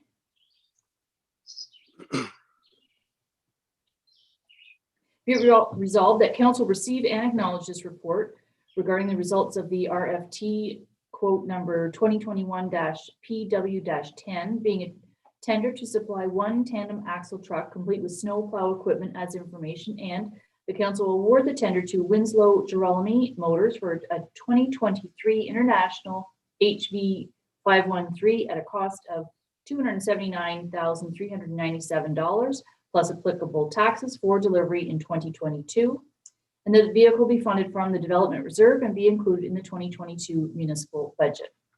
All in favor? And that is carried. Thinking of our asset management plan this morning. This is, you know, part of what we do. Councillor McKechnie, did you want to comment? Yeah, I'm just, I'd like to make a quick comment, and I'll make it very quick, and it has nothing to do with the truck or what's on the agenda, but I thought in the last meeting, something was going to be acknowledged about the money, the Cooperage Fund money for Dunn Road. I just would like to make sure that it's acknowledged that the money is there. And I see that Rob is planning on ditching Dunn sometime this year. And I would really would like to, hopefully in September or whenever we would. I have to cut you off, and we did talk this morning, because it's not on the agenda. We can't really just Well, I thought it was going to be on the agenda. You said last meeting that it was going to be on the agenda. I said last week it was going to be on the agenda. Yeah. I don't recall saying that. It's not on this agenda, so we will have to. That could be a notice of motion at the end of the meeting, perhaps. I have That's what it was. That was one of the last parts of the meeting, if I remember correctly. Notice of motion means that council staff will bring forward information, but it does not necessarily mean at the next meeting. It means at the next available meeting. Mallory? I believe this item is coming to the next meeting. Rob can correct me if I'm wrong on this, but we don't need a notice of motion. Okay, we already had one. Yeah, I believe we have a report coming forward. So. I'm in the middle of reading a resolution on this, which I haven't taken a vote, or I guess I did, sorry, I got carried. We can't just bring stuff up in the middle, so. I have checked carried. Did I call for the vote on that? Okay, I just did, still sitting in my hand. I was gonna ask about forward-facing cameras. We're doing, that's including as we upgrade our vehicles. Yes, we're doing that. That was not included in the tender only because we have the modem already, and who knows what's going to happen in the next 13 months. So I'll just see kind of what we have to do to make that happen on the next truck. Okay. And as to Walt's comment, perhaps at the end of the meeting, Walt can connect with Mallory as to when that came up as notice of motion and when that would come to a next council meeting, okay? We won't talk about it right now. Yep. John, purchase of roll-off bins. Yeah, so we issued a RFT to purchase 10 roll-off bins that would be used for garbage and recycling at our sites. We had 2 companies bid on it, and the low-cost winning bid would be Capital Disposal Equipment based in Etobicoke in Toronto. We had budgeted for this in the environmental capital budget. However, it's more than we had anticipated that we budgeted for. And so we're recommending that the overrun get drawn from the development reserve. Okay, and Barbara's on the line. Barbara, so we had put some money in for this. Is this something that then we were drawing it out earlier than anticipated, but then we should perhaps in our 2022 budget get that reserve back in there? Add to that?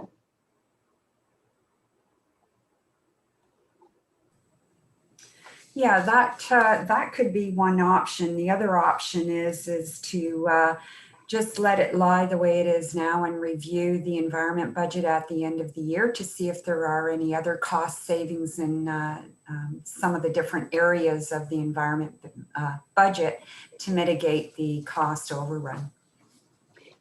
Yeah, and actually just looking at the resolution, it doesn't, we're just acknowledging that it's over what we had budgeted for, and we will figure that out at year end. How's that? Rob? Yeah, absolutely. I guess that was our intent. Is John's working closely with our environmental consultants to look for some savings and some monitoring wells. So, the intent of staff is to offset it within the existing budget, but there could be a carryover from the reserve. Mm-hmm. Okay. Okay, so we have a mover and a seconder to approve the purchase of those. Deputy Mayor Kennedy and Councillor Smith. Be it resolved that council approve the purchase of 10 40-yard roll-off containers at a total cost of $96,728 from Capital Disposal Equipment. All in favor? And that's carried. I want to thank John and staff for doing a very good job on social media, posting the new landfill hour dates. That's been in the newspapers. It's been on cottage associations. It's been on Facebook and it's other platforms. So thank you for that. And I hope there haven't been too many disruptions or people when there's a change there. Sometimes it's difficult, but thank you for all of that. Anything else for Rob or John? Councillor McKechnie?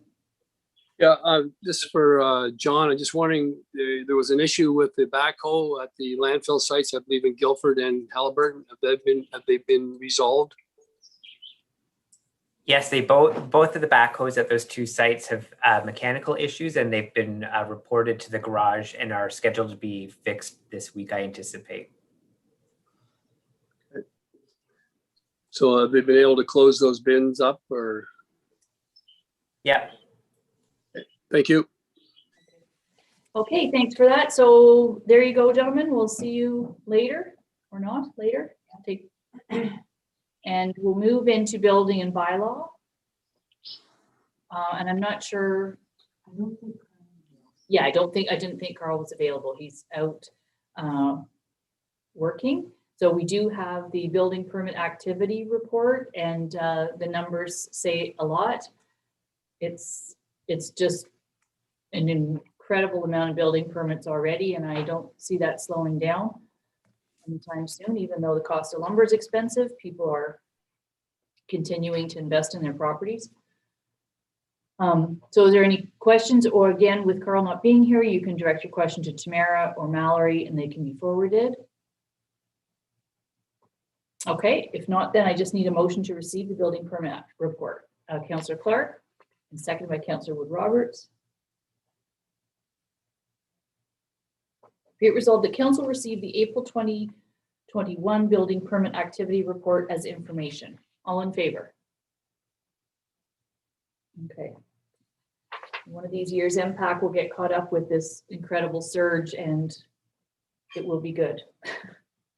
Okay, so we'll go now into finance, and we have just a couple little things in finance. First is our check summary for the month of April. Not sure if there's any comments to Barbara on that. And if not, then great, I'll just move her seconder, please. Deputy Mayor Kennedy and Councillor Smith. Be resolved, the council acknowledges receipt of the 2021-04 check summary. All in favor? Carried. And then tax adjustments. Anything unusual on this one, Barbara? No, pretty straightforward. There's just one item that was raised by fire, and the municipal portion is $641.51. Okay, so we're in a second. Councillor Smith, go ahead, and Councillor McKechnie. Be resolved that council authorizes tax adjustments for the applications made under section 357 Municipal Act 2001 as amended as follows. And it's there, all in favor? And that's carried. So now we have under administration. And we have declaration of some surplus lands. And Mallory, am I going to leave that to you to? Yeah, so Dysart owns 17 lots on registered plan 607 off Harburn Road, which we know is a wagon wheel subdivision. In 2013, we declared 3 of those lots surplus, and this report will declare the remaining lots that the municipality owns surplus within there. And the intent is to sell these lots together as a package, and before we can do that, we declare them surplus. So this report is kind of self-explanatory, but if there's any questions, let me know. Any questions on that? Okay, so I just need a mover and a seconder to Councillor Clark and Deputy Mayor Kennedy. Be it resolved that council declares the following parcels of land to be surplus to the needs of the municipality. Now, Mallory, if I have to read all these roll numbers. I was actually going to say that. So you can read the lot numbers if you want. Can you see them in? I can. Yeah, so I would do that. Very good, thank you. So they're all in concession 10, all of them, and part lot 33, part lots 32 and 33. Oh, I'm sorry, I have to read that part. Okay, pardon me. Concession 10, part lot 33, plan 607, lot 1, then lot 2, then in part lot 31, also plan 607, lot 12, lot 13, lot 14, lot 15. In part lot 32, plan 607, lot 20, 21. And in part lots 31 and 32, plan 607, lot 22. In part lot 31, plan 607, lot 23, 24, 25. And in part lots 31 and 32, plan 607, lot 29. And part lot 32, plan 607, lot 30. And further that these lands, in addition to lots 17, 18, and 19 on plan 607, will be sold together as a package, and further directs that expressions of interest detailing development proposals for said lands will be required as part of the sale process, and further directs that council and any potential buyer must agree to any covenants on the properties prior to sale if applicable, and further direct staff to seek proposals from local real estate brokerages to list and market the lands for sale. All in favor? Carried. Okay, hope I did that right. So next we have our voting method, and that's how it's been discussed. So this is bringing bylaw forward. Yeah, so this is just bringing the bylaw forward. Council passed the resolution to go with internet telephone on April 27th. So this is the bylaw just to allow that alternative voting method. I've linked to my staff report just as an update. Algonquin Highlands and Highlands East have chosen the same voting method, and Minden will also be using it as well in combination with in-person ballots. So we are able to go in on a joint RFP, which is great. That will save us some money. So really nice to see, obviously, the collaboration, but I also appreciate that really this is done a full year in advance, but I think you're going to need it, you know, for all the education and training and everything that goes on. This will be, as clerk, your first election, and so why not have the discussion now instead of at the last minute? So thank you for bringing this forward. Councillor Smith? Thank you. I raised this in our April meeting when this report first came in, and it's interesting to note that Minden Hills has decided that in addition to the internet and telephone voting, that they will also support, that in-person paper ballot. And since our April discussion, I've had a chance to speak with some others. And, most of us are quite comfortable with technology, but not everyone is. And for those who aren't, voting is still very important to them. And so for the, small expense and effort would be required to allow people to show up at the municipal office and put an X on a traditional paper ballot, for a small number of people that would prefer that option. I think it's really important that we try and preserve that. I'll use an example and not divulging anything here that's private, but there's a lady in West Guildford who publishes a column in the Haliburton Echo and West Guildford News. And just a week or two back, she gave an update in that report. Say, look at if you want to give me something to spread in the newspaper, to be in my column here, you have to give it to me the old-fashioned way, by paper mail or over the telephone. I don't do email. And I've got a neighbor up here on the West Shore, John, older lady. John, I'm going to do the Yeah. gavel. And then I believe that since this has already been debated and we've already given direction, it's really just a vote to pass the bylaw. I appreciate that you're saying that. I'm trying to remember my training that we've just recently undertaken and not be rude to you, but just to follow procedure. So please understand. Tamara? Yeah, well, I understand, and we haven't decided anything yet. The bylaw is here. We could presumably amend this bylaw before it's passed, and like Minden Hills. We did and decide. add- We Thank did you. decide. We did decide. Now we just vote on the bylaw. We actually have had the debate. Tamara? I'd just like to make note that Dysart hasn't done a walk-in ballot in several elections now. We've done mail-in ballots, but we haven't done a walk-in ballot. So I think as part of the proposal, it's still people can still walk in and get help from staff to walk through the process, because we'll have stations set up. So same as we did when we did mail-in ballots, we had a station set up. So if people needed assistance, we could help walk them through the process. And the intention is to do the same thing for this alternative. I can leave that to Mallory. Mallory? I also just wanted to reassure that this is a double method of voting. So as Councillor Smith pointed out, some people are more comfortable with telephone, which is great because this does offer that option. I'm not expecting everyone to want to log on to the internet. But also clerks are here to support and they're here to educate, and it's great we're getting it passed now because we'll need time for that. So this is seen as an extremely accessible method of voting, and we're going to be there for support as well for anyone who wants to vote by telephone or by internet. There's two methods with this, and that's why it's a good method of voting.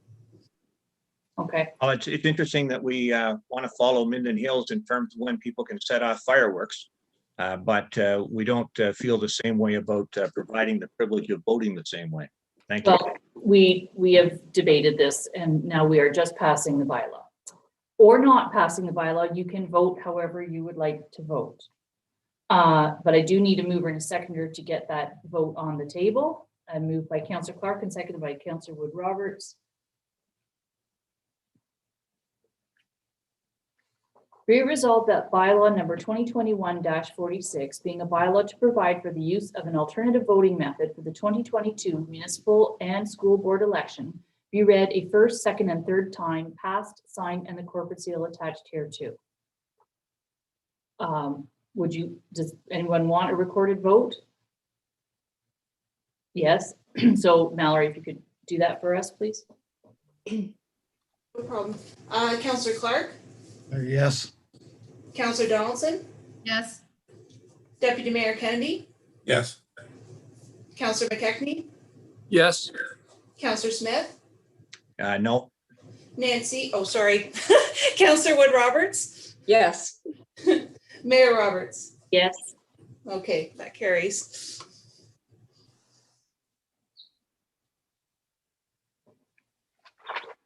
Okay, we'll move on to proposed notice of the proposed amendments to the procedural bylaw. And Mallory, that's you as well. Yes, so as per our procedural bylaw, if we're going to be making changes, we have to give notice at the meeting before. So this report is officially giving notice that we're going to amend. There's a few things we need to clean up. One is under cultural resources because the committee is made up a little bit differently. Amendments to the way items fall in the agenda for council and committee of the whole. Planning takes up a lot of time, so they've agreed to be pushed to the end so that other people can get back to work, which is very nice of them. And then updates to where our civic web portal is and the electronic meeting procedures, because those have changed a bit since when we first started this. We didn't really know how it was going to work, but we're experts now. So there's been some amendments to that as well. And then of course it's been updated to meet accessibility standards a bit better as well, the layout of the bylaw. So this is just providing notice. Okay, and did we not take out also the CPAC because there's no longer, and the aging well? Yeah, we've taken those. That's out. correct. Yes, so there's a few items on there that need to be removed as well, because aging well is asked to be removed, which makes, and then of course the policing committee as well has been removed from the agenda. Right, and I referenced the Haliburton Village Bioenergy Corporation. The Barbara and Tamara and I need to talk about what's end result for that at some point. At some point, I mean, it's okay to be changing this all the time. This happens, but when we are able to meet in person again, but we are, then I'm not the only one sitting in the room, and we still want to have our meetings streamed. Will we need to change things again for that purpose? So it's written right now that people can ask the chair, or if they have the reasons listed, that they could participate remotely. But the room has been set up with microphones and a camera and so on, so that we can do kind of hybrid meetings. So some people might be at home and then some might be in the room. Right. So some people could be watching, and they're not speaking anyway because they're not delegations. They're just in the gallery. They're in the gallery on their couch, or they're in the gallery sitting in the chair here. Right? Yeah. Okay, great. So we don't need to change that aspect of it. Okay, so any questions to Mallory on this? Okay, so mover seconder. Councillor Wood Roberts, Councillor McKechnie. Be it resolved that council acknowledges receipt of the proposed amendments to bylaw 2020-55, being a bylaw to govern the calling, place, and proceedings of meetings. And further, that council hereby gives notice that the proposed amendments will be considered at the June 22nd, 2021 meeting of council. All in favor? Okay, carried. And looking what's next. Oh, the short-term rental licensing. So I referenced this in my opening remarks this morning. Because the county did a service delivery review, we have an opportunity at the committee of the whole to talk about things that are happening in other municipalities. And I even said, I don't know if this is the time to bring this up because it wasn't named in the county service delivery review, but it was most definitely named in ours. And I know how the other 3 townships around us have struggled with this. Highlands East has done survey after survey. I think Algonquin Highlands is about to go out to survey right now on its stuff. We've heard the previous term of council had an economic development committee that had delegations from cottage rental agencies that said a form of licensing is really good. So I was really glad I brought it up. We had consensus at the county table to bring this forward, and therefore we passed a resolution off on the floor.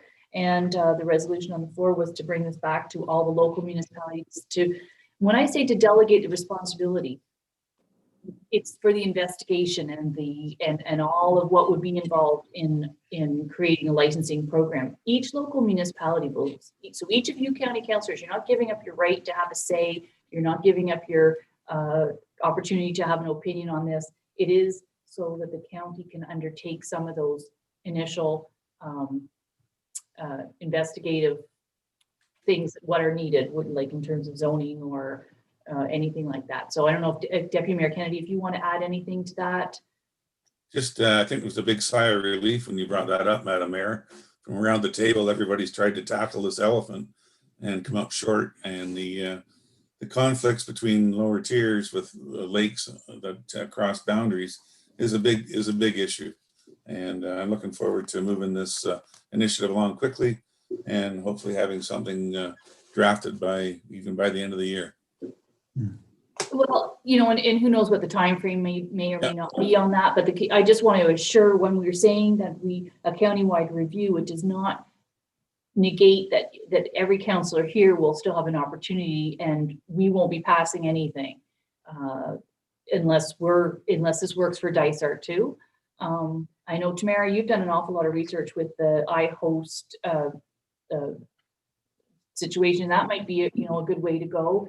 Well, that's all included in our service delivery review, all those recommendations and backgrounds. So I'll certainly provide all of that to the county, along with, we've done a number of staff reports too, from planning and bylaw and basically all the departments, summarizing what the different things are that need to be considered as well.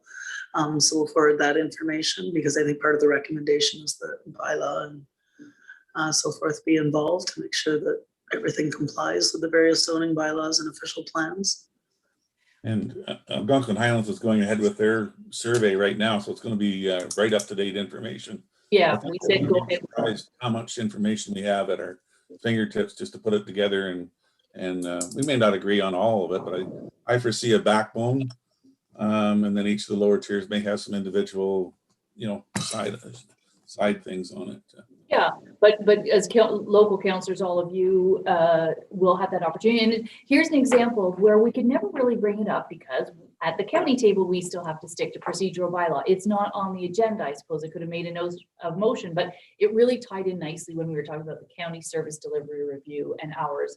And like Deputy Mayor Kennedy just said, everyone's like, yeah, we need to be looking at this, and we need to be looking at this at the same time and together collaboratively. So every local municipality is being asked to pass this resolution. Then it goes back to the county, and they have the authorization to I think we're throwing another item onto Mike Rutter's plate, but anyway, don't tell him right now. Okay, so Councillor Smith. Thank you. And terrific that this will get some focus. Really two questions. Deputy Mayor Kennedy referred to quickly. And that's an interesting term. Is there a time frame in which this might get addressed in terms of something coming back from the county? And then the second question is, do you envision the county, creating what I'll call a draft of a bylaw that will then be dealt with at each individual lower tier council, or exactly what do you think it is the county is going to complete for it? Well, Deputy Mayor Kennedy said quickly. I don't know that anything moves that quickly, but I do think that now it's out in we're wanting to talk about it, so it's a priority, and it's just going to be a matter of staffing. And is this going to be something that we tender out? It's certainly something that we never included in any county budget at this point, so it's sort of early days to figure all that out. But a lot of municipalities, not just here, are getting on are having licensing licenses in place. And so when we were first investigating it here at Dysart, we didn't have a lot to go by. There was some at the town of Blue Mountain, but it's a ski resort, right? So they have a whole different kind of thing than we do here. And they were charging like thousands of dollars. Well, I think that was actually included in our service delivery review, is that as a comparison. So I don't want to put any, we'll just keep you posted. We'll keep you posted when every lower tier passes this, and see what the county says, the CAO there, and what he envisions a timeline. Maybe this is something we go out to tender and get a third-party company to help us. So that's just wondering, is that a model you got that for the shoreline protection bylaw? Are you thinking it could be the same model here, that we'll basically hire a consultant to bring some expertise to the table and do some public consultation and then draft a bylaw for us? I'll turn it to Tamara, because she's been talking with all the CAOs. They know this is here.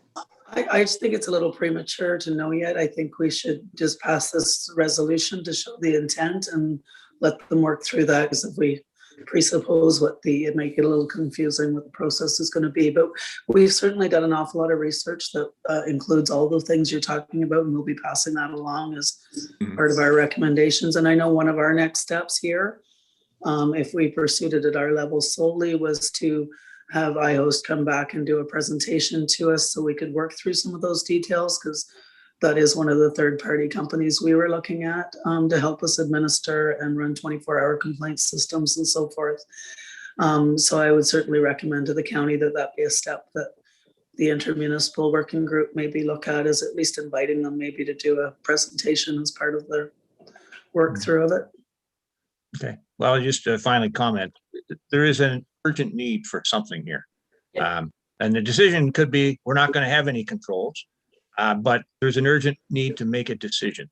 This has been kicking around for literally years. And right now, you know, there was an article, I think it was in the Highlander last week, like the, you know, cottage rental agencies look for something there. So we've got to get some progress here. And if it's done at the county, done once for all 4 locals, great. But timing is important.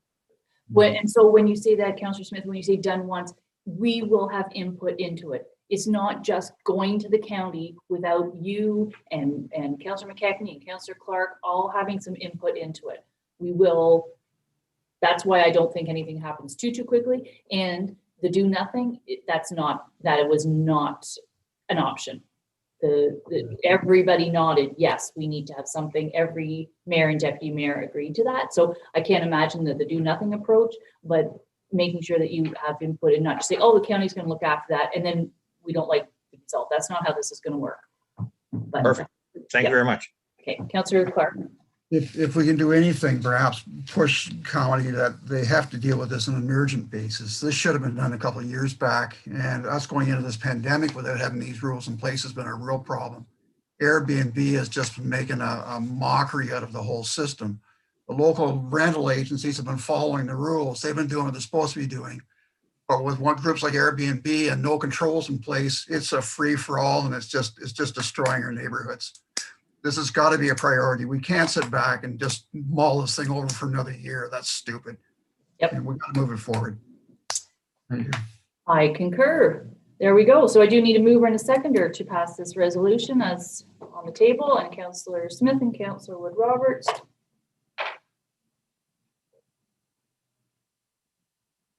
Be it resolved that Dysart et al. Council support a county-wide review of potential short-term rental regulations and licensing options, and further that the CAO be directed to provide documentation and recommendations contained within the recent Dysart et al. Service delivery review that support this effort to the county for consideration during this process. All in favor? And that is carried. Okay, so that is everything under administration, and then we're going to go into some minutes from our committees. And up first is the Glebe Park and Museum Committee meeting of April 8th, of which I was not able to attend, and nor was Councillor Wood Roberts. So that being said, there are minutes here. I would like to do a bit of a follow-up with the ski club, because we, Councillor McKechnie, Councillor Deputy Mayor Kennedy and myself have been meeting with representatives from Glebe Park Committee and the Nordic ski people to work on a design for the for a new ski club garage and a warming center. And we actually at our last meeting saw some renderings, some drawings, which were quite spectacular, I have to say. And so what we asked is, I have asked them to come to our next council meeting at the end of June. And I'll be including a report on that as to some recommendations, because basically this will be a municipally owned building on municipal land where we lease back, as we're doing with them currently, but we have an obligation to come to the table with a financial commitment. So I'm working on getting some costs of what a garage itself would be, and they're getting some costs on what their sort of proposal would look like. So, but I don't know if Deputy Mayor Kennedy, if you want to add to any of that, just to say that it'll be on our June agenda. We'll be asking them to come as a delegation, and I'll be submitting a report myself. I think that covers it well, Madam Mayor. Okay, so anything else from these minutes? If not, I'll take a mover seconder. Councillor Clark, and seconded by Councillor Smith.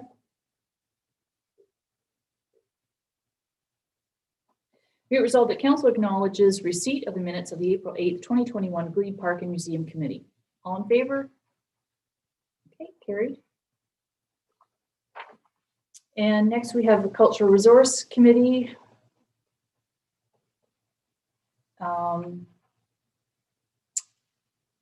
Councillor Donaldson, I don't know if you want to speak to anything here. Well, we did have a meeting and on, I think it was Thursday, on the 22nd.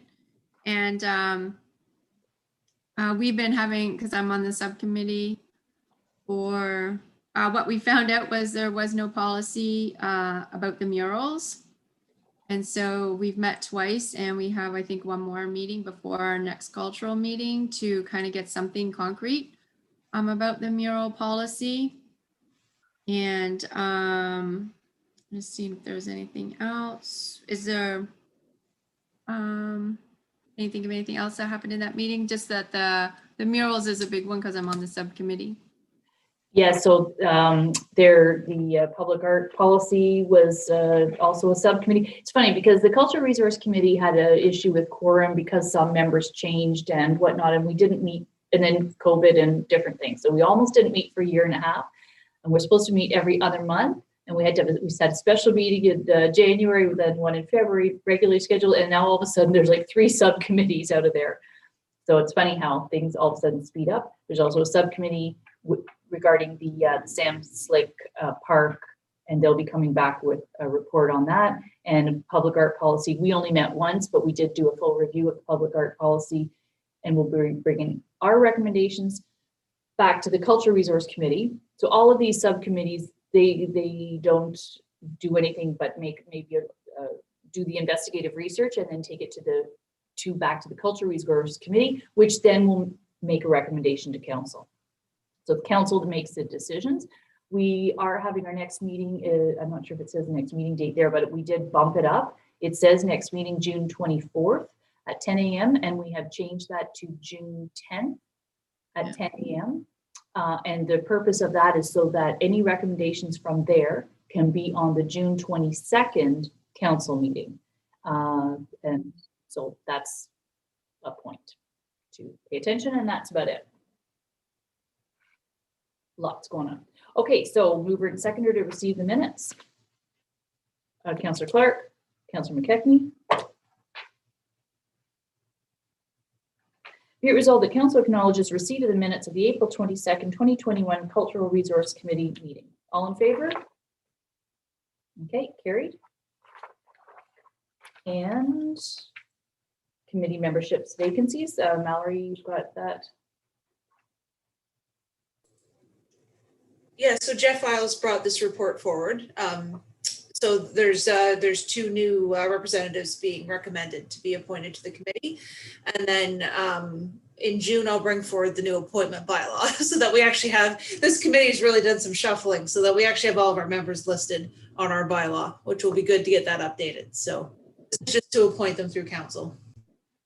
That's great. Okay, so the names are there and I need a mover seconder for that. Councillor Smith and Councillor Clark. Be it resolved, the council appoints Ron Evans as the media representative for the Cultural Resources Committee, and further that council appoints Anna Babluck as the Haliburton County Library representative for the Cultural Resource Committee. All in favor? Carried. Okay, and personnel and administration. Nothing really, those are just the set of minutes. So I'm just looking for a mover and a seconder. Councillor McKechnie and Councillor Smith. Okay.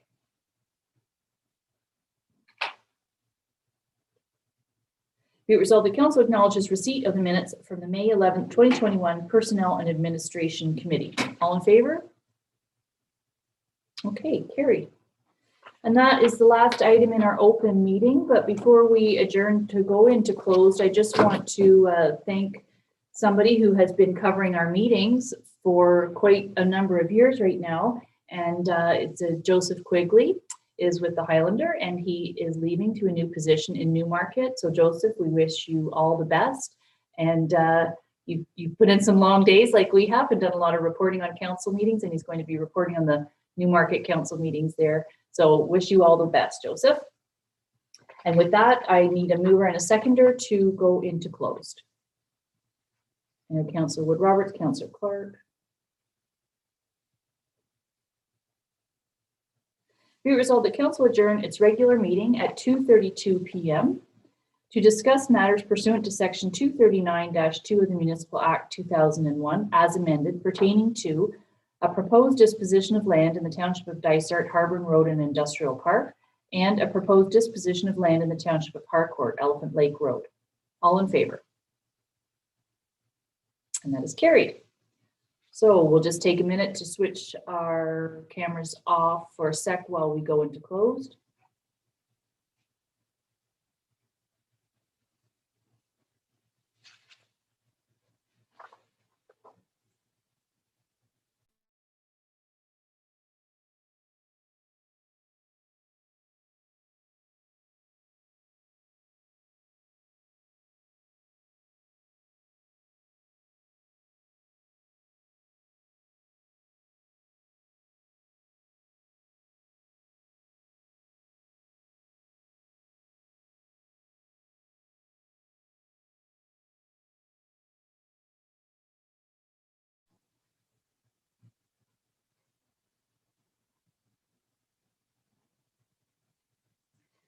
Okay, so we are now back in open session, and there are no reports from closed session today. Are there any notice of motion? Councillor McKechnie? Yeah, I remember I was talking about the Dunn. Oh, he just turned his camera off. No, yeah. my back almost. My battery's just about gone. Oh, that's okay. Mallory, do you want to confirm that that was already a notice of motion? Yes, so we already have that coming. I believe it's the next meeting, but I will confirm with Rob and I'll get back to you. Thanks, Brent. Thank you. No problem. Okay. Yeah, it's a long meeting, or I'm plugged in the whole time. So, so if there's no further notice of motion, then I just need a mover and a seconder to confirm the proceedings for today. Councillor Clark, Councillor Wood Roberts.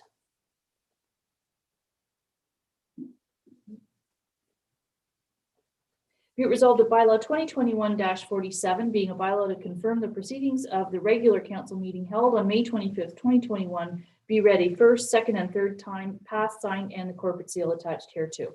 All in favor? That's carried. And the very last thing is a motion to adjourn. Anyone? Deputy Mayor Kennedy and Councillor Donaldson. Be it resolved that council adjourn its regular meeting held on May 25th, 2021 at 3:19 p.m. Everybody in favor? Very good. Okay. So we are now adjourned. That's carried. Everybody have a great rest of your afternoon and stay safe and stay well. Take care.